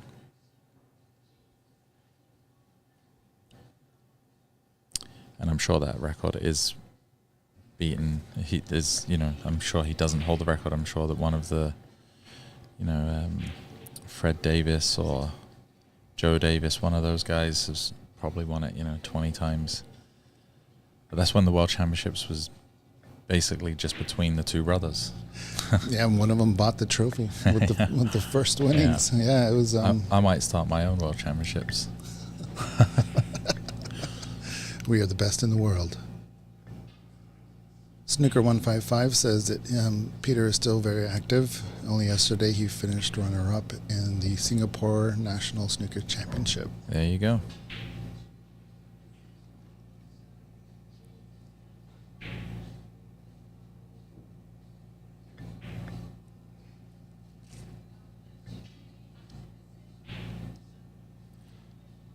It's a nice shot there.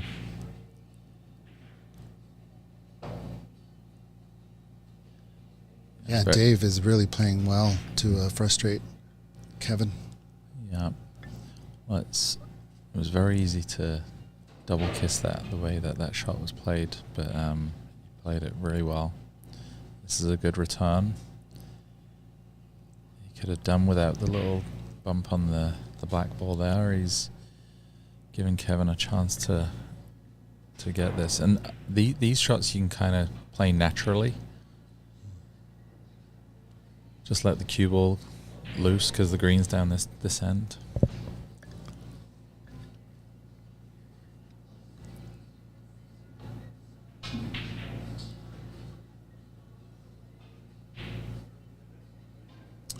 Oh, nicely negotiated through the traffic. He doesn't want this to set up over the pocket, though. We're not going to move from this frame, but in the Varun and Charlie match, Varun is up 23-10.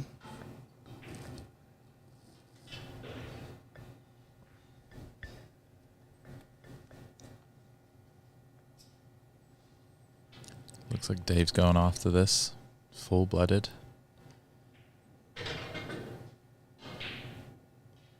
And in it goes. Solid.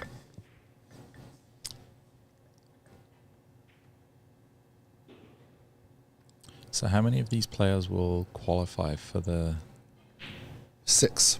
6? Okay, and how many do we have right now? We have essentially. Do we know who our 6 are right now? Or? We do. Okay. Yeah.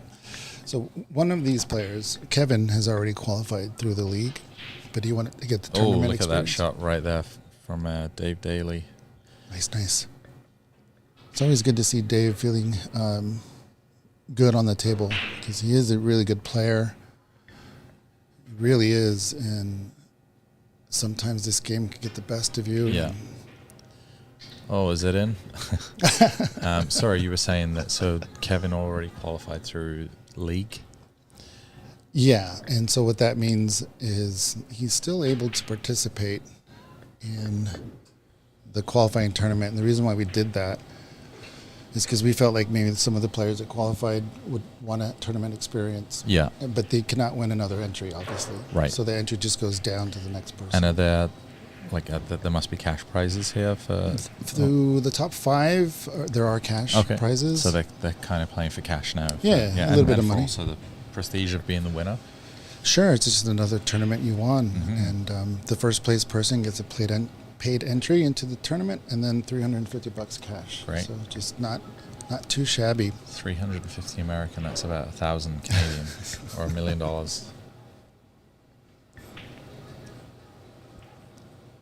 There are 3 qualifiers, 3 people that qualified from Canada. Yeah. Yeah. Well, I was planning on playing in the Open, but I think did I mention that I've got this tournament? Yeah. So. Yeah, and Calgary. Was you say Calgary? Calgary, okay. Yeah.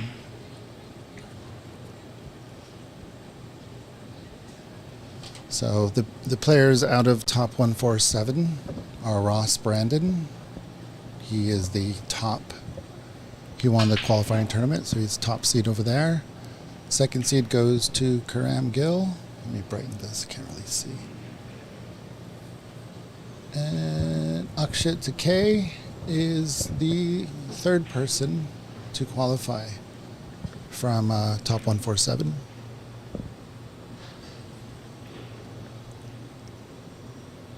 Okay, okay, what's going on here? Got to update these scores. Okay, so Varun trying to get in behind the brown here. He failed to do that. He would have really liked to have been tied up against the brown because he would have forced Charlie to use the cushions to get to a red, and they're never easy, and he could have left the red on, but now he can get his hand on, well, he can't get his hand on the table, he's queuing over the brown really, but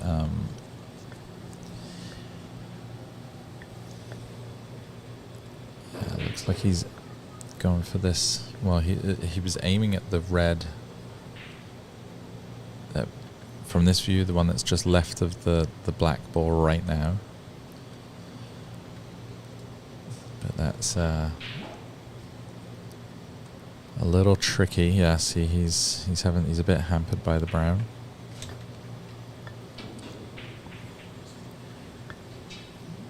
And he got a little bit lucky there by running into the brown, but he'll take it.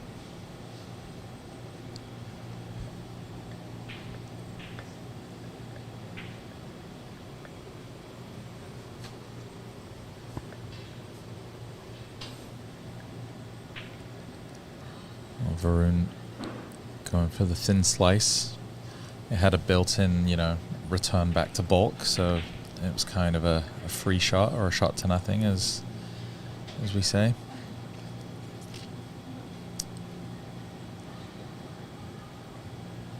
I think Charlie is looking to get behind the blue here if he can.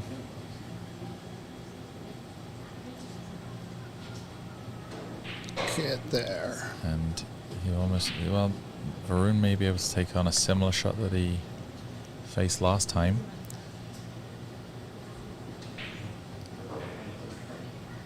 And believe it or not, this kind of, well, yeah, he's not taking it on. It might be a little too thin.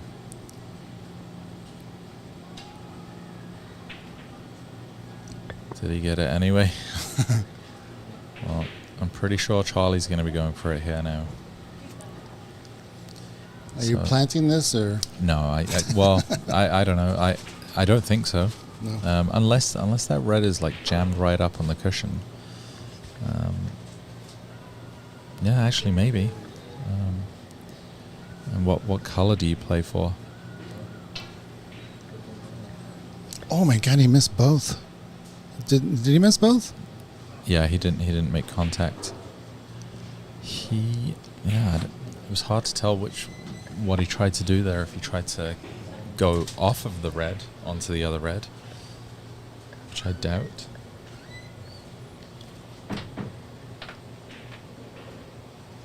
Yeah, and Varun's taking a good look at this. Maybe it isn't easy to cut him. Maybe he does have to play the plant. It's often tricky to tell from the booth what the players are facing.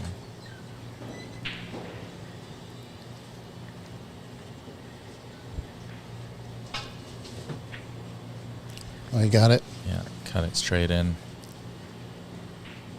And he was letting the cue ball loose a little bit. Has he landed perfect on this black? Oh, the black doesn't go. I think I need my eyes checked. Yeah, it's funny how these cameras just don't. I mean, they're really good, but they're not. You're not at the level, right? You're not point of view. Yeah, and it's not even so much the cameras. It's just angles. Mm-hmm. And, you know, we're looking at a flat, like a 2D, you know, image, and it can often, you know, like not represent what you see out there. You know. Even when you're playing, sometimes, you know, you have to go around. Like if you don't, you might look at a shot and you think, can I get by this ball? And you actually have to walk around the other side and look at it from the other end. So, yeah, you're doing squats and squinting and. Well, he did a good job by covering that red. Although it, you know, it's not super easy to make anyway. But he made sure to use the yellow to cover it. I think he's just going to snick off these and. Uh-oh. He's okay. I always thought it'd be nice to have a quality head cam with image stabilization. Be super tough to play with it on, but I think he can cut this red in. Well, he's not going for it. I thought that maybe the one above the pink he could have tried to cut. It's a more sensible shot, I think. Getting some cover behind the blue is what he was trying. Now I think, knowing Varun, he's going to take this one on, the one that's above the pink. Yeah. He can get back to balk. That's one of those considerations that you must take. Is if you're not going for that shot, then you shouldn't leave it for the next person because you know it's on. I mean, do your best not to. And he's not going for it. Oh, he spotted another one. Oh, nice. Where did that one come from? That's so smooth.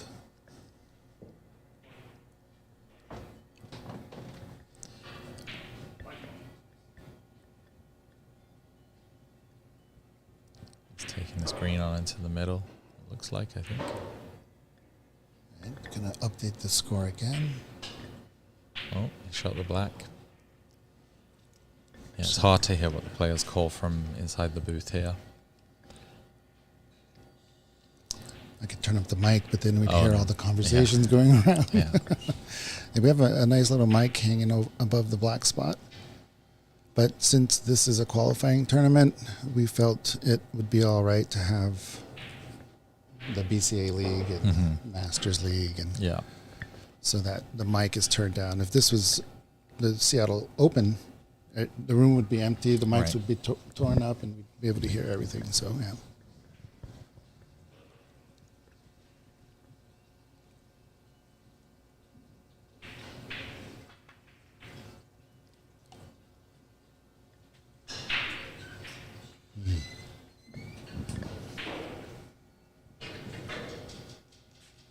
Yeah, well, he's left for a plant here. You don't see it a whole lot in snooker, but they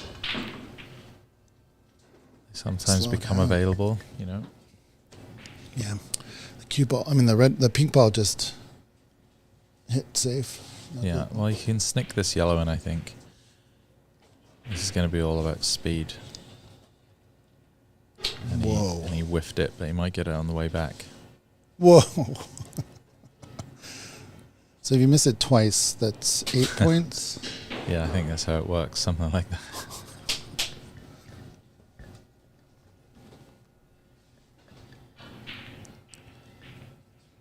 Okay, so Varun does have a 20-point lead. There's one red that's on a cushion here. But he still needs to be careful that this frame doesn't get away from him.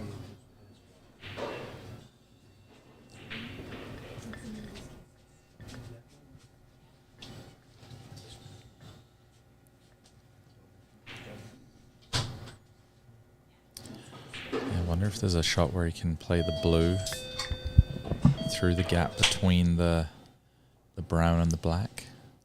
Sorry, Charlie playing the blue through the gap between the brown and the black and follow the cue ball in behind the brown. Do you see what I'm... So almost a dead straight shot, but follow that cue ball, hit the cushion, and then just hug up behind the brown, and that's exactly what he's tried. Ooh.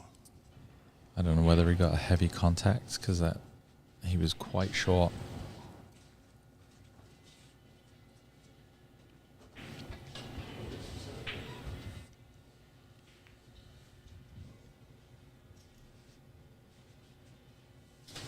Yeah, we'll see if he asks the cue ball to be cleaned. If you noticed any sort of kick. Or what's it called in pool? A skid. Skid, okay.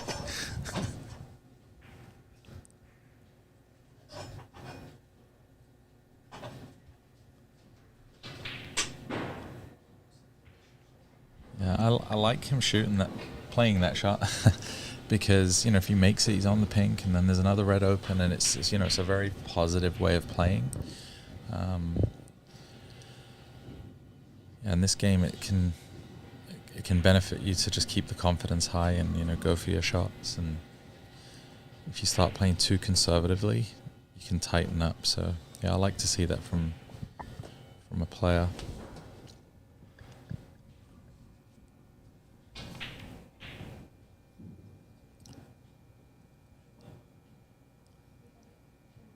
The yellows come to his rescue for this red in the middle. Charlie does have a back cut on this red past the pink.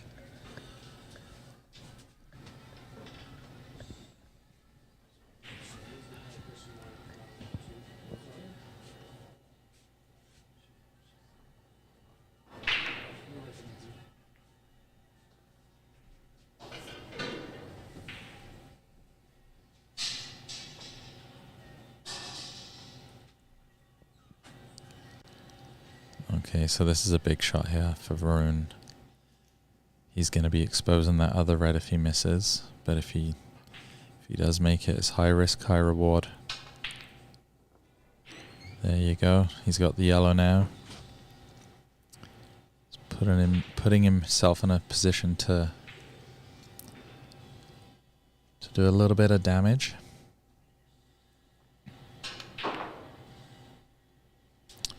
And we'll see where this yellow getting respotted, how it affects getting on the yellow. Yeah, he should still be good. I thought the blue might have come into play a bit more, but if he leaves the cue ball, a couple of inches above the blue spot, that would be ideal. He went a different route. I think he's got to look at it straight in this corner pocket. He does also have a fairly routine safety here. He could just roll the cue ball up. After hitting the yellow, he could roll the cue ball up behind the blue. But I don't think that's in Varun's nature, but it is. He played the right shot. He's protecting that lead that he's created. And he's making Charlie work for it.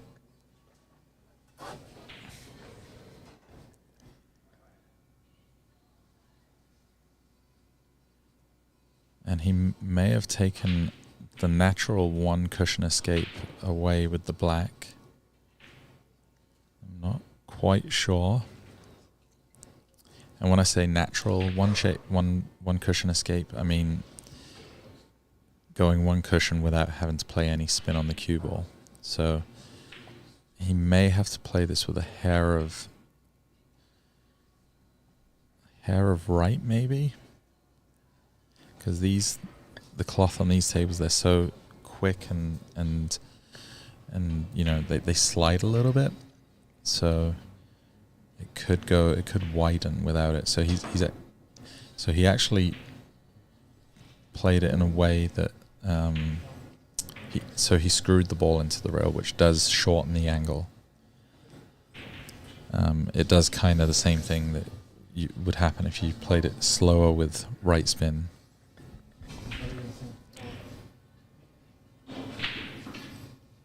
So they're just replacing the balls.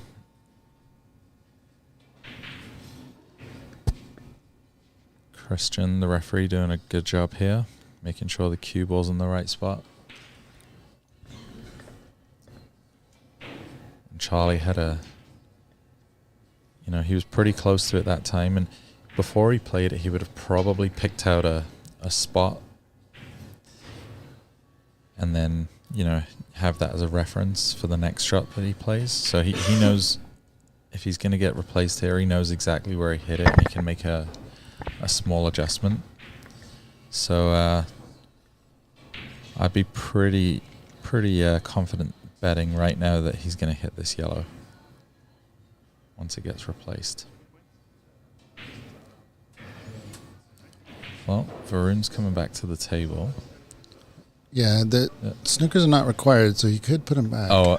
No, wait, there's only 27. Yes, Okay. Snookers are required. Okay, so sorry. Yeah, I wasn't paying attention to the... I thought that, for some reason, there was a red on the table. But. Varun gets down and fires it in. Boom. Yeah, this one here, I would just try and make sure that the green goes in. I wouldn't be trying to do anything too fancy with the cue ball, because Charlie is going to come back to the table. Now, for me, that shows just a little bit of, I don't want to say inexperience, because I'm sure that he's played a lot of snooker over the years, but I think he was trying to screw the cue ball back for the brown.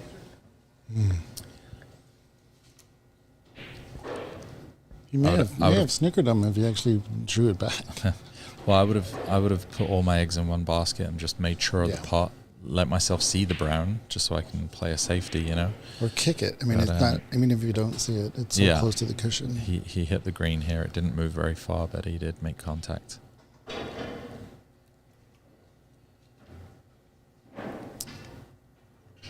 Yeah. You could play this two ways.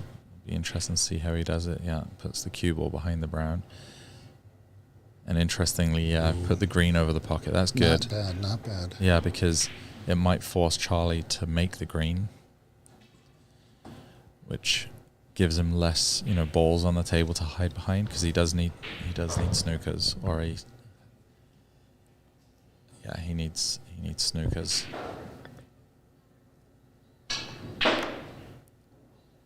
And he may have just found one. He got a snooker. Oh, I think he's okay. I think he can see the brown.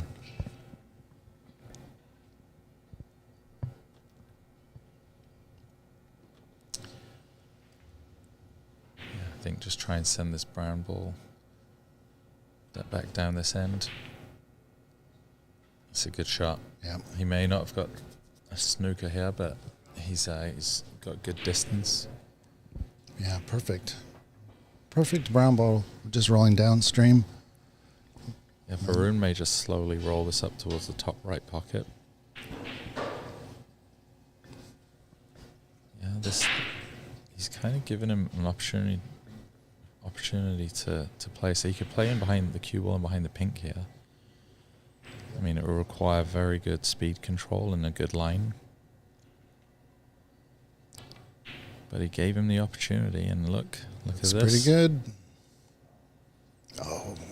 Brown ball has to help, which it did. Well, I think he might have got him. Yeah. I think he'll escape, but that was a really good shot.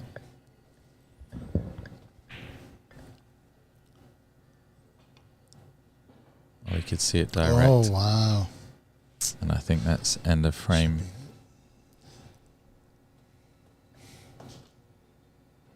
It's funny how easy the balls go in when you don't need them. He didn't need the brown, Okay. We have a decider, my friends. Oh, is it 3-3? Yeah. Yeah, the scoreboard by the table is our reference point since it is controlled by the ref. Okay, well, we were supposed to be hitting the road. Okay. But I think I told my my buddy who I'm driving with that I'm going to go after this, and I think he thinks I meant the match. So we'll get some clarification on that in a minute. For sure, but man. Well, we do appreciate. If I can stick around for the next one, we will. Oh yeah, absolutely. Yeah, we'll take a 5-minute break and then we'll be back. Check on my ride. Thank you, guys.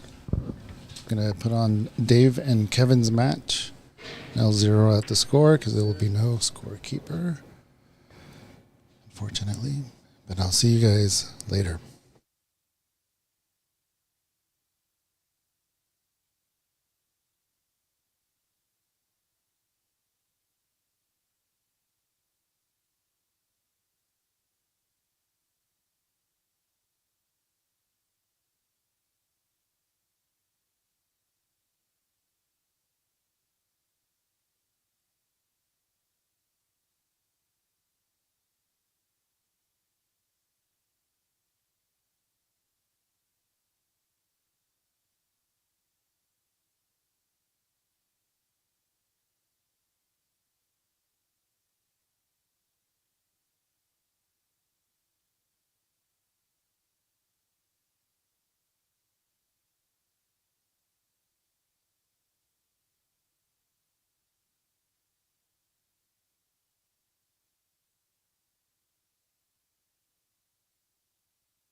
Hello, everybody.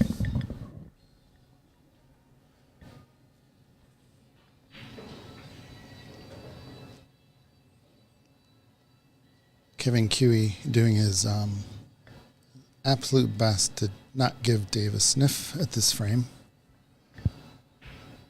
Although it's still anybody's game, he is looking confident. And it doesn't look like the safety battle that he went through with Dave in the previous frame has affected him. So he recovered well. I think he knew that he can lose a frame, and don't lose your cool. You still have another opportunity.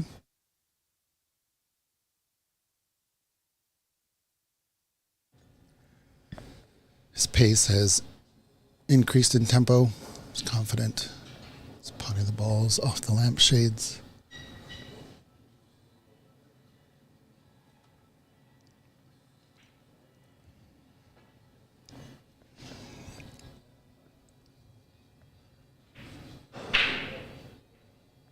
Dave gets straight down on the shot. It's almost a straight shot, so it's not too much thought into it, except for the blue balls. Gotta be lucky there.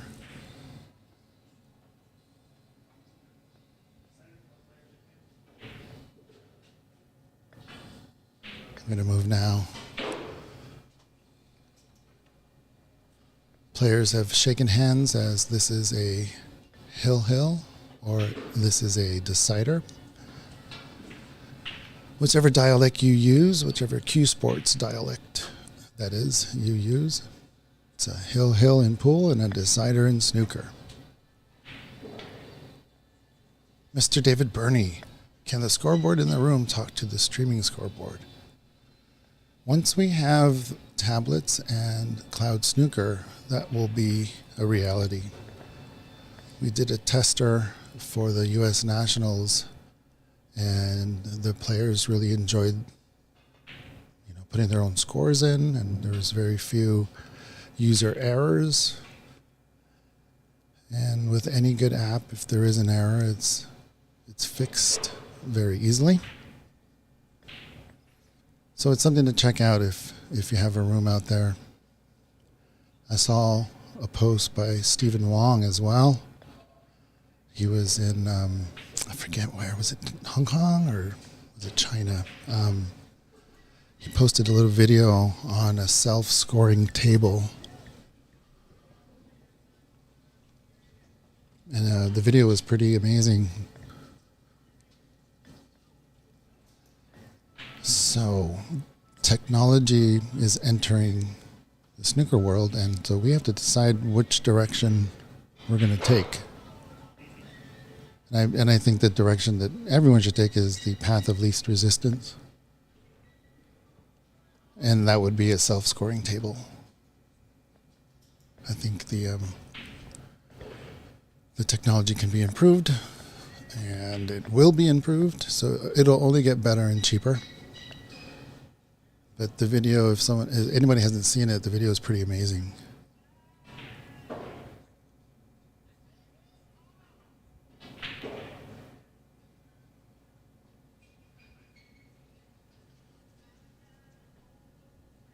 Anyway, back to this decider. Charlie's feeling pretty good. Still very early. We know how these matches or these frames have gone.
It was beneficial to have that ball there just to guarantee that the red went in, but if I was to play that shot, I'd want to keep that red there. So maybe there's no option. You had to run into it.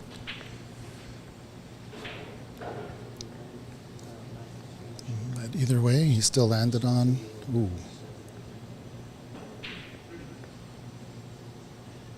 So is this the end of the break? That's the big question.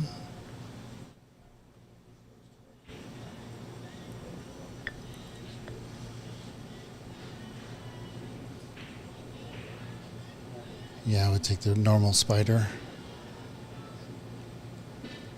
I guess it's not a normal spider, it's just the spider.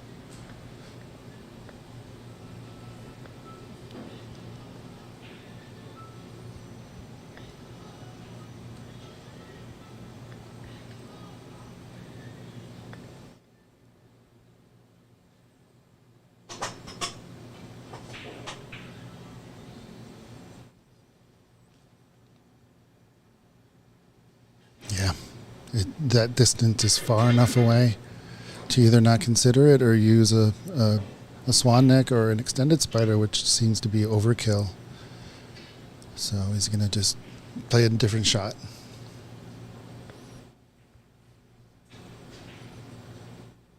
Oh, got too close to the side jaw. So, which means he hit that red incorrectly. He wanted to really hit the flat part of the side cushion, obviously, to get back up the table. But instead, he left a starter for Varun. It's only 2 real loose reds that he can play with, so at some point he's going to have to go into the pack.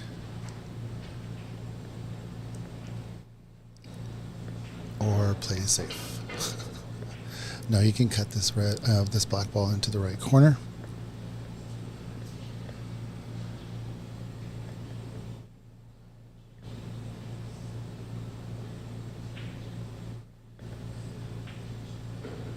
Good pace. Oh, it was a little strong. Initially, it looked like it was going to give him a shot at the loose red, but nope.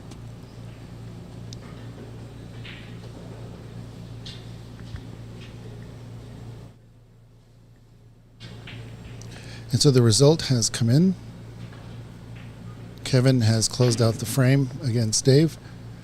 Dave's comeback effort was valiant, but came up a little short. He is still one of the top 6 that qualifies. So he will have to battle it out for 3rd, 4th place to see what sort of money he's into. So don't go home yet. Dave Daly still have another match to play.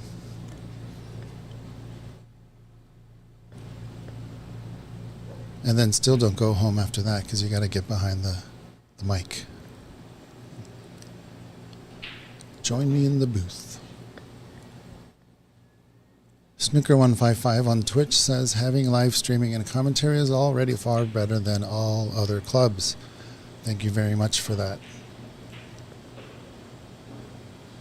We're fortunate to be in the part of the world where we have people like Lee Baldwin and Patrick Nix running their streams.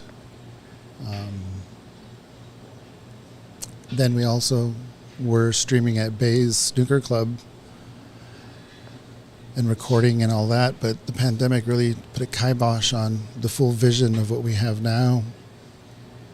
And so we were prepared years ago for this sort of situation. And then, as Carl Jung always says, in reference to synchronicity, there are going to be other people that are working on it at the same time. And there'll be some far ahead of you, and there'll be some a little bit behind you. And Patrick and Lee were far ahead, and there were others that were even further ahead. So we had a lot of inspiration and guidance from local streamers. That is a tough miss for Charlie Brown there. The Reds have opened up.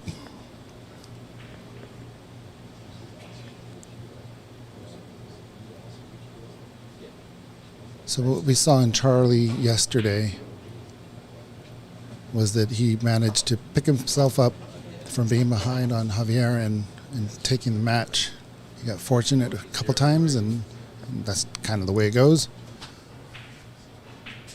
But he's let Varun back into this match, or at least Varun has done quite well to get back in it himself.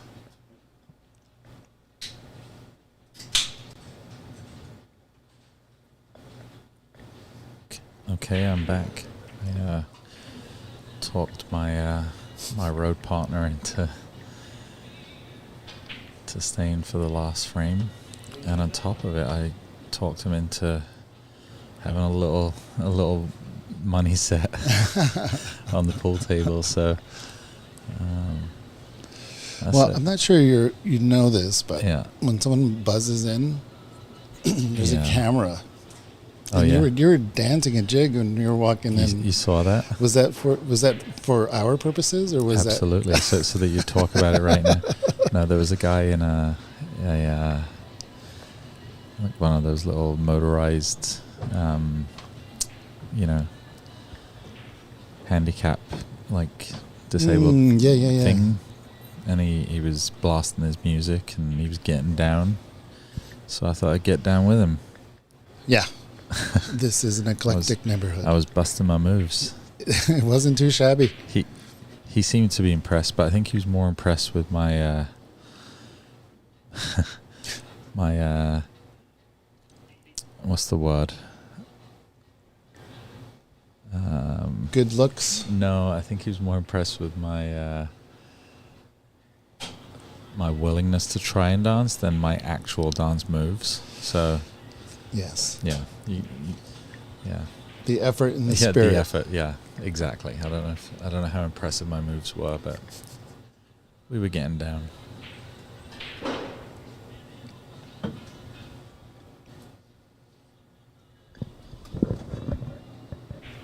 So will you, or do you stream matches at your club?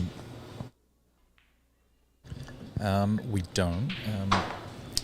We don't really get, like, I think I mentioned, we're more of it's kind of like a social kind of hangout bar kind of feel. We don't get a whole lot of serious players. Like, we do run our Sunday tournament, but apart from that, we don't, there's a lot of people in there. It's loud and not super loud, but people are having a good time. They're drinking. Sure.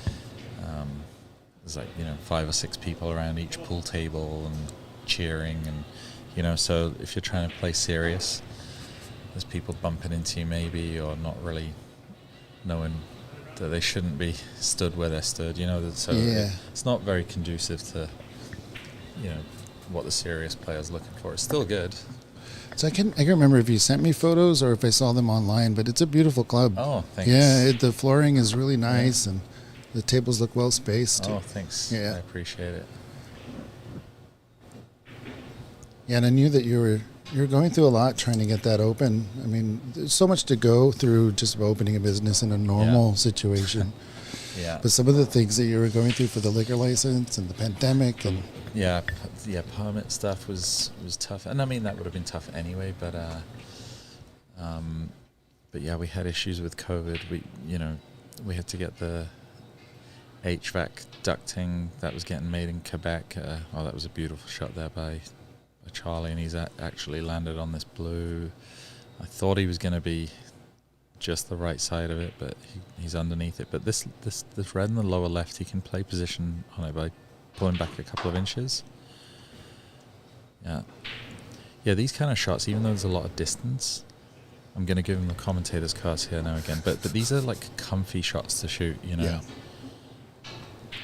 The pocket, slightly off angle. Yeah, and the red was nearer the pocket, so and he's right-handed. His body position was in a good spot. He's not kind of like awkwardly cueing. But the sheet metal factory was in Quebec, Montreal, Quebec, and they had a COVID outbreak, and then they were backlogged, and it took like months. And this is for the HVAC vent? The duct. Ducting. Oh my God, just the ducting. Yeah, and we couldn't do anything until that came. That was just one of many issues, and I don't want to bore your listeners with all the woes and things I had, but once they finally fabricated all the ducting, CN Rail went on strike. So that was another. So we were ready to get it shipped, and we couldn't get the stuff here. So that was just one of the things. But that's like an easy story to tell. Like that was kind of ubiquitous. Half of the course that I went with. That was what was going on at the time. But we got there in the end. It took maybe a year longer than it should have to get open.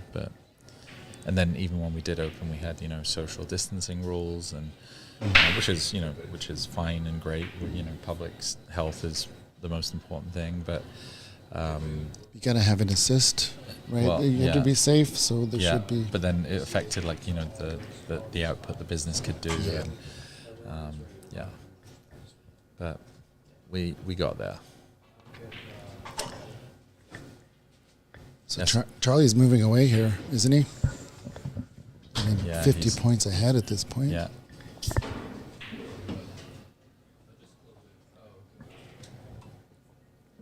Yeah, so I was thinking, you were saying about having a Moscone Cup style format for the snooker. It would also be interesting to do. I know you've hosted the Northwest Cup here, is that right? Or yeah, we hosted it 2 years ago, and we'll host it again this year. Yeah, I've always thought it'd be interesting to try and run almost like a border battle between BC and Washington State in like a pool. For pool? Yeah, so there's nothing wrong with us doing that. I'm putting you on the spot here. Yeah. It's hard for you to say no while we're talking. Well, we've talked before, and we both know the answer to that. Yeah. Let's give it a go. It would be fun. Yeah, I think it would be. It'd be good to organize something like that.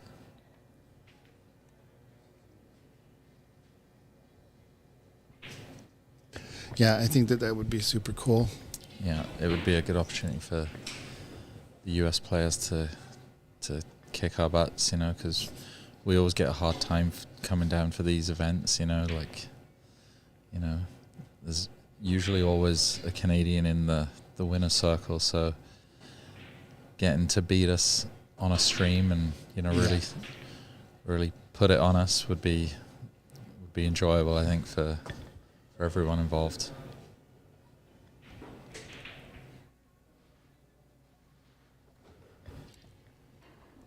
Yeah, I do enjoy the team events, especially as a live event. So you have people in the crowd to get that shootout feeling. Yeah. And also it's good for like you hosting, this, like having a one table setup format. You can really focus on all the action. It's all just right there on one table. Oh, look at that. Yeah, he's ahead in the points. He's obviously feeling good. It's amazing how much easier a shot like that is when you're 50 points ahead. It turned from tournament mode to practice mode. Yeah, exactly. He might even play this. Oh, what is he playing here? The brown? Looks like the brown.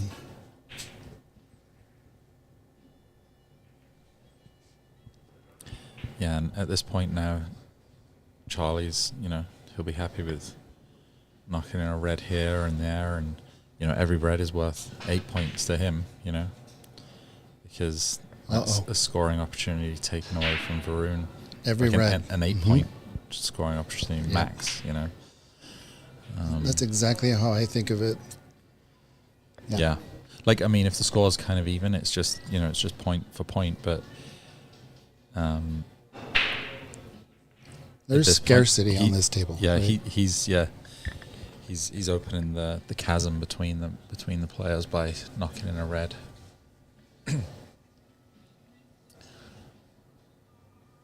But yeah, going back to the hosting a Moscone Cup style thing, it would be it's good because you can get all the action on one table, and and also it's like there's a community element to it as well. You've got teams playing against teams. It's pool and snooker are very individual sports, so it's nice to get the team aspect flavor to it as well. Yeah, I think if if the reality TV people are listening, it'd be kind of cool to have a big brother situation on the Mosconi Cup. Yeah. Have two teams. Yeah. Because there's so much dynamic that goes on in the team that we've never really realized until we hosted it. Yeah.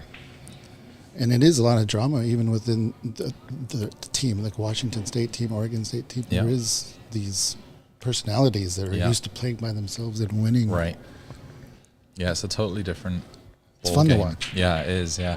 And it's a totally different, feeling playing with a team, because you've got the pressure of, letting the team, feeling like you're letting a team member down, or or you play great and you feel like you've done the team proud, Yeah, you know what? Even though he's 50, what is he? 51 points ahead. He has to be a little careful here because look at these reds. They're open and there's no problem color really. Yeah, and guess how many points are on the table? My math is not that good. 51. So it could, unless my math is terrible, but I believe that there's 51. I won't get my calculator out. See, he was playing position for the black there, obviously, because if he takes anything less than the black, this is it. This is the nail in the coffin. Yeah, here we go. That's a sellout. Yeah. Well, here we go. He may have been better off trying to just pick off another color, and playing for a safety. Playing for a snooker. It's one of those situations. Like sometimes you have to really just play what the table gives you, and play within that. And not try and force it. Okay, well, that was very enjoyable for me. Thank you so much, man. Yeah, I know you came down here to play pool, but I appreciate your time. Oh, yeah, no worries. I think we're going to try and get a set in, and because, I've hit balls in the Rasson, but I've never played like a full set on one, so hopefully you'll let me get on one of the tables. I'm itching. Absolutely. Yeah. So we are going to take a short break, very short. I'll be right back, and I'll let you know when the finals are going to start. Just going to get our housekeeping in order. Please stay tuned. Don't go anywhere.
All right. We have the answer. We will be starting the finals and the match for third and fourth place at 4:10, 40 minutes from now. So let me go ahead and just put that note.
What do they say about the best laid plans?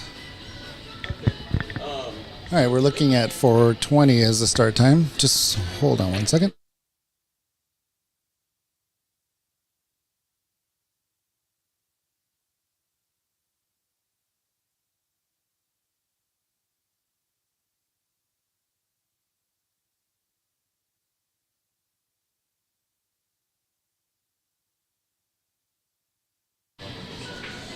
Alrighty, so we're still shooting for a 4:20 start time. Players are ready. Refs are ready.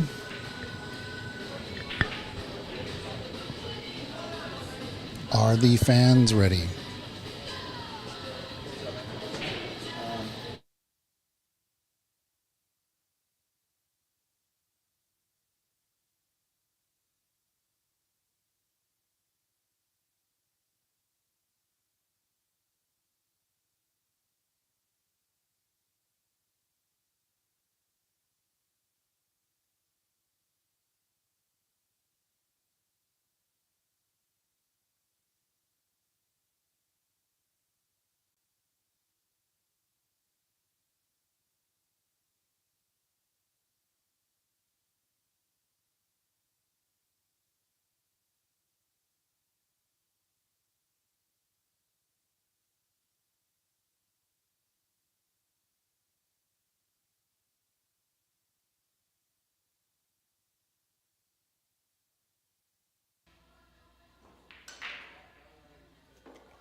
Alrighty.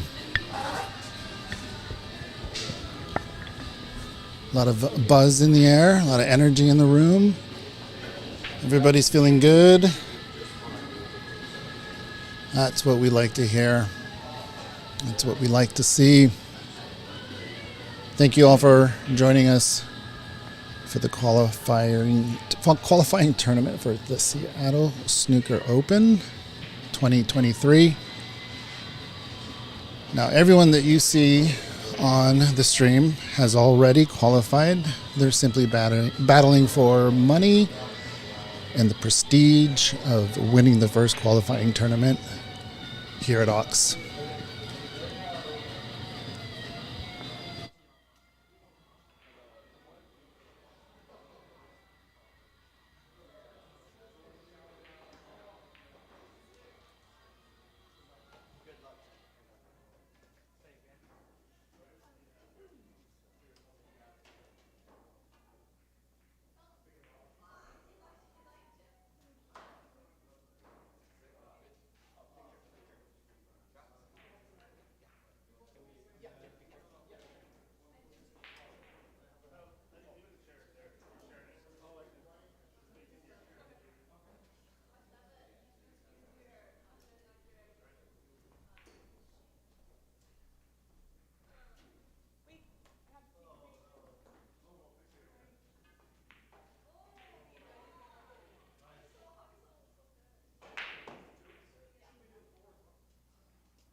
All right, what a nice little photo op for the participants and the organizers. We are all set to go.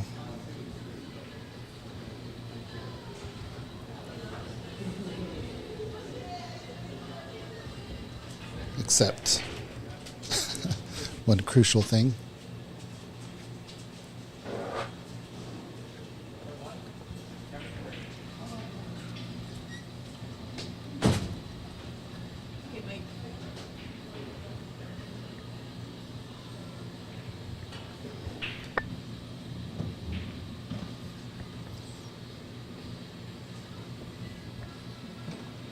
This will be a best of 9. And in the spirit of snooker, we'll put that in there. A race to best of 9. How about that? Oh, nice. So earlier, Charlie Brown had asked me to say hello for him to Jack Bear. And Jack has received the message and says, "Go, Dad, go." So it's very cool that you're watching and hopefully enjoying the stream. I know that you're not here in Seattle, so it's great that you have an opportunity to watch your dad perform. He's done a very good job as expected.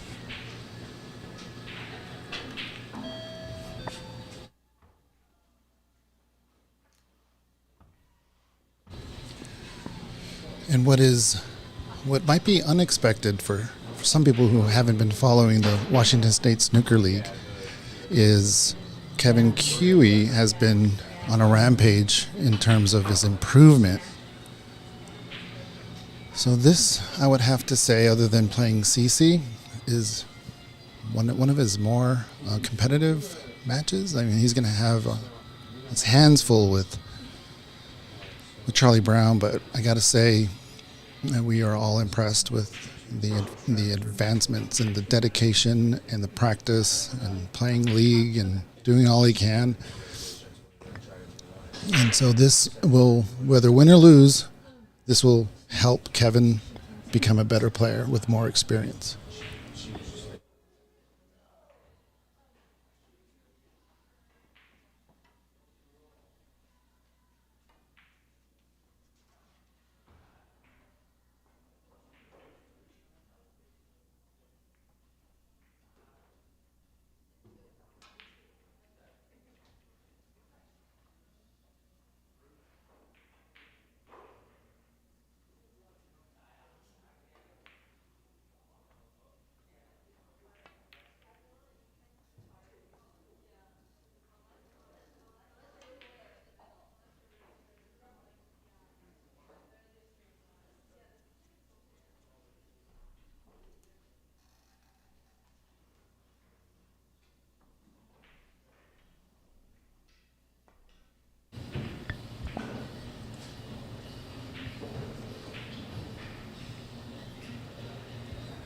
Cue ball saved the pacey safety play that Kevin did.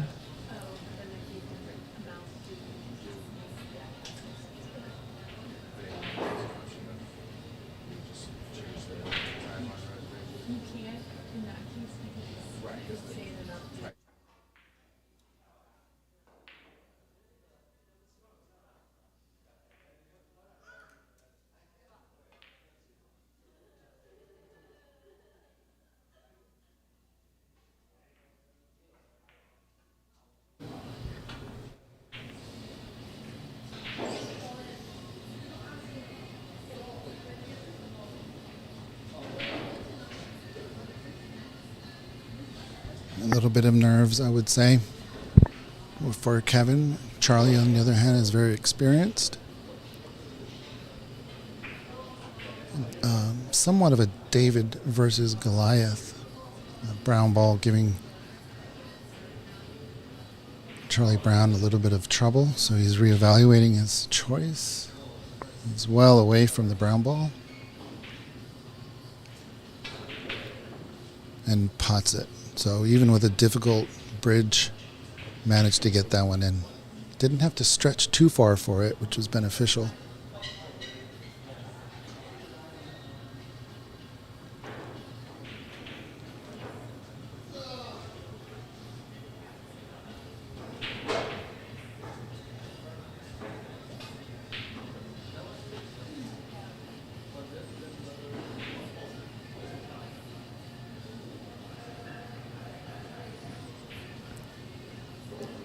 have the scores transposed. I'm going to go double check with the scoreboard on the table.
Well, it sounds like you. It's like me. I just wait for someone to come tell me I'm playing. I don't know any of it. I just show up. And yeah. Like, I'm here to play whatever. Someone tell me. Yeah. Okay, here we go.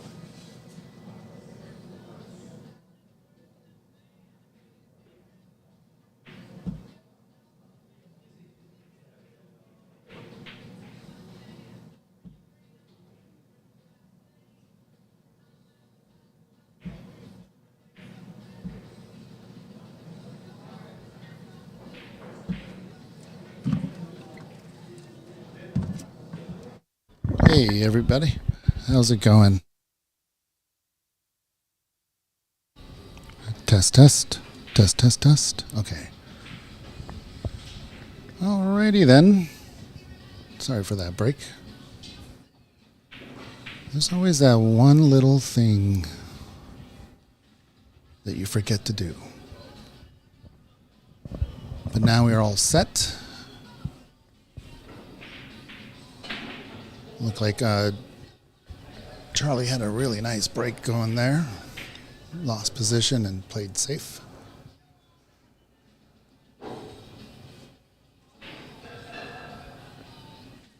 But we're all back at it. Here we go. This looks like an opportunity for Kevin if he decides to take it.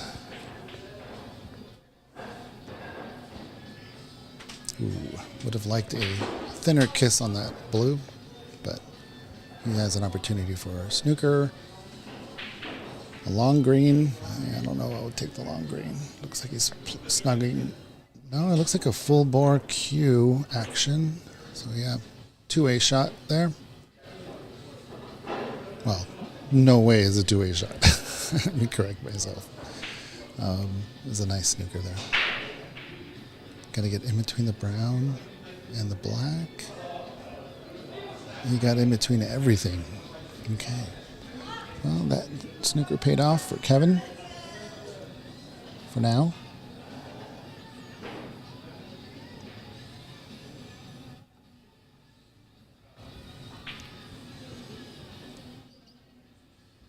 How's the sound going out, you guys? Is the music annoying? Can you hear it? Since we have pool action going on, we do have some music playing, so it drowns out a lot of the sounds of pool balls clicking, or at the very least it's not so astonishing if it was quiet. So let me know how it sounds.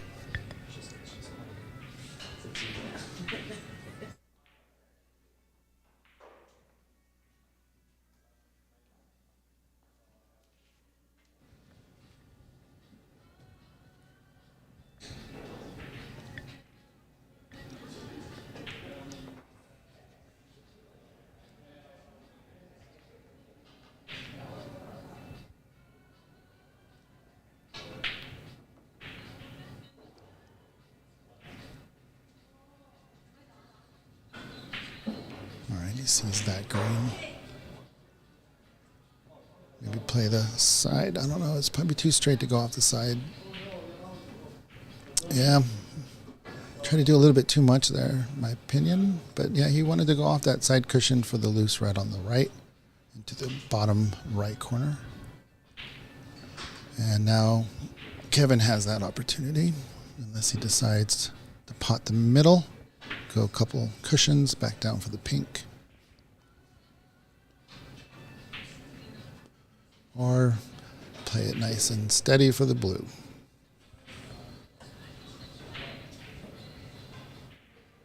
Haley Ostrich in the Facebook chat says, "Let's go, Charlie." So we got a lot of supporters in the chat for Charlie Brown.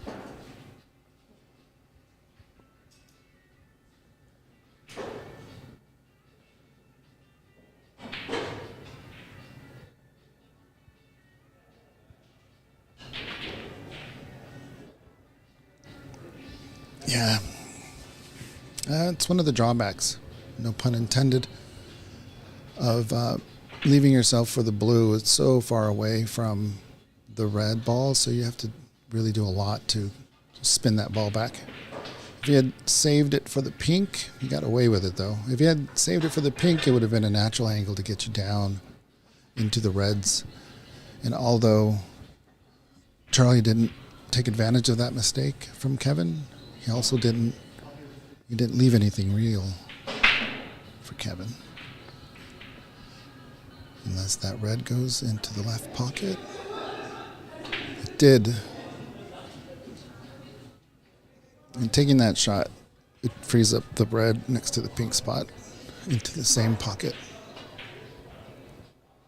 There's an element of safe involved.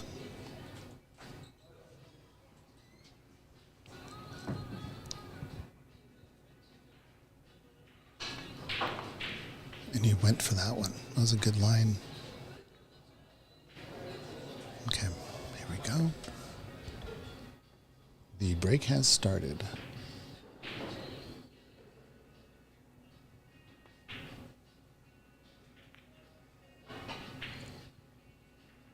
Has it ended?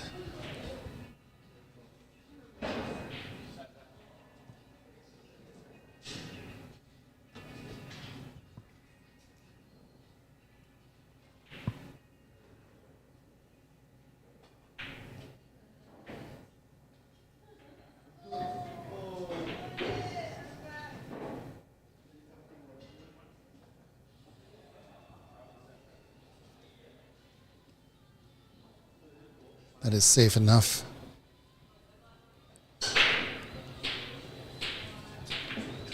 It's a difficult angle to get the cue ball back because it's so close to the kitchen, so close to the cushion. So he wouldn't be able to use the side cushion to screw back. Instead, he played a nice, smart play to avoid the double kiss, go off the top rail, back up to the bulk. This red ball is on, but we'll see if he's playing safe.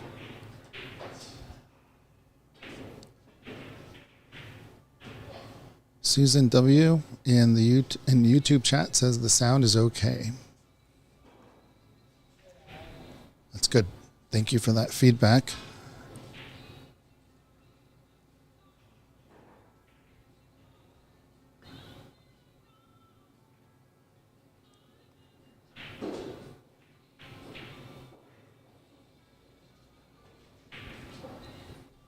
There's one benefit to tight pockets. The cue ball is the same size as the other balls. Got real fortunate. It was a risky shot. The in-off was always on, but I think the pace was what saved it. I don't know. Maybe the angle more than the pace.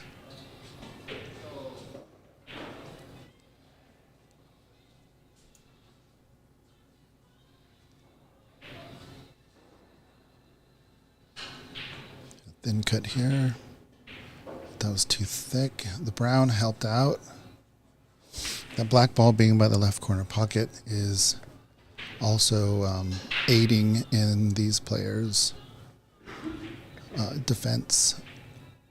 So because it's blocking that pocket, it's easy to just lay a green ball in that direction, put the cue ball near the opposite green pocket per se, and give no shot to the right corner pocket.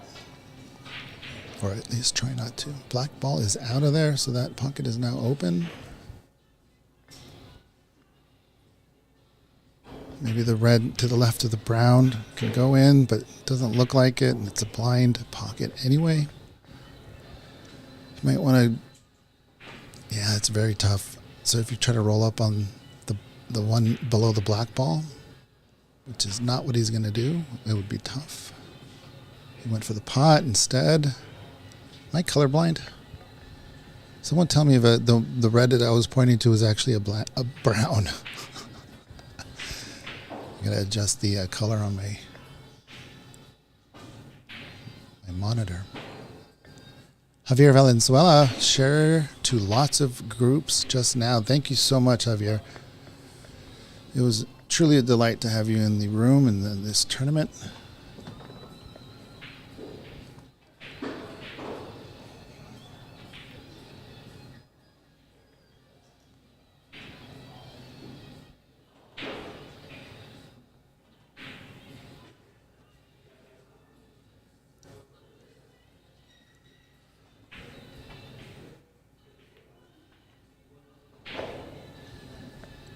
It's a fortunate kiss.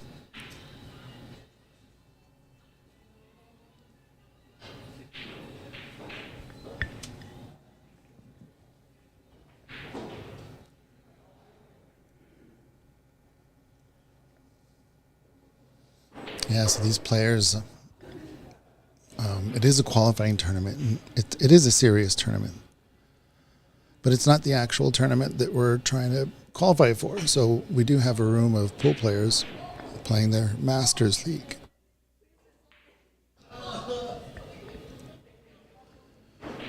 So it might be uncommon if you are Canadian or UK or traditional snooker watcher to have so much noise going around in the background. But there's nothing wrong with a constant buzz. It's those sudden noises when it's quiet. Those sudden noises are very loud when there's nothing else to distract it.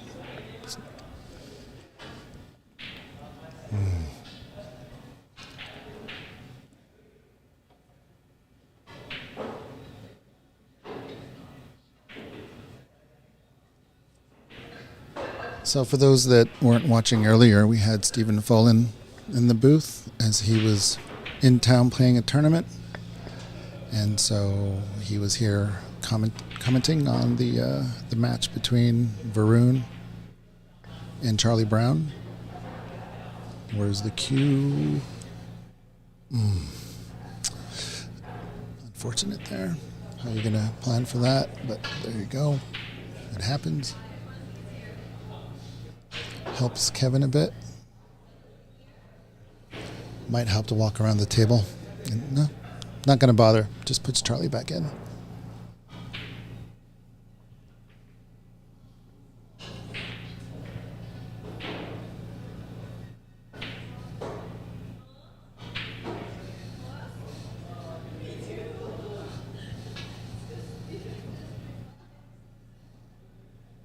Oh, how's that kiss?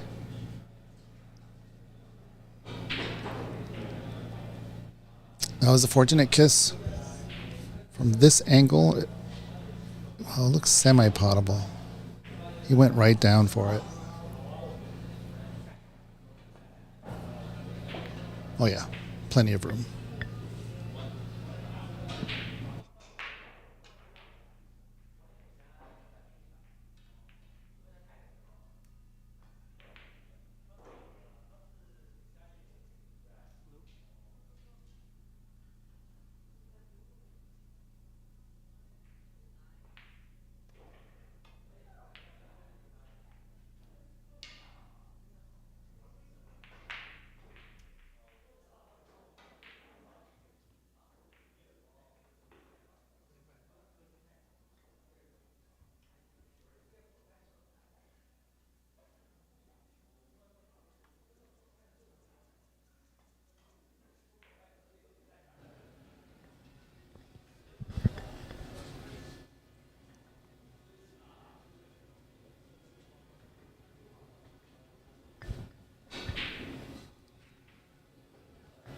Taking his time,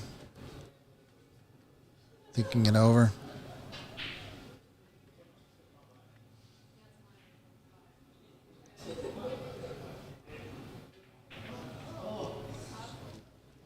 What a shot if that worked out.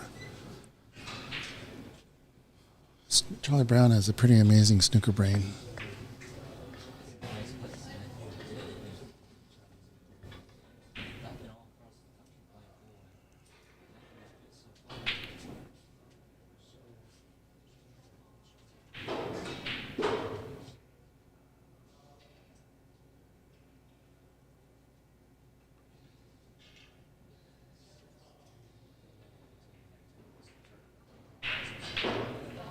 He's watching the balls go up and down the table in his mind.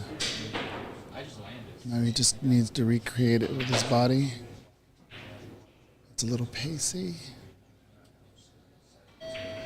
This is a tempter. I don't know if Charlie notices that Kevin at this point is just kind of going for everything. He's very offensive minded.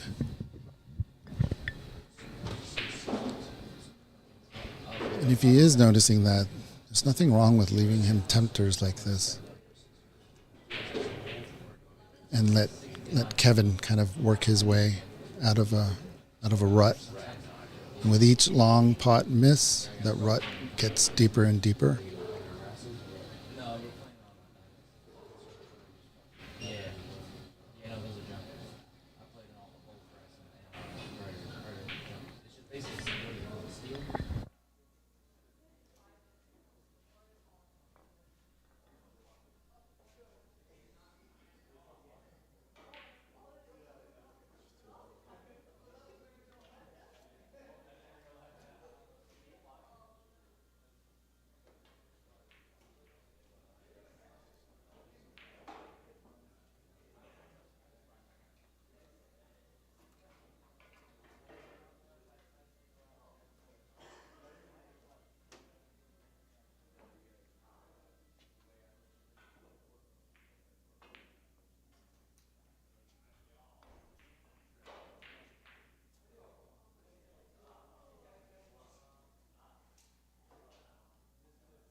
All right, you got out of that snooker. Sorry, I had to go. Give Charlie Brown a little drink table. Looking at that cup on the floor, you're kind of thinking, "Oh, baby, that could be an accident." Yeah, the back two tables are now free, so the players can kind of get away from the pool side a little bit, and that's what Charlie decided to do. And same thing is kind of occurring with Dave and Varun. A little bit too much draw. And ended up running into the pink a little bit higher on the cue ball. Would have allowed him to get behind the pink.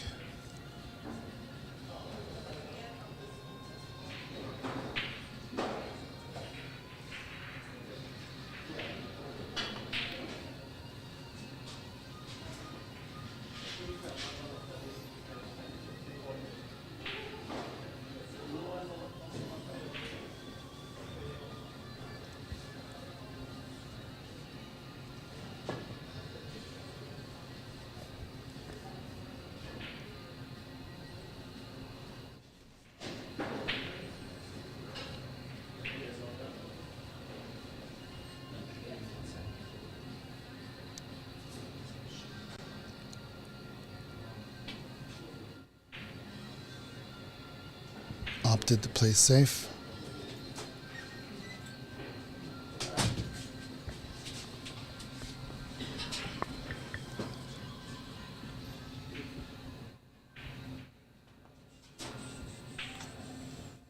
Nice hit on the green, that's a big help. Blue helped out a bit as well.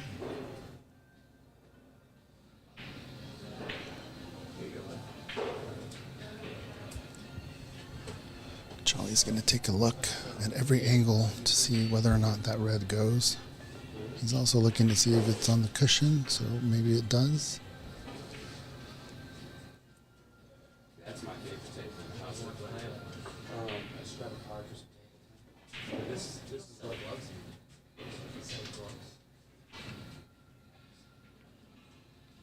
Nice. Cushion first.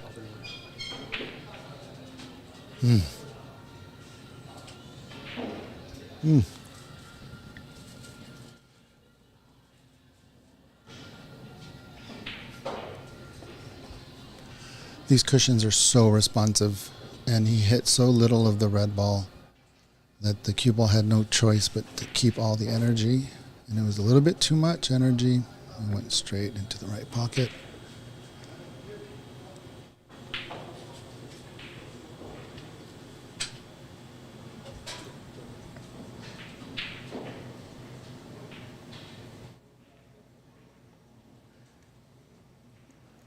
And with that, we have a game.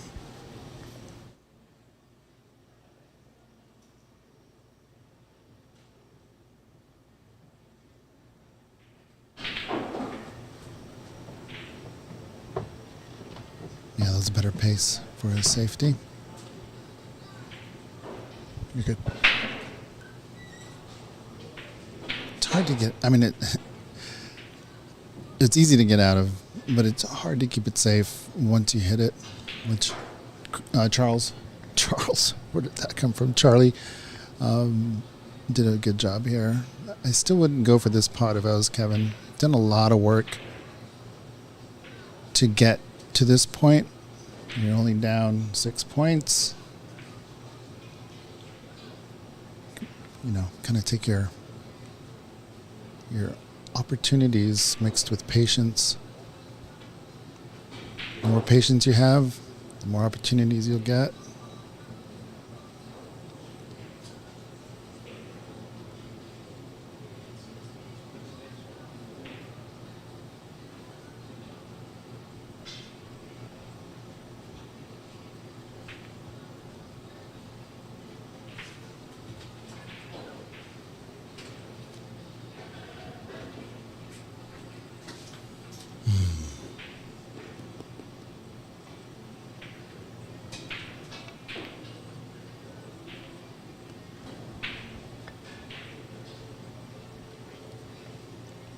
The shot before was really unlucky, leaving the green ball right over the pocket for Charlie in this position. Charlie is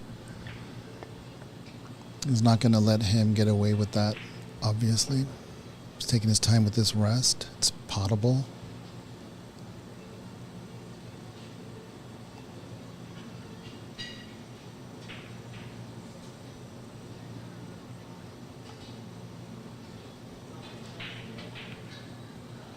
But opts to play safe.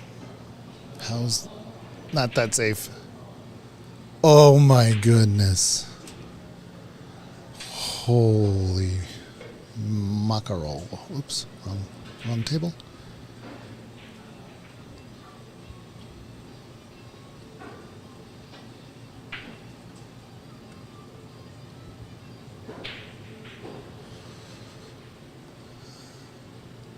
Let's see.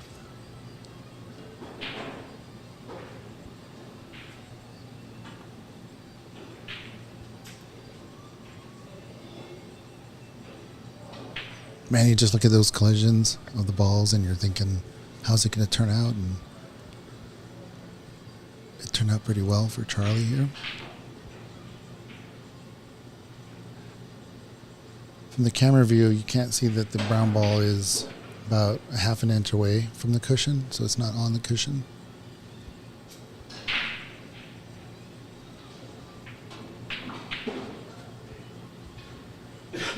Which in my opinion makes it an easier shot than if the brown was on the cushion.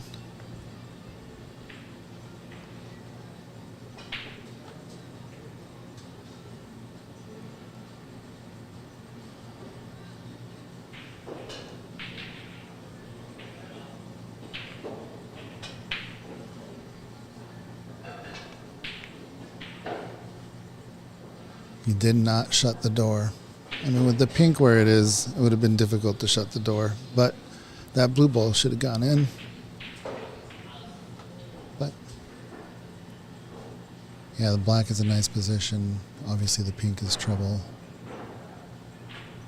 But the pink is good for a snooker in case the opportunity arises. Yeah, that's potable. He wanted that blue ball to go up to the bulk cushion.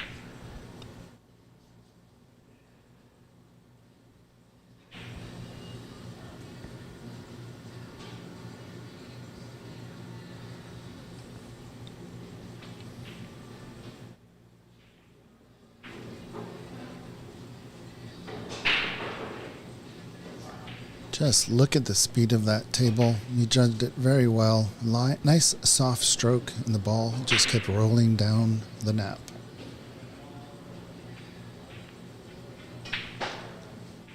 And now understanding the situation, he just plays safe. Or try to make Kevin force an error. Just kind of end this thing.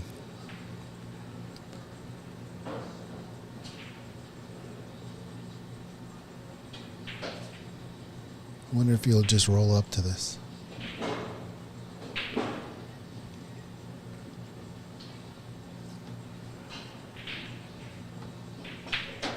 No.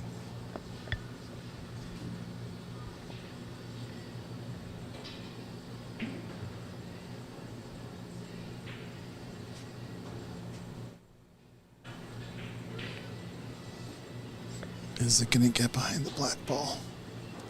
What an effort. Oh, what an effort.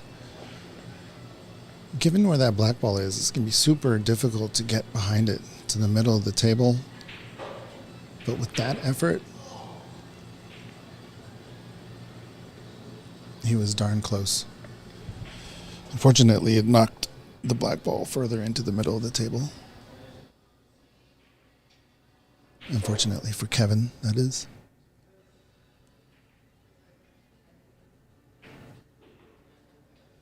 So he's going to probably want to go 3 rails, bulk, left side, and then the top rail to try to get it behind the black. That will force the pink ball to stay up at the bulk end of the table and bring... Oh, that's too slow. Oh no, hold on.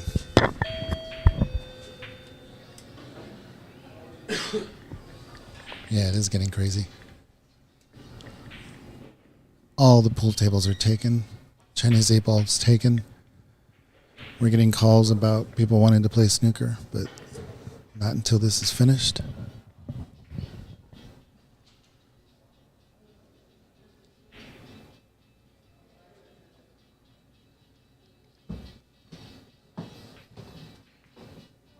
Just lay it up there. That's very nice.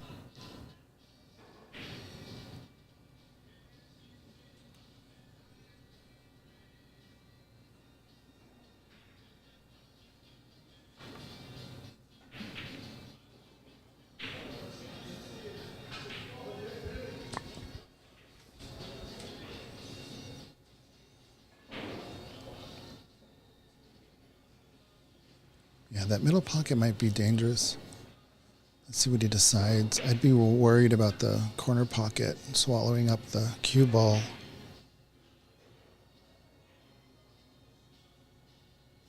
I mean, you don't want to give an opportunity for Kevin, obviously. But sometimes just rolling it up to the pink ball at this point, where they're almost vertical with the table, don't give him a shot. Put the cue ball just a little bit above. He decided to just skim off it and land on the top cushion.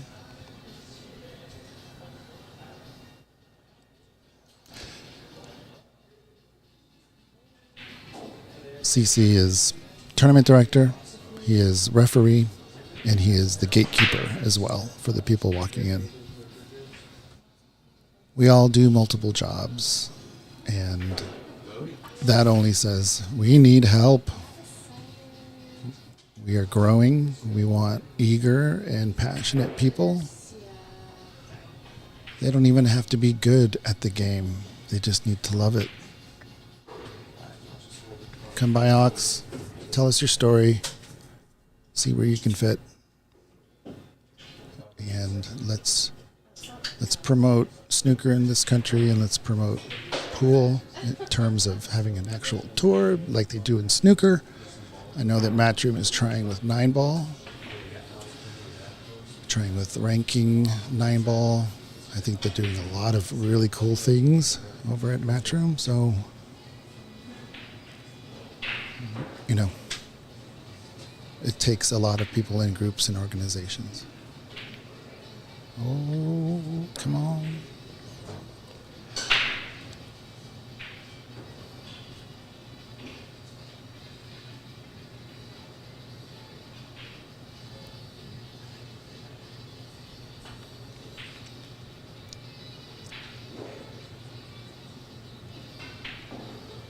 This looks good. My goodness gracious. I mean, is his second chance of getting a really nice snooker on a ball that's in the middle of the table, and just didn't happen. He can't feel too terrible about that. He's got to shake it off, though, because Charlie Brown just won the first frame. Everyone's nerves are now gone.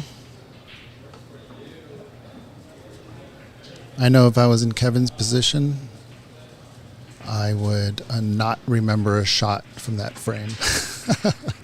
You're just so like hyper in your thought and your breathing and your heartbeat, and very nervous and anxious, and then after it's all said and done, it's hard to remember what the heck actually happened.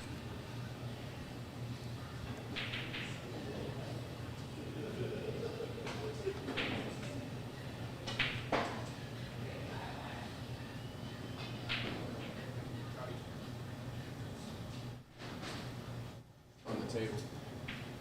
Other side, maybe.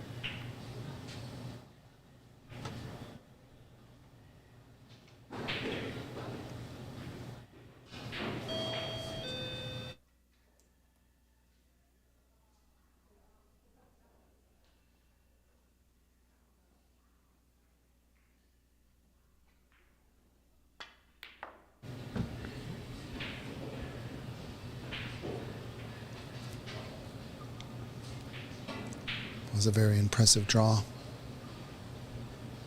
given that he was slightly hampered on the yellow ball.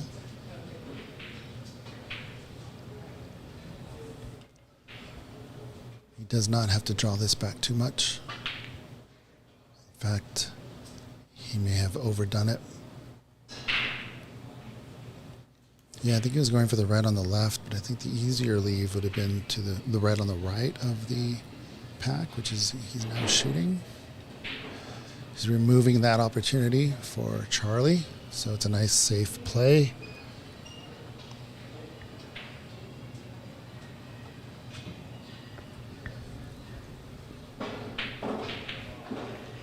Somewhat of a shot to nothing here for Charlie on that loose red. Instead, he decides to force the issue a little bit by opening up the pack.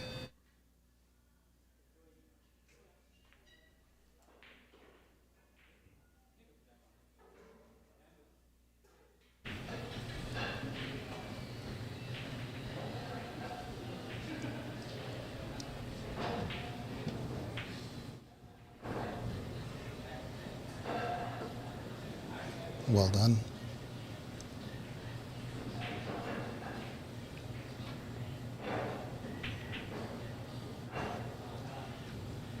Gets rewarded for that nice safety.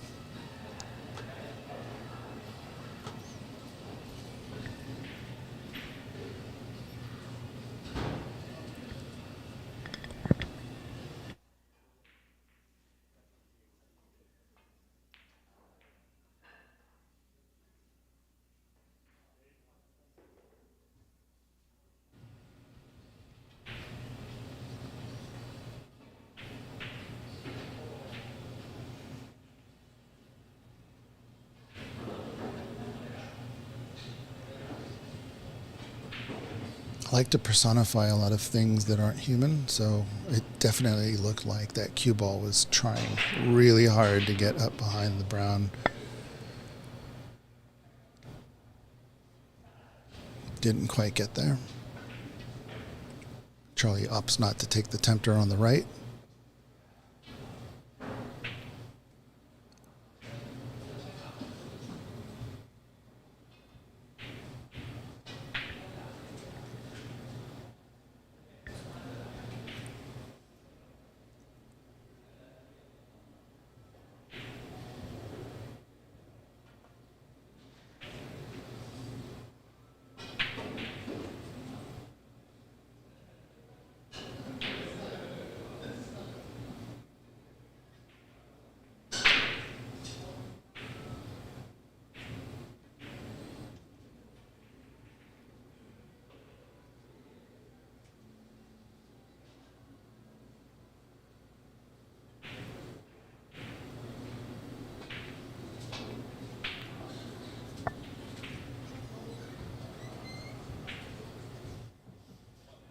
That was a really good shot to nothing by Mr. Charlie Brown. Looks like he's choking up on the butt of the cue, so that means it's a roll-up.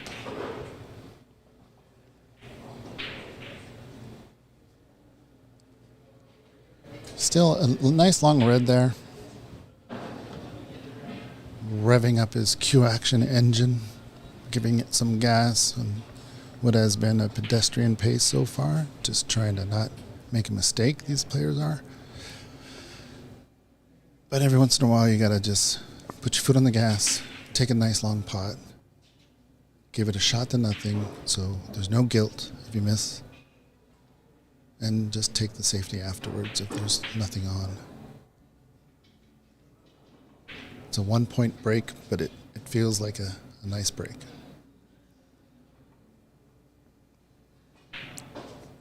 For amateurs.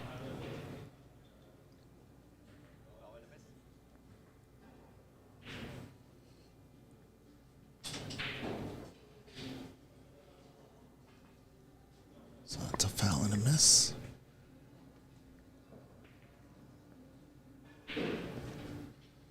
We won't be too much of a stickler on the rules, but yeah, that would have been a foul.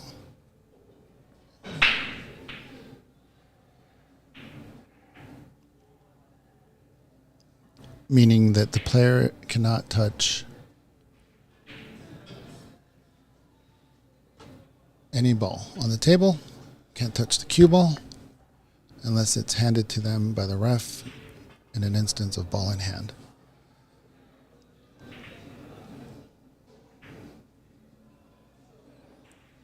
CC is definitely taking a nice look at it. Looks really good.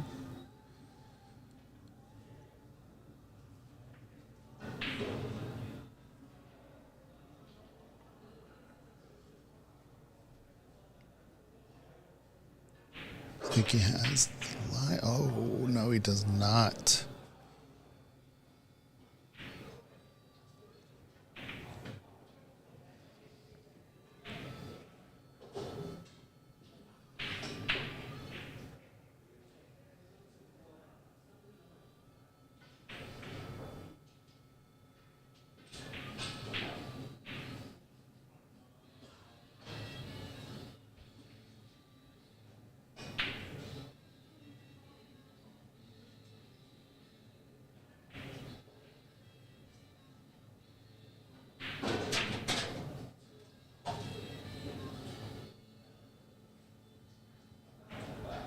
That looks soft.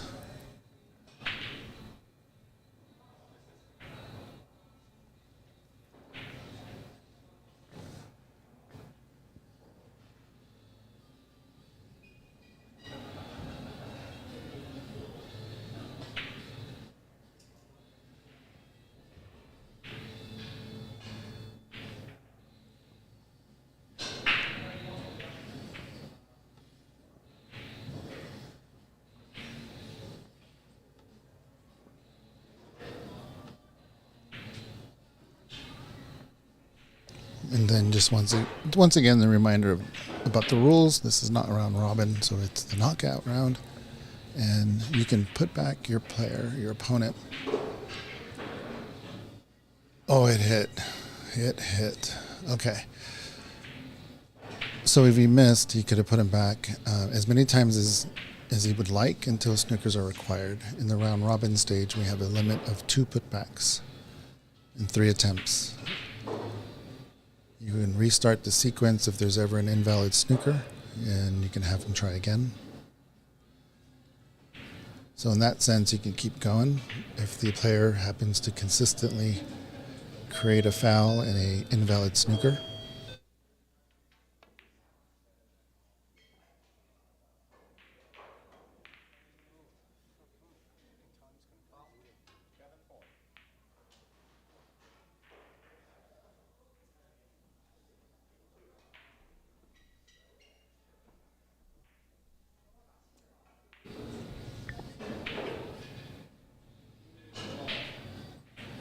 Kevin gets ball in hand here.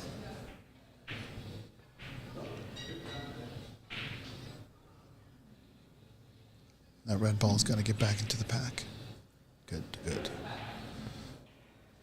All right. Nice safety here. Might shoot for the brown. In terms of getting the cue ball behind it.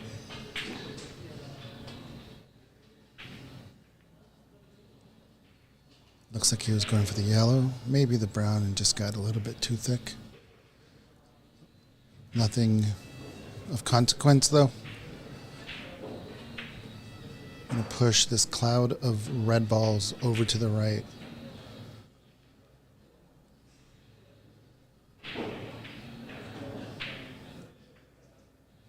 They're riding the wave of defensive shots.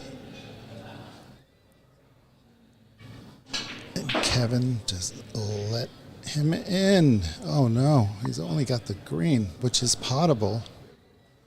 He sees the black. Can he cut it into the left pocket?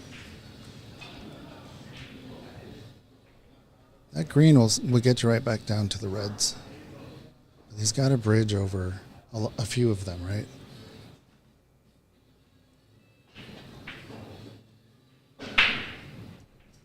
So he does see the black.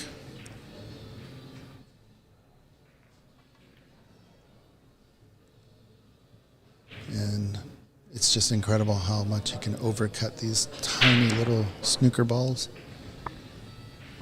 the same experience. I bet you could replicate that sort of acute cut angle on a pool table.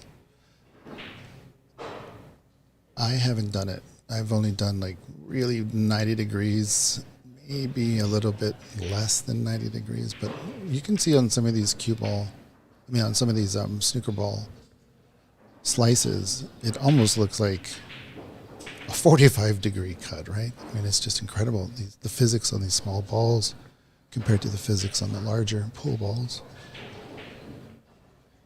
Anyhow,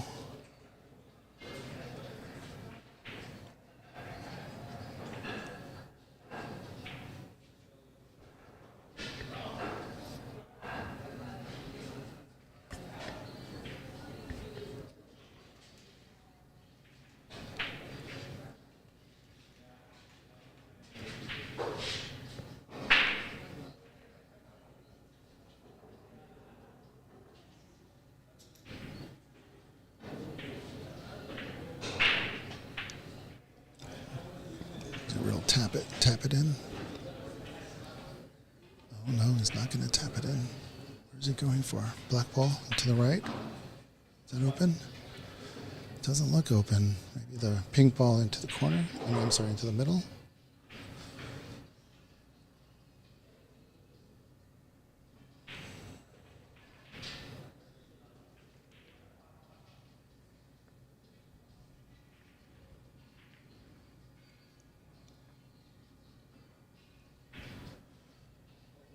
In a battle of third and fourth place, Varun is up 2-0 on Dave Daly. They're playing their third frame. Nice pot there by Charlie. Did he make a mess of things? A little bit, just a little bit. Just gotta play safe.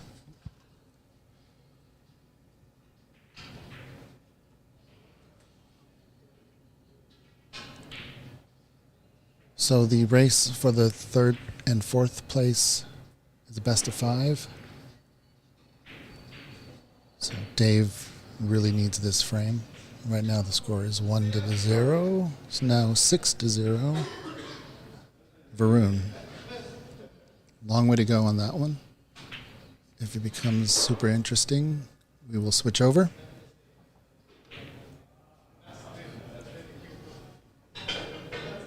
And once again, just want to read off the list of names that have qualified through this tournament.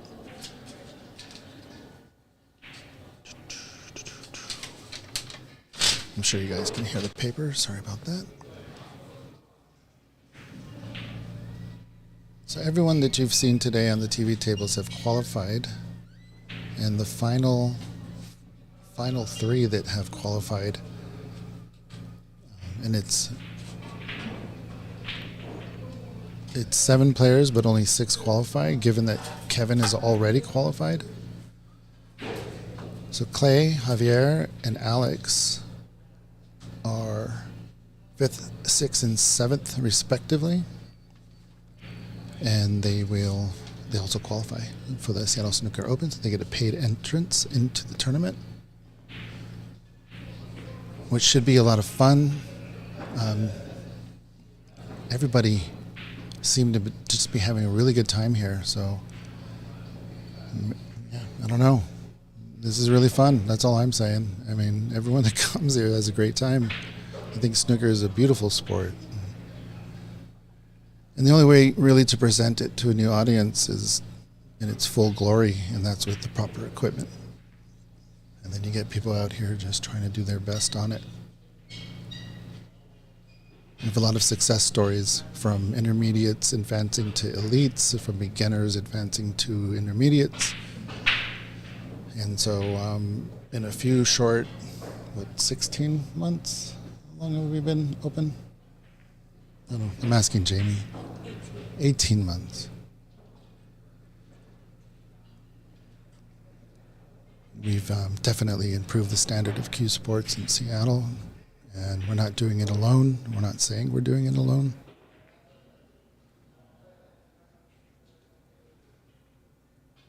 But that just happens to be our mission.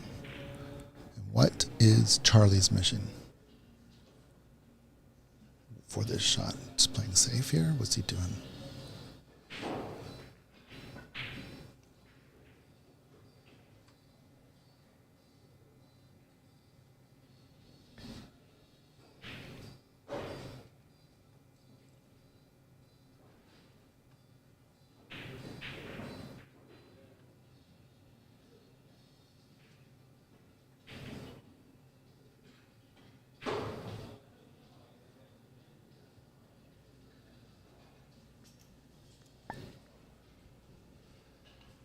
It seems like such a simple shot because we just saw him do it, but a lot of beginners don't see these type of shots. It's hard to remember that. Oh, that's a good. Oh man, it's hard to remember the simple shots when you're watching players on TV, and it's easy to remember the fantastic shots. But sometimes it's those simple shots that can get you out of a bind when you can't see a fantastic one.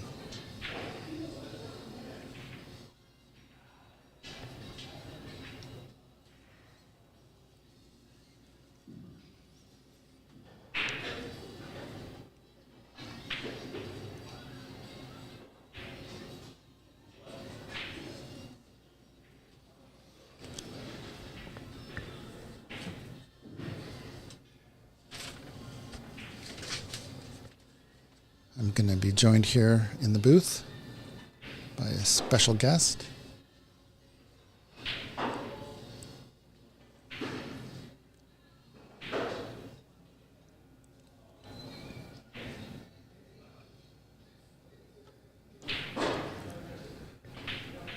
All right, so I have the wonderful Jamie Miller in the booth. What's up, Jamie? You're the owner of Ox as well.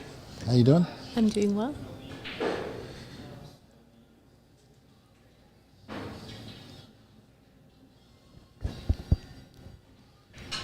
Well, we appreciate all your work and all your help. Everyone appreciates it on the stream, in the chat, and in the room. Do a lot of work here, and you're a full-time teacher. So there's a lot of people behind the scenes doing a lot of work. So thanks, man. Fist pump. It's been pretty cool, right? It's been a nice weekend. It's been a great tournament. A lot of people have surprised me. Yeah. What surprises did you come across? Because there was a few matches, right, that we were just kind of eager to watch. I think last night's match between Javier and Charlie was excellent. To see pool versus traditional snooker. It was so fun to watch. I actually watched it again when I got home. I'm telling you as if you weren't there. I'm actually telling the audience, but I was just over watching Varun and Dave. yes.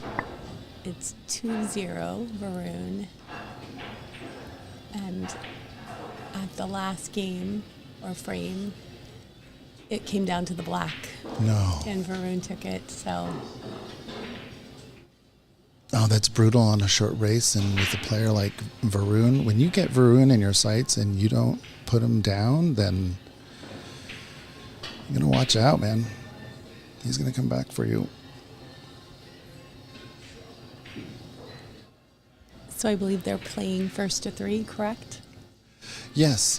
In snooker, it's best of 5. Best of 5, thank you. Yeah, Stephen and I were having some fun with the nomenclature. Or maybe it's the language instead of the meanings.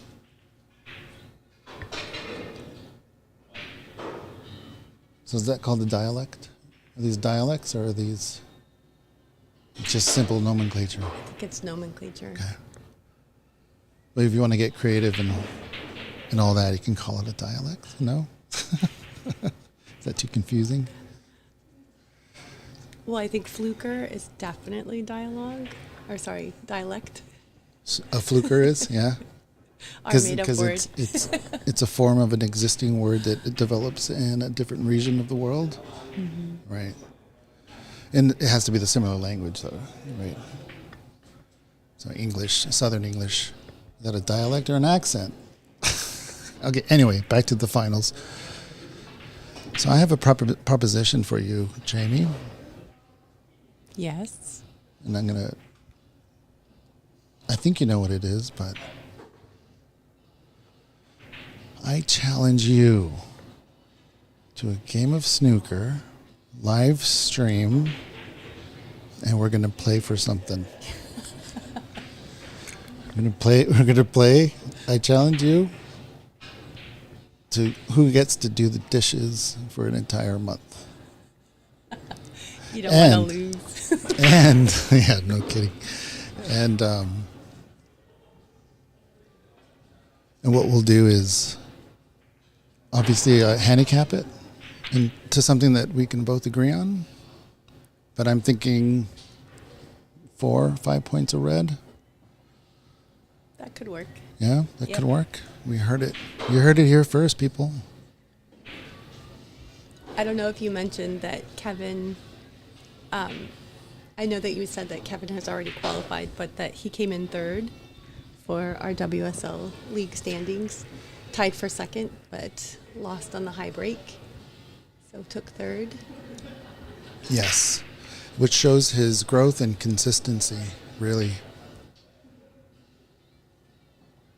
He's a very mild-mannered person, right? He's very, very pleasant, always has a smile.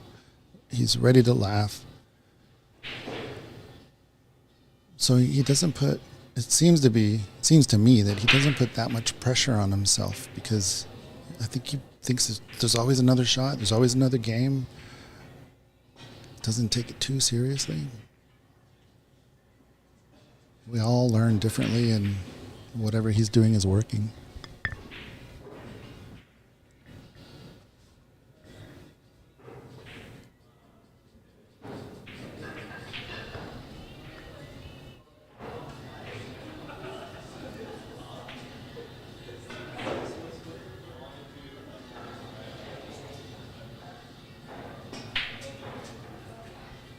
So in our match, are we going to call it the battle for the kitchen sink?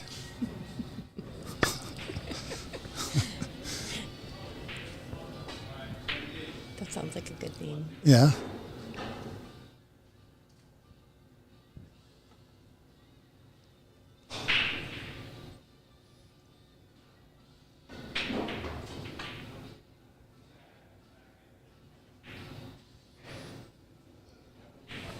If I win, I'm unplugging the dishwasher.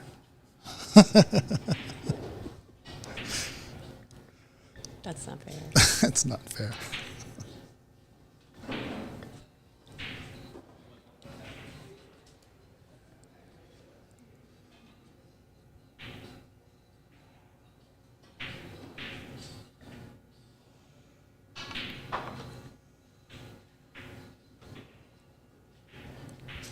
All right, there's still quite a few points on the table here, but Charlie is finding the groove.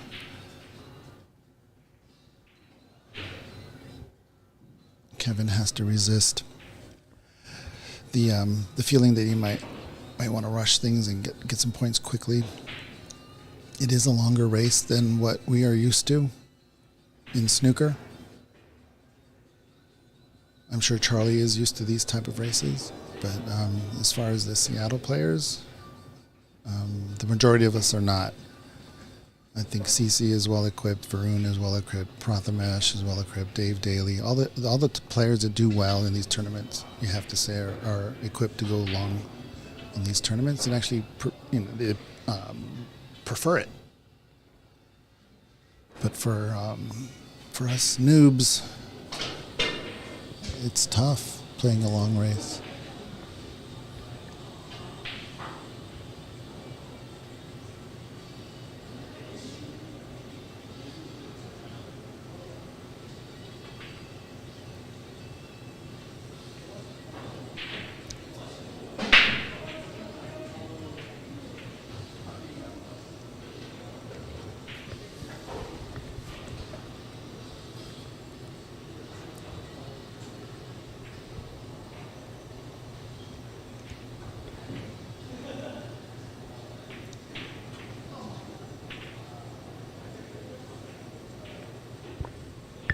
That was a nice assist by the green ball.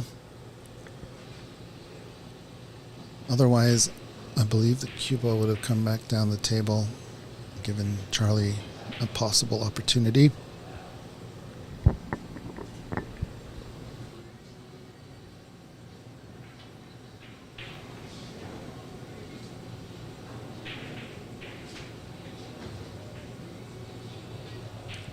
This was your first time, Jamie, playing in the league. Is that true? That's correct. How did you feel? It's a 10.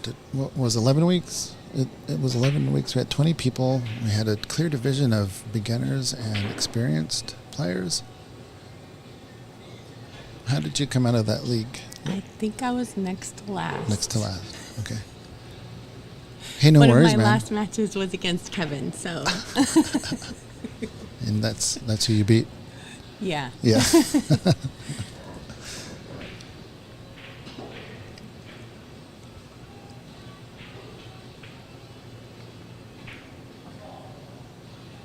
So in your mind, if we had the same interest or more interest, and I think at 20 you can start seeing a division, delineation between experienced and novice. Is there a need, you think, to have two divisions?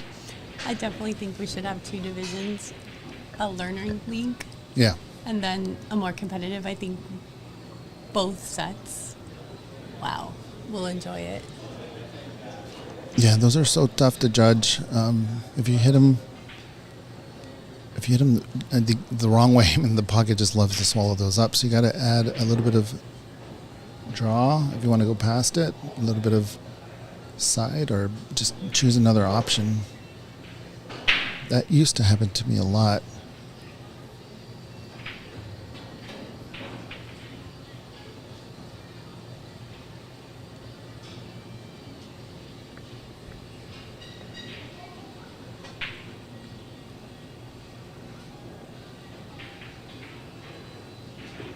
No, what's he thinking?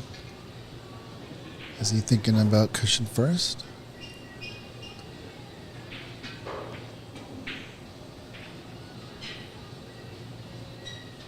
Not sure I like that shot. There were those two other reds there that are pretty open.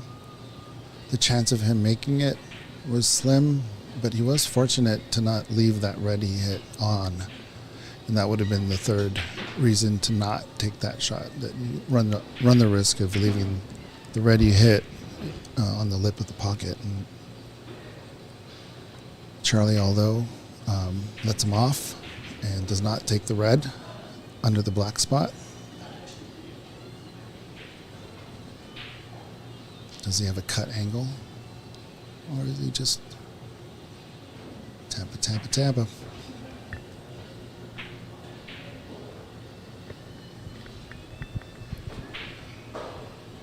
Charlie does not want to make a mistake.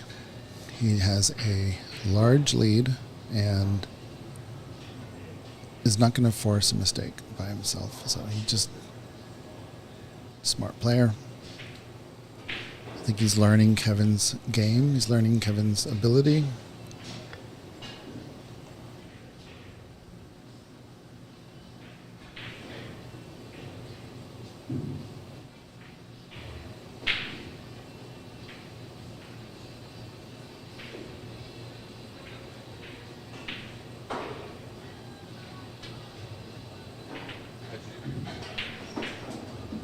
Nice job avoiding the blue. Not quite there. Behind the green ball. Still a very good defensive shot. I was talking with Steven about you and me watching Barry Stark videos on safeties. Yes, that was very helpful.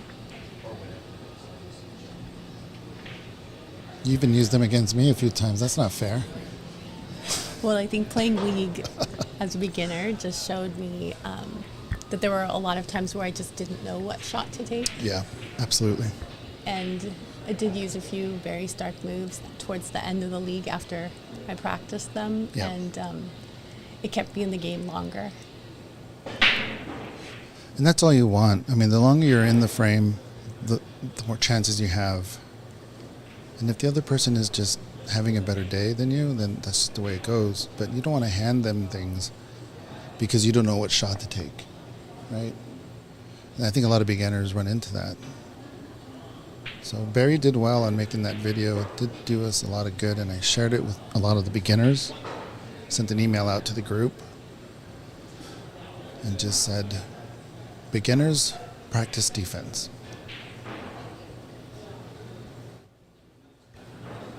So I think Kevin might go on a little run right now. Yeah, he's feeling it a little bit. If he can break these two up, it might help him. Nope, just moved him around a bit. So he has the middle pocket if he goes for it. That's a tough shot. It is, yeah. Especially the ball's a little bit close. That pink is close enough to the line to make a difference.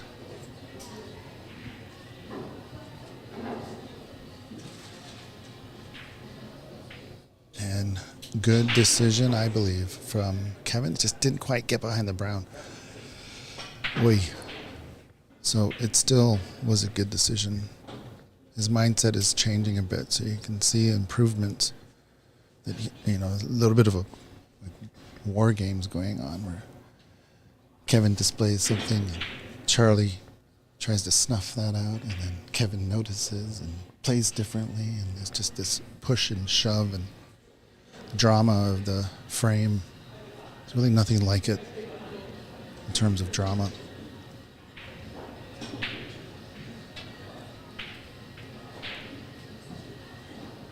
A little bit too fast, and the line wasn't quite right, but worked out. Kevin takes very little time in this shot. Gets straight down, doesn't even look at the angle. My goodness, Kevin's heartbeat, maybe his breathing is a little fast, but the brain needs oxygen. When we get in a fight and flight mode, we don't breathe. We have short breaths. We pant, and so it doesn't give enough oxygen to the brain. We can't think properly, and then we start getting the lizard brain action going, and then your heart, just this cascading event of things. And the only way to get through that is experience. Look out for Kevin in the future.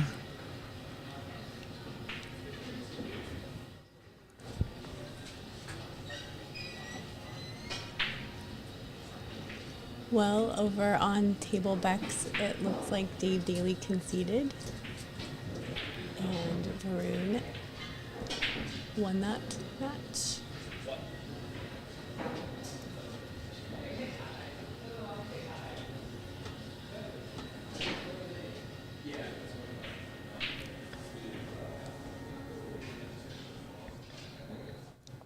So yeah, Dave conceded, and he's still on the table practicing. He's back to practicing. That was something that happened in our league with the better players. After your match, they would show you what you did wrong.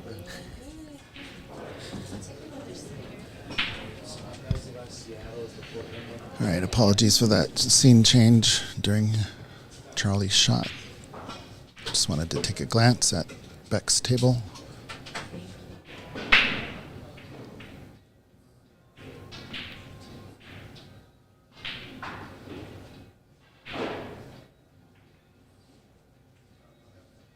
Well, that was rude. That was a rude pink ball.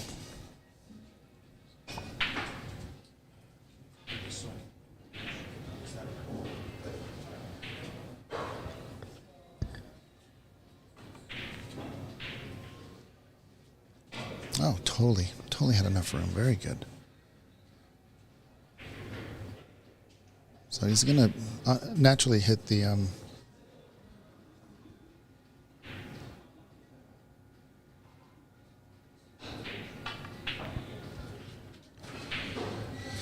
yeah, okay, so that was a pretty straight shot.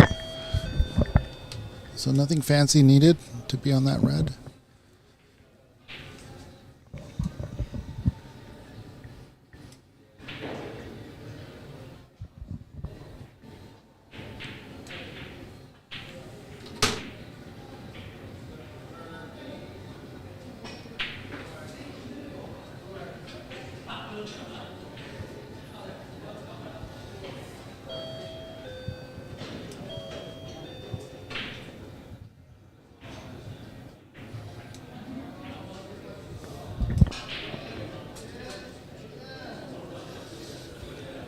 What is going on table backs? You gotta love snooker players, pool players, cue sport players, precision sports players, whatever we call them. You gotta love them.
It's very different than like in the UK.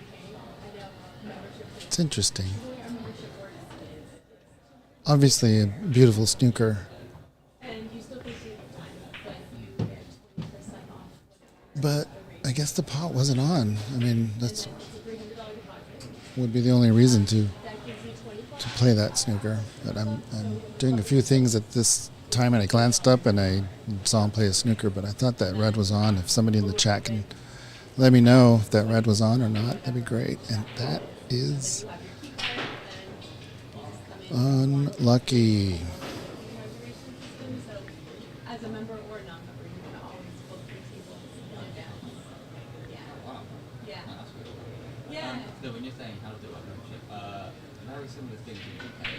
I pay a yearly membership. Although the amount is quite different, I pay Yeah, right. I know. But I get a reduced rate. I get a reduced table rate when I that rise.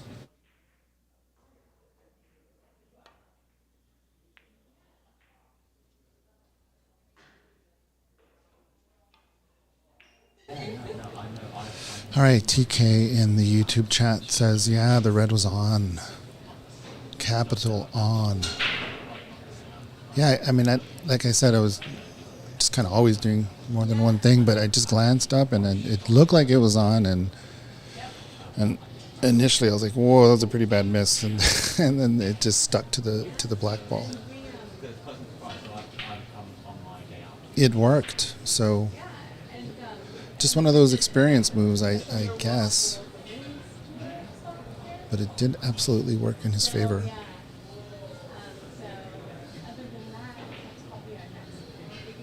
Like, to judge the white ball behind the black is a no-brainer, but to get fortunate enough to have the red ball and near the pink was,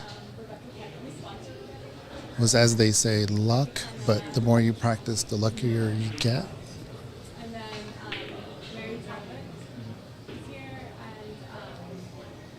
And that's it for this frame as well, Charlie Brown. So these first two frames, Charlie won. Final score is not necessarily indicative of the competition, because I think Kevin was nipping at his heels, and on both frames, first frame in particular, he had a chance in the second frame. And so in this third frame, we'll see what sort of adjustments mentally he's been making. And hope he gets a little bit more comfortable in time to actually come back. You know what I mean? Because sometimes when you're so nervous in a tournament, this is one of the highest places that he's finished in a snooker tournament. In the league, he finished third, as Jamie said. And the league is different than tournament, right? So I'm very interested to see this next frame from Kevin. But for the moment, I'm going to take a short break, and I'll be right back.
All right.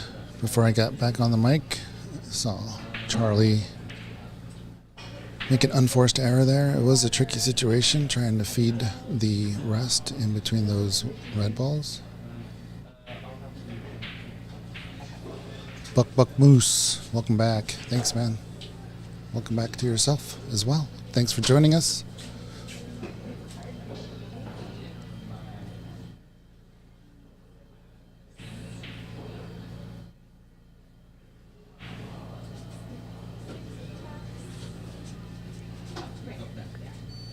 Everywhere I've been, it's completely different. I mean, I only got here, like 2 weeks ago. I only got here like literally 2 weeks ago. So, Well, the ball that he went for and missed knocked the black ball over the corner pocket. I don't think it impedes the red ball from going in. It's the same red ball that Charlie shot at. Or I should say Charlie played. Having a conversation with Stephen Fullen earlier about shooting the ball or playing the ball and the nomenclature between pool and snooker. You want to get on that red right there. Perfect. Getting on the red next to the black obviously would have been a bad idea because the black goes back on its spot. So, what's he going to do with his cue ball? Didn't have. Yeah. Nice little cannon into the red to stop it. The other option was to been to thread it through the black and the red, come off the top cushion on the left side of the black ball, and that way you have the red ball off the cushion, but doesn't matter. There's enough reds on the table to do some damage.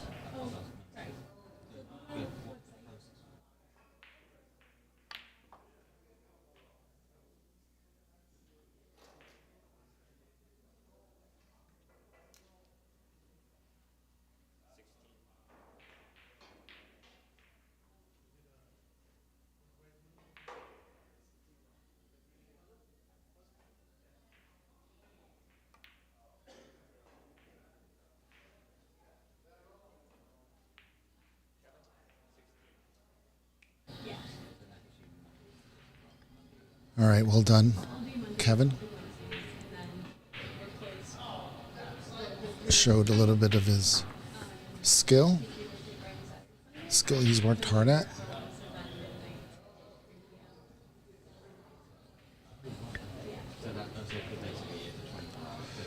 Kevin normally plays at CCU's club in Redmond, Washington, but he is in our league because we collaborated with CCU in developing the league. So there's no accident.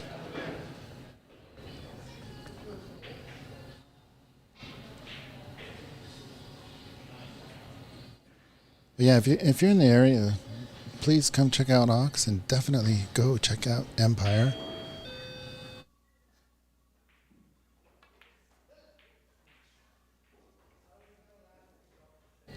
Empire Billiards was the first snooker club in Seattle. I think that was 7, 8 years ago. I forget. I always ask Cece how long it's been, and then I just remember the number, but forget how long ago I asked him.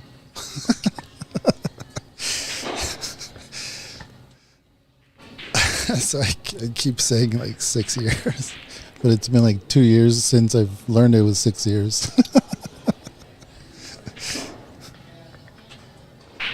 Jamie's back with us. What's up, Jamie? I am. I see Kevin is pretty strong right now. Yeah, definitely one of the stronger players, right? Yeah. And then he's improving, right? He's in the process of getting better. So he's not there yet, right? But Meaning he hasn't reached his top. Yeah, no, he's not where he's going to be. Like, I am not where I'm going to be either, except my trajectory is going the other direction. But still, yeah, it's really cool to watch Kevin and other players progress.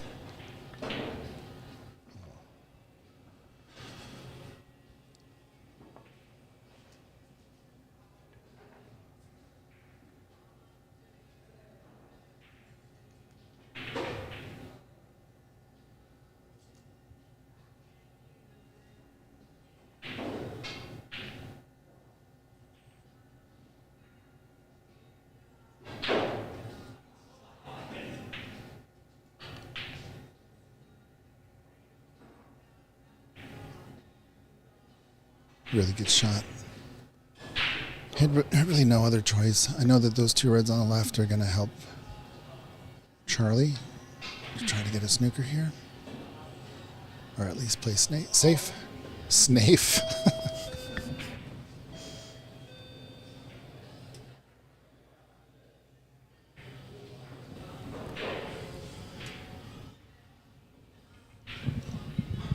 Nice shot there. Well, is it? Does it go in the middle? Not even going to attempt it. So not worth going in the middle. If it does. No, he did attempt it. It just shows you this camera view is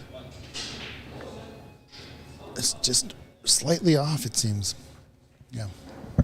Because it looked like he was shooting past that red.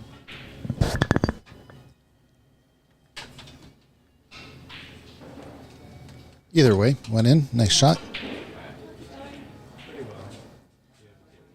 Very nice, very nice.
Well, I'm certainly glad I didn't say anything because I was about to say that he was going on a nice run. So Charlie can't say I gave him the commentator curse. I held my tongue, Charlie.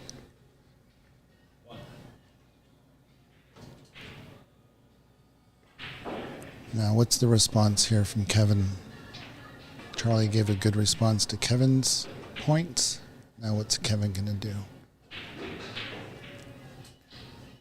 A little bit short, but definitely potable, and although difficult, he can still leave himself in a good position for the blue ball. Use the rest. He's going opposite hand. Gotta use the rest. It's so difficult to judge in the feel with opposite hand. It's easy to shoot opposite hand when you're just stroking through the ball and potting a ball that's usually very easy to make.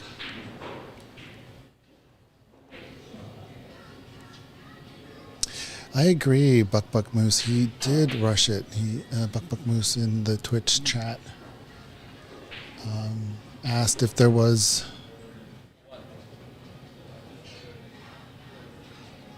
a shot clock because he feels like Kevin rushed it. I can't get into Kevin's head, but I can tell you from my perspective, when that happens to me, it's more of like, okay, this ball's going in. I just can't get really comfortable shooting it. But this ball's going in, it's so easy. Should I just walk to one end of the table and get the rest and shoot it? Or should I just stay where I'm at and shoot it with my opposite hand? And when it works out, when you do use your opposite hand and it works out, it sort of validates that thought process. If you do it unconsciously over and over, you're like, I don't want to get the rest, so I'll just shoot opposite hand. I love shooting opposite hand, but the rest was needed in that shot for Kevin. It really was.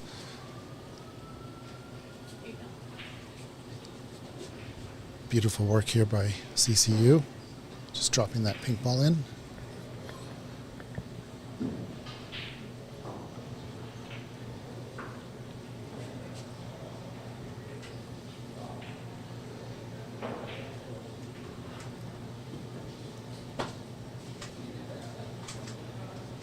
But I don't think I answered. Maybe I did answer. There is no shot clock. A roundabout way of answering that question.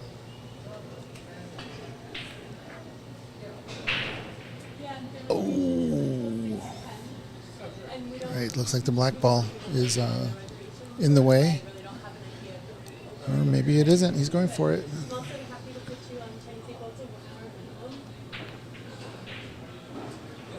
If you're going to miss well.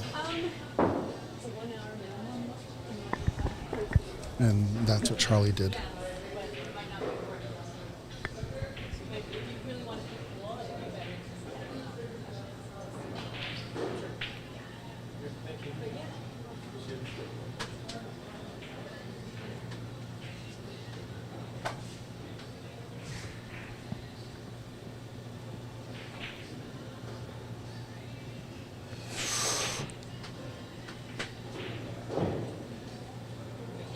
Slight frustration out of Charlie Brown for missing that missing that shot.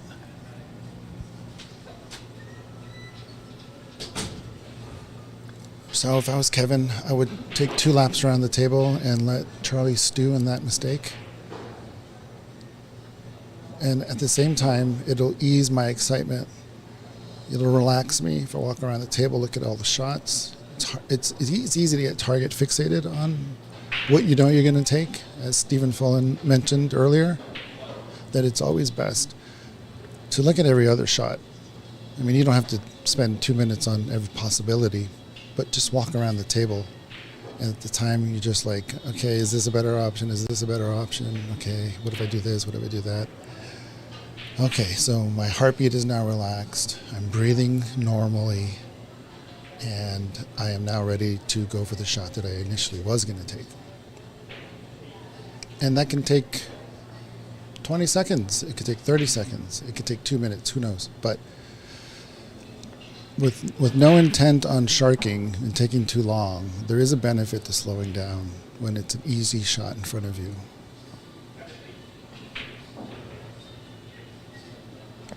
In my opinion. Buck Moose on Twitch says, ever since the Snooker Championship last year, and y'all mentioned about how the club is running a stream, I've been hoping to win the lotto to be able to open a place like this. You didn't enter the question about the time clock, but now you did. Thank you. Thanks, Buck Moose. I appreciate that very much. You know, we're always eager to help. There's some clubs opening up in Canada that have contacted us, and we are definitely in the mode of helping them as well. I know that we are tied to the hip to Top 147, very special place in my heart. But if another club is opening up, and wants to spread snooker, I will definitely help out.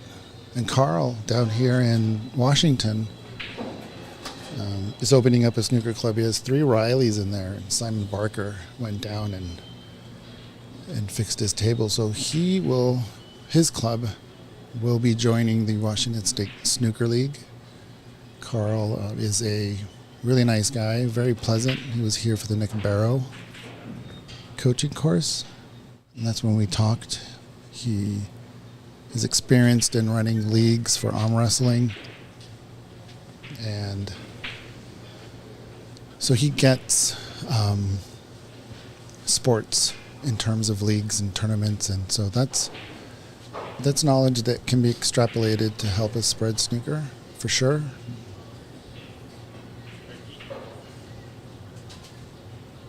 Charlie is playing some solid snooker in this match. Yeah, he's found his groove. Even though he won the first 2, it was anybody's game, really. But I think the nerves got the best of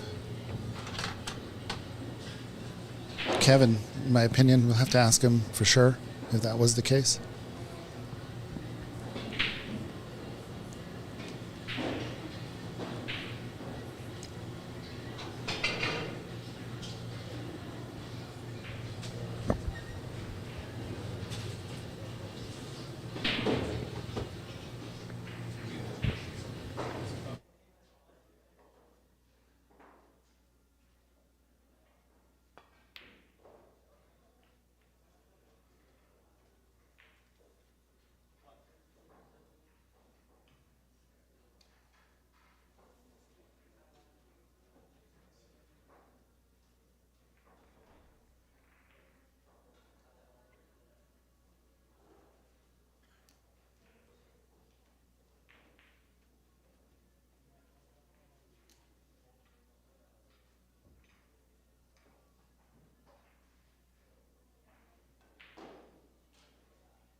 Ooh, what a shot. Way to get out of that.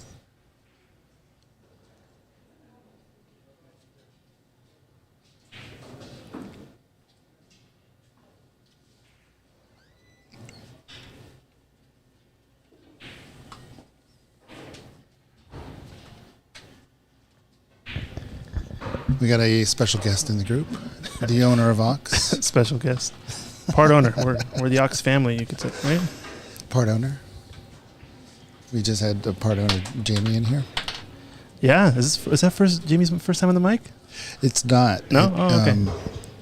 She's been on the mic before. She was super nervous the first time. Oh, okay. No, she seemed natural. She seemed good. Yeah, she's a teacher, so she shouldn't be Yeah, nervous, right. right? Public speaking, that's part of your shindig. All right, well, what do we got? Ooh, just in the green. Wow. It's going to leave a pot on. 47 it looks like now? That was an interesting attempt at a snooker. Both cue ball and object ball needed to be perfect. Just tough to do. You want to give yourself some leeway. Definitely left that on. Yeah, this is a big frame too, because they're doing a best of 9, right? Yeah. So best of 9, getting to 3. 2 more frames needed for Charlie if he wins this one. It's looking like a favorite, I would say, just based on how the balls are. The pink being safe.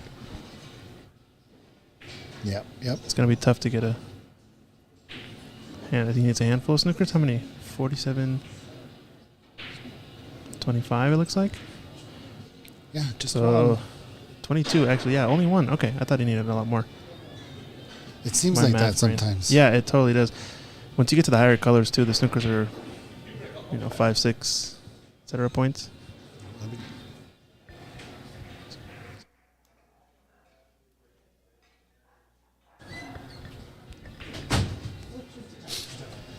All right. Let's go, Kevin. Let's see. Kevin's our local player. What did he get in the league? He got second place in the league, right? Jamie said third. Third. That's right. Yeah, it was yeah. Prathamesh second, I guess. Yeah, CC Yeah. Prathamesh, Kevin. Yeah, he played solid in the league. It was really strong showing. Yeah, he's definitely one of the most improved players. Srikanth is another one that has improved quite a bit. One of the new players in our league, Kirill, has improved in one season. Like when he started. Oh wow, yeah, 100%. 100%. My goodness, he took a frame away from Varun Well, yesterday. I've seen him here. He finally became a member, right? But I've seen him here, Yeah. like just shooting the black spot over and over and over and over Yep. again, or the blue spot over and over again. Yep. He's definitely dedicated. It's wild, but improvement is 100% there. Yeah, he has the whole picture now because he definitely does the drills, and now he's in a league, and now he has tournament experience. So we're providing tools for all these players to get better. Yeah, And it's up to yeah. them to use them, really. Oh, definitely. And there are players that it's paying off, definitely. Score is wrong. Should Yeah, we be got 71 to 72. Yeah, thanks, Count Basie. I just fixed it. Oh, Thank you. yeah. Always let us know. We're seeing snooker. The scoring ends up being a little bit more difficult because it's like every other pot you gotta keep track of. This brown is on. I think this could be. Yeah, Could be we're disaster. always taking volunteers as well. 'Cause That's I true. think, I was mentioning all day how CC is tournament director, referee. He's the gatekeeper for the club. You're our ref. You are doing the behind-the-scenes stuff, commenting right now. I'm commenting and drinking beer, which is a lot of... No, I'm just kidding. Oh, frame conceded from Yeah. Kevin. But yeah, everybody's putting in a little bit of effort here and there, and we make the whole thing work, right? We need volunteers to vacuum. We need volunteers to vacuum. Yeah, that's a good one. I like that too. No, we're good. We do need volunteers, but I think the reffing thing is definitely Yeah. going to be awesome, especially if we get, get some ref education out there. Maybe do some clinics or some teaching for all the local players, because it's definitely different to be from the ref perspective. It's easy to play with the ref as a player. Oh, yeah. That's like the easiest thing in the world. But to really understand, like I'd like to learn more, because I've done it a couple times, like during this tournament a bit, but it's kind of just like mimicking what you see on TV almost, because without any formal training, I feel like you don't necessarily learn the right tactics, like how to sight a ball, how to actually mark it, and all these things. I'm sure there's like Where a to whole stand. process. Yeah. Where to stand, how to exit the table Yeah. after you spot the ball. Like, I don't know. It seems. So Michaela Tab did a course up in Canada at Top 147, and it was an amazing class. I learned quite a bit. And there's one more thing that players should... The players should. There's one more thing that players should consider when we offer this. Like, do you want to be a certified ref? Do you want to be a ref? Some players might think, I don't want to be a ref. I want to be a player. But when you take that course, you learn how to be a player. Like you literally. Oh, okay. There's certain scenarios that she goes over. Honestly. No, that makes a lot of sense. So it's multidisciplinary. I always believe that you need to have several disciplines. That's why we have Chinese 8-ball, pool, and snooker in the same room, and they're all the same price. Yeah. No, it sounds like it's almost like you're taking a mini lesson as well as a player, Yeah. right?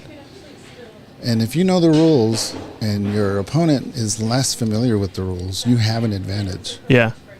I see. And I was a super beginner at the time. Actually, I mean, that came up. I'm thinking about that, what you just said, which is like you have an advantage, and it makes sense, because if you can leverage the rules, wow, what a shot there. Yeah, it's a very nice shot.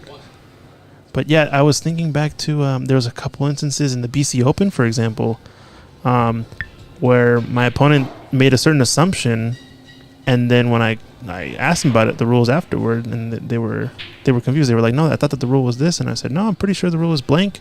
And admitted they could have had another 2-3 points or another part of the run or something. It was like something that could have possibly determined the match. I'm not sure in a different scenario, but Yeah, definitely very important to know the rules. And they're kind of tricky when it comes to snooker too. Very tricky.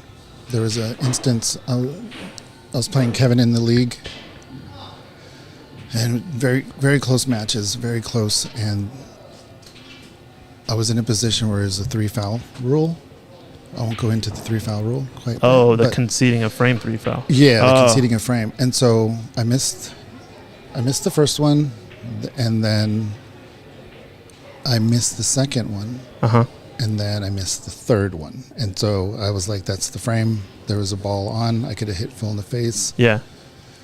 and he said, "Are you sure? Is that the rule?" And I'm like, "Yeah, I'm sorry." He's like, "But I don't think that's the rule." And I'm like, "Yeah, that's the rule." So next week we meet, Yeah. and he comes back and he's like, "So that is the rule, but what on your second miss, Uh-huh. I made you shoot from there." Oh, you shot from a new place. Yeah, so Oh, it resets. so it resets. And so that slipped my mind, Got it. and it cost me a frame. Yeah, okay. Makes sense. So it was the other way around where you thought the rule was this case and you lost a frame as a result. Yeah, I was. Wow. Yeah. Yeah, that goes to show you. That makes a lot of sense. So, no player is going to know every rule. But Oh, if of we have course. enough, you know what I mean? If we have enough players that know rules, that some can fill gaps from others. Yeah, exactly. Yeah, yeah. And it's all about getting better, right? That's the whole Yeah, point. It's just about absolutely. improving and I will not make that mistake again. yeah, I'll tell you that exactly. much. Yeah. Kyron Wilson made a very rookie error in a match about a free ball. Oh, wait, With a the- free ball with the free black? ball with the black and pink. Oh, where you can actually snooker on the free ball if it's only the black and pink at the end. Yeah, I learned that rule too recently. Yeah, I think I was playing a practice frame with Prathamesh. The other rule that I learned, which was really interesting, was you can plant same balls. So two balls of the same color you can plant. Yes. If you select, if you're on the colors, let's say you're on the brown, but you have a free ball, because the blue is blocking the brown that's sitting in the jaws of the pocket, you can elect the blue and plant the blue onto the brown Because it's a brown ball. because it's a brown ball. Exactly. Yeah. It was wild. I was like, oh my gosh. It was makes insane. so much sense, right? And Yeah. It's like, well, you got two brown balls on the table now. Yeah, it's like, oh my gosh. It's kind of trippy. It'd be a nice quiz. Yeah, yeah, At that's what a good. point do you have two brown balls or two yellow balls? Uh-huh. Yeah, no, that's on the perfect. table? So if you think playing cue sports is simply physical, you're mistaken. You're missing out a huge portion of it, and Mhm. that's not only the mental strength in the sport, but it's also the knowledge of the rules.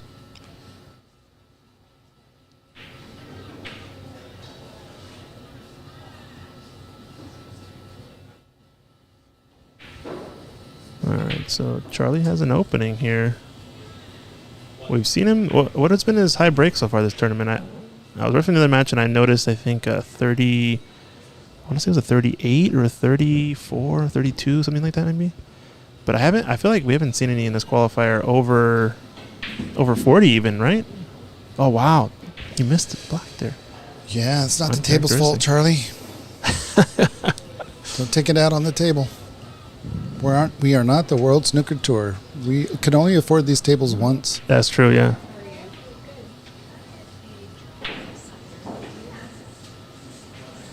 Did he hamper himself on that block ball? He's not even looking at the block ball. Take a walk around the table, Kevin.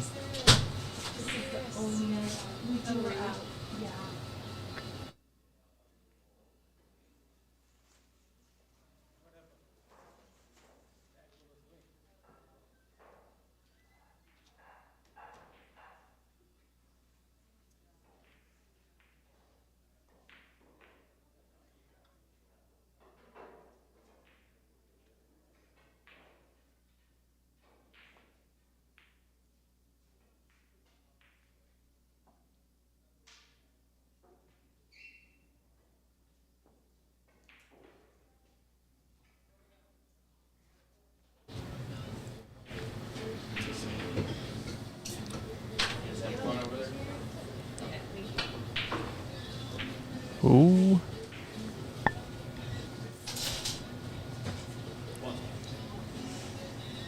A lot of power in that shot. I know it was probably a shot to nothing, but it was still a little strong.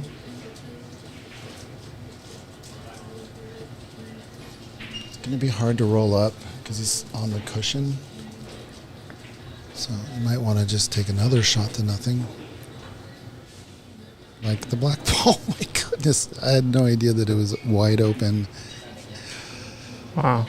Kevin Yeah, didn't. he had it. I just caught the angle too late, but yeah, it was on. Totally on. It looked like it was actually too straight, where he probably might have gone in off if he followed it in. It's hard to say. Well, he missed well because he didn't pound the table. Oh, rattles that one a little thick. Oh, is it going to reach? It's not going to reach the yellow. Looks like it's closer to the side rail from that perspective.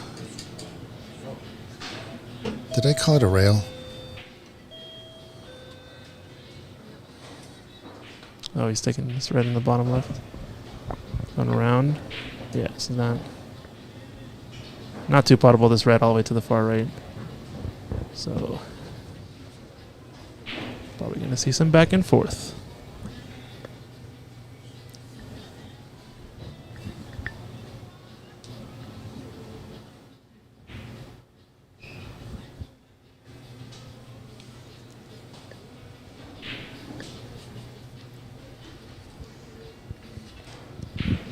Ooh, he punched it out.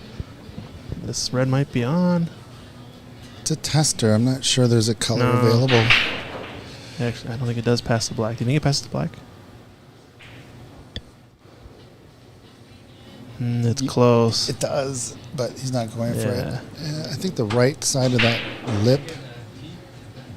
Yeah, but probably too aggressive of a pot. Yep. With my luck, I would have knocked the red into the black and the black into the middle pocket. Yes.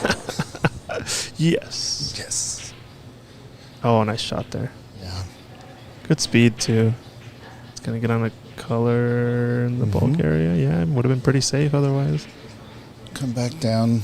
Nah, I've seen Charlie Brown be pretty successful with these roll-up shots where he's pretty close to the ball, just kind of rolls up and nudges it. Yeah. Not a shot that I ever really practiced, but I feel like it's a good shot to have in your arsenal. Also, it's not a shot that really comes up when you're playing other cue sports as much. It's because of like rail after contact and pool and some other things like that. But he's taking this one on. Nice shot. I was playing three cushion with somebody, and they asked me if they had to hit a rail. Well, you see, in the name.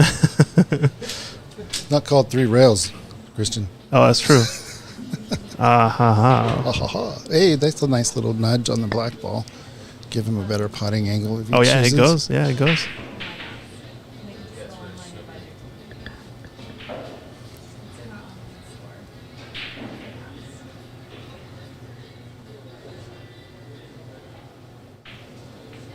Oh, a little bit thick.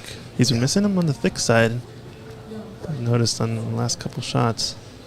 Yeah, it was a good way to miss, in my opinion, because if he had missed thin, then the black ball would have been in between the cue ball in that same middle pocket. I see, uh-huh. So if you're going to miss, I mean, you don't want to think about missing, obviously. But there's that brain action that if you're thinking, don't leave it on this side of the table. Just trust your brain, trust your experience, and practice. And don't overthink it. I think that's what people mean by not overthinking it. Ah, I see. Okay. It's just your brain does the physics. Yeah, it's that barrier between the conscious and the subconscious, right? It's about knowing when to activate the subconscious without thinking about it consciously, everything, yeah. Rote knowledge, I guess, or unconscious knowledge is... Oh, this red is going to drop? Oh, wow. Are we going to look at a 6-foot plant? And I think it's on. It's on direct. Oh, it's on direct. Look at that.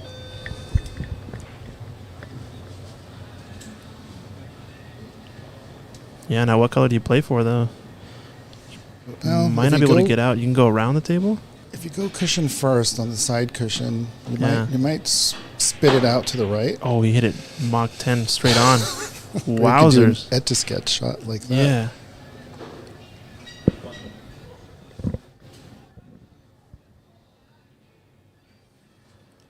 Buck Moose was saying play for blue. Yeah, play for blue. I mean, yeah, that honestly would have gotten you on black, pink, or blue for that area usually. For that left area. But this was like the tough way to shoot the blue was the only thing.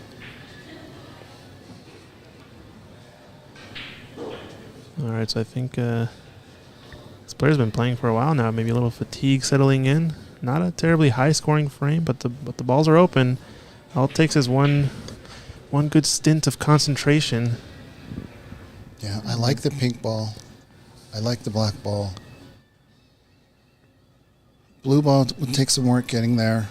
Yeah. But with the pink and the black, you can get them both on their spot and go to town.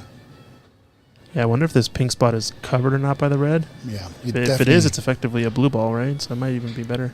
Yeah, you've got to... Depends on what your plan of action is, but you got to remove that red before you shoot the pink. He's taking a look and see if he can pot this red after the black spot's up. And there's also scenarios where you would want to keep the red on the pink and get the pink on the black spot. Oh, interesting. Okay. So in that case, that you wouldn't want to do that because the black ball was potable. But if the black ball was somewhere on the cushion near the yellow pocket or something, or then you might want to shoot the pink. Just different scenarios. All right. Well, this is a pretty good chance here for That was Charlie. a good angle right there. Yeah, this does pass, I think, right?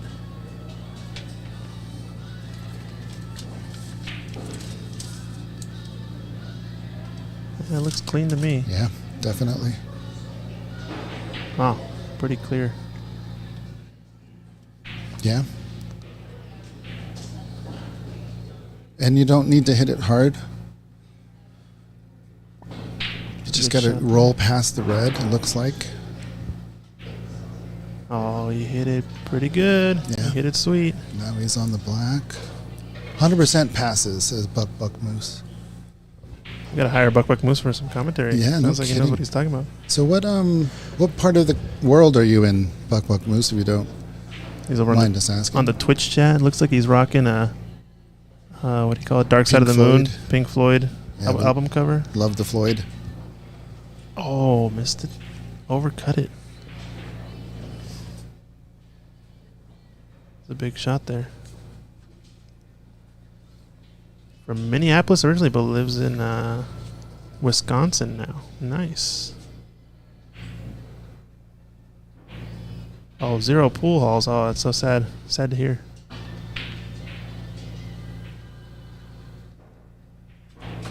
Wisconsin. Yeah. Just bars with abused valley tables. Yeah, that sounds like probably most common kind of small town situation you'll find for pool halls, right? Yeah, big towns too. Big towns too. Yeah, that's true.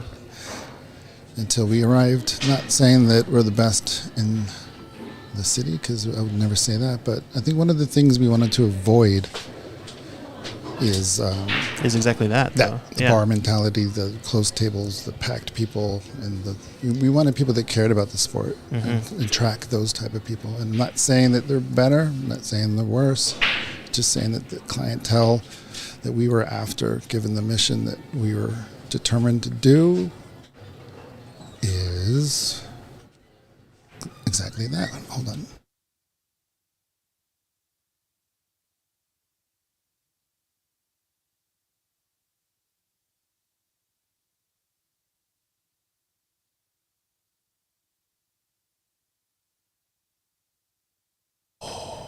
Wow, what a shot there. And he's on the pink. Perfect camera angle too. See it Yeah. down straight down the pipe, just off angle, and he hit it sweet.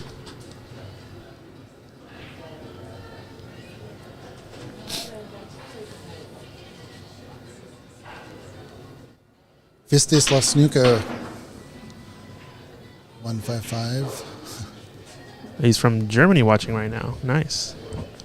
What Who time is it the in only Germany? German? Snooker 155 is German? Yeah. What part of Germany? My daughter is there now. Oh, nice. She's visiting her host family.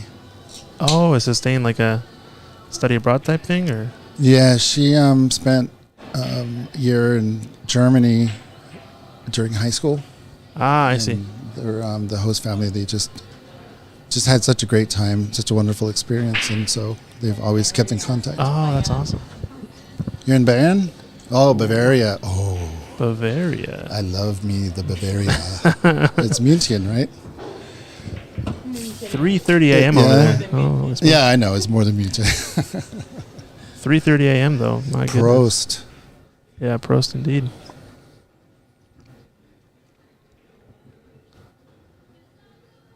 Tight angle, but I think he has an edge of this. Yeah, it's good. So, the German came up because of Pink Floyd. Is that correct?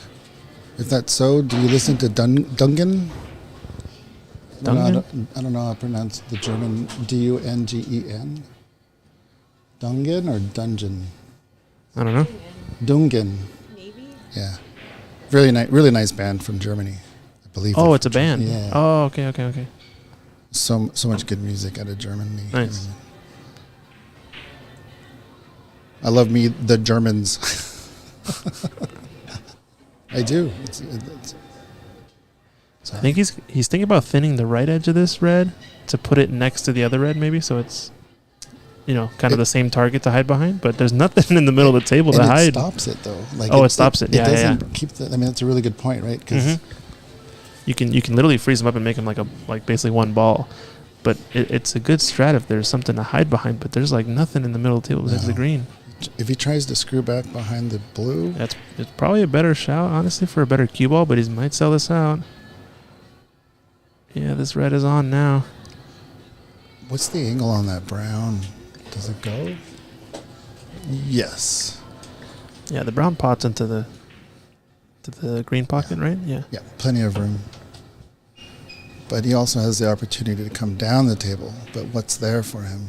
Yeah, really, it's just a green, unless you run into this red or blue black, but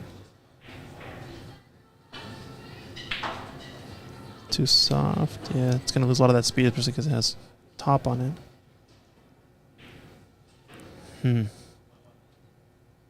I can kick the brown. I can play safe. Snooker 155 says Dungen is from Sweden. Sweden. But they have some good music in Germany as well. Oh yeah, definitely. Now, the one band I like from Germany I've been listening to recently is Annenmay Kanterit, I believe. They I don't know if you've listened to that. There's like a small segment of the song called Tom's Diner that they cover with another band in collaboration. And this dude who's the lead singer of Annenmay Kanterit, I believe, is a really skinny, tall, lanky guy, but he's got this deep kind of like raspy voice, kind of like it's like a Tom Waits? Or yeah, is like that too a much? Tom Waits with like a little bit more voice in it, Yeah. and it's like a little Less bit raspy. deep, a little bit less raspy, but it's got some Tom Waits esseness to it, and like a little bit more of like he's got a little bit more, I don't know, sound behind the voice. And oh my gosh, his voice just takes over, and you're like, what the heck just came out of this dude's mouth? Like how can somebody sound like that? I love vocalists. You got to show me the music. Yeah, it's awesome. Henning May. Henning May, that's the guy's name. Yeah, amazing, great voice. And it's also like he kind of turns it on. I don't think it's his natural singing voice all the time. Like he sings kind of maybe it's almost equivalent to like you would think of like a falsetto. Like he kind of like brings it out on certain parts of music and certain things. But oh man, that like dude can Fiona sing. Apple. She I don't kind know of who has that a little bit of that. Oh, This yeah? is way back in the 90s, though. Oh, okay, gotcha. This guy's this Tom's Diner cover, I think, went really popular on TikTok. Like when TikTok first came out, it was like Gotcha. one of these background, like just a background song for any random 30-second clip you want to put on. Yeah, really, really good stuff. Yeah, bands with lead singers as using their voice as an instrument are just another level. Oh, he went off the brown. Wow. Yeah, big pocket there. But in turn, by doing that, I think it's tied up now, right? yeah, it's both of those are. Yeah, they're glued together. So I sense a snooker coming up here. I don't think he wants to pot anything. Yeah, well, once that last red was coming down, just based on where the pink is, you knew a snooker was going to come eventually. Yeah. But just a matter of now. I think it honestly plays into Charlie Brown's favor because he has the lead. Yeah. If you're Kevin, you want the table wide open so you can get a good run and clear out all the balls. But based on where they are now, this is about as safe of a table as it gets. Besides the green and maybe the blue, everything's super tied up. It's going to be a grind of a frame unless there's a big mistake. Well, this is not easy. You almost have to be perfect. It's almost like trying to get out of a snooker when the object ball is in the center of the table. Yeah. Because if he's not on, or he hits it half, it's bound to run into the brown ball. Oh, he hit it perfect. clean and he didn't go in off. And a snooker back. Wowzers. Talk about a shot there. Might be a shot of the frame. Holy smokes. Might be a shot of the match.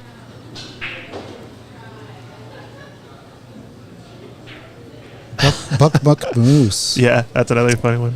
So yeah, there was a decision. David Brock chimed in and said it's pronounced Strawn. Yeah, he says that it's is this Strawn number 10 cloth? Speaking of which, during the U.S. Championship, there was a debate on how Strawn was pronounced. Was ever confirmation, and it looks like Strawn is the way. Interesting. But someone corrected me the other day and said Strachan, Yeah, I heard that one too. and I was Simone's, the American. Oh, So in America they say Strachan. they say Strachan. You talking about when we talked to Simonis? Yeah, Like we go to. I want to put the American Simone's, not the Yes. UK. Just I see. So I'm talking to them and I'm like, hey, it's like You want a roll Simone's? of Strawn, and they're like, what the heck are you? Strawn? Oh, you mean Strachan? Strachan. Oh, Oh, sorry. Interesting. Everybody has their own way to pronounce it, I guess. And another question too is Rasan? That's another one that people go back and forth. I feel like I've heard Rasan predominantly, but even then, I don't know. It's what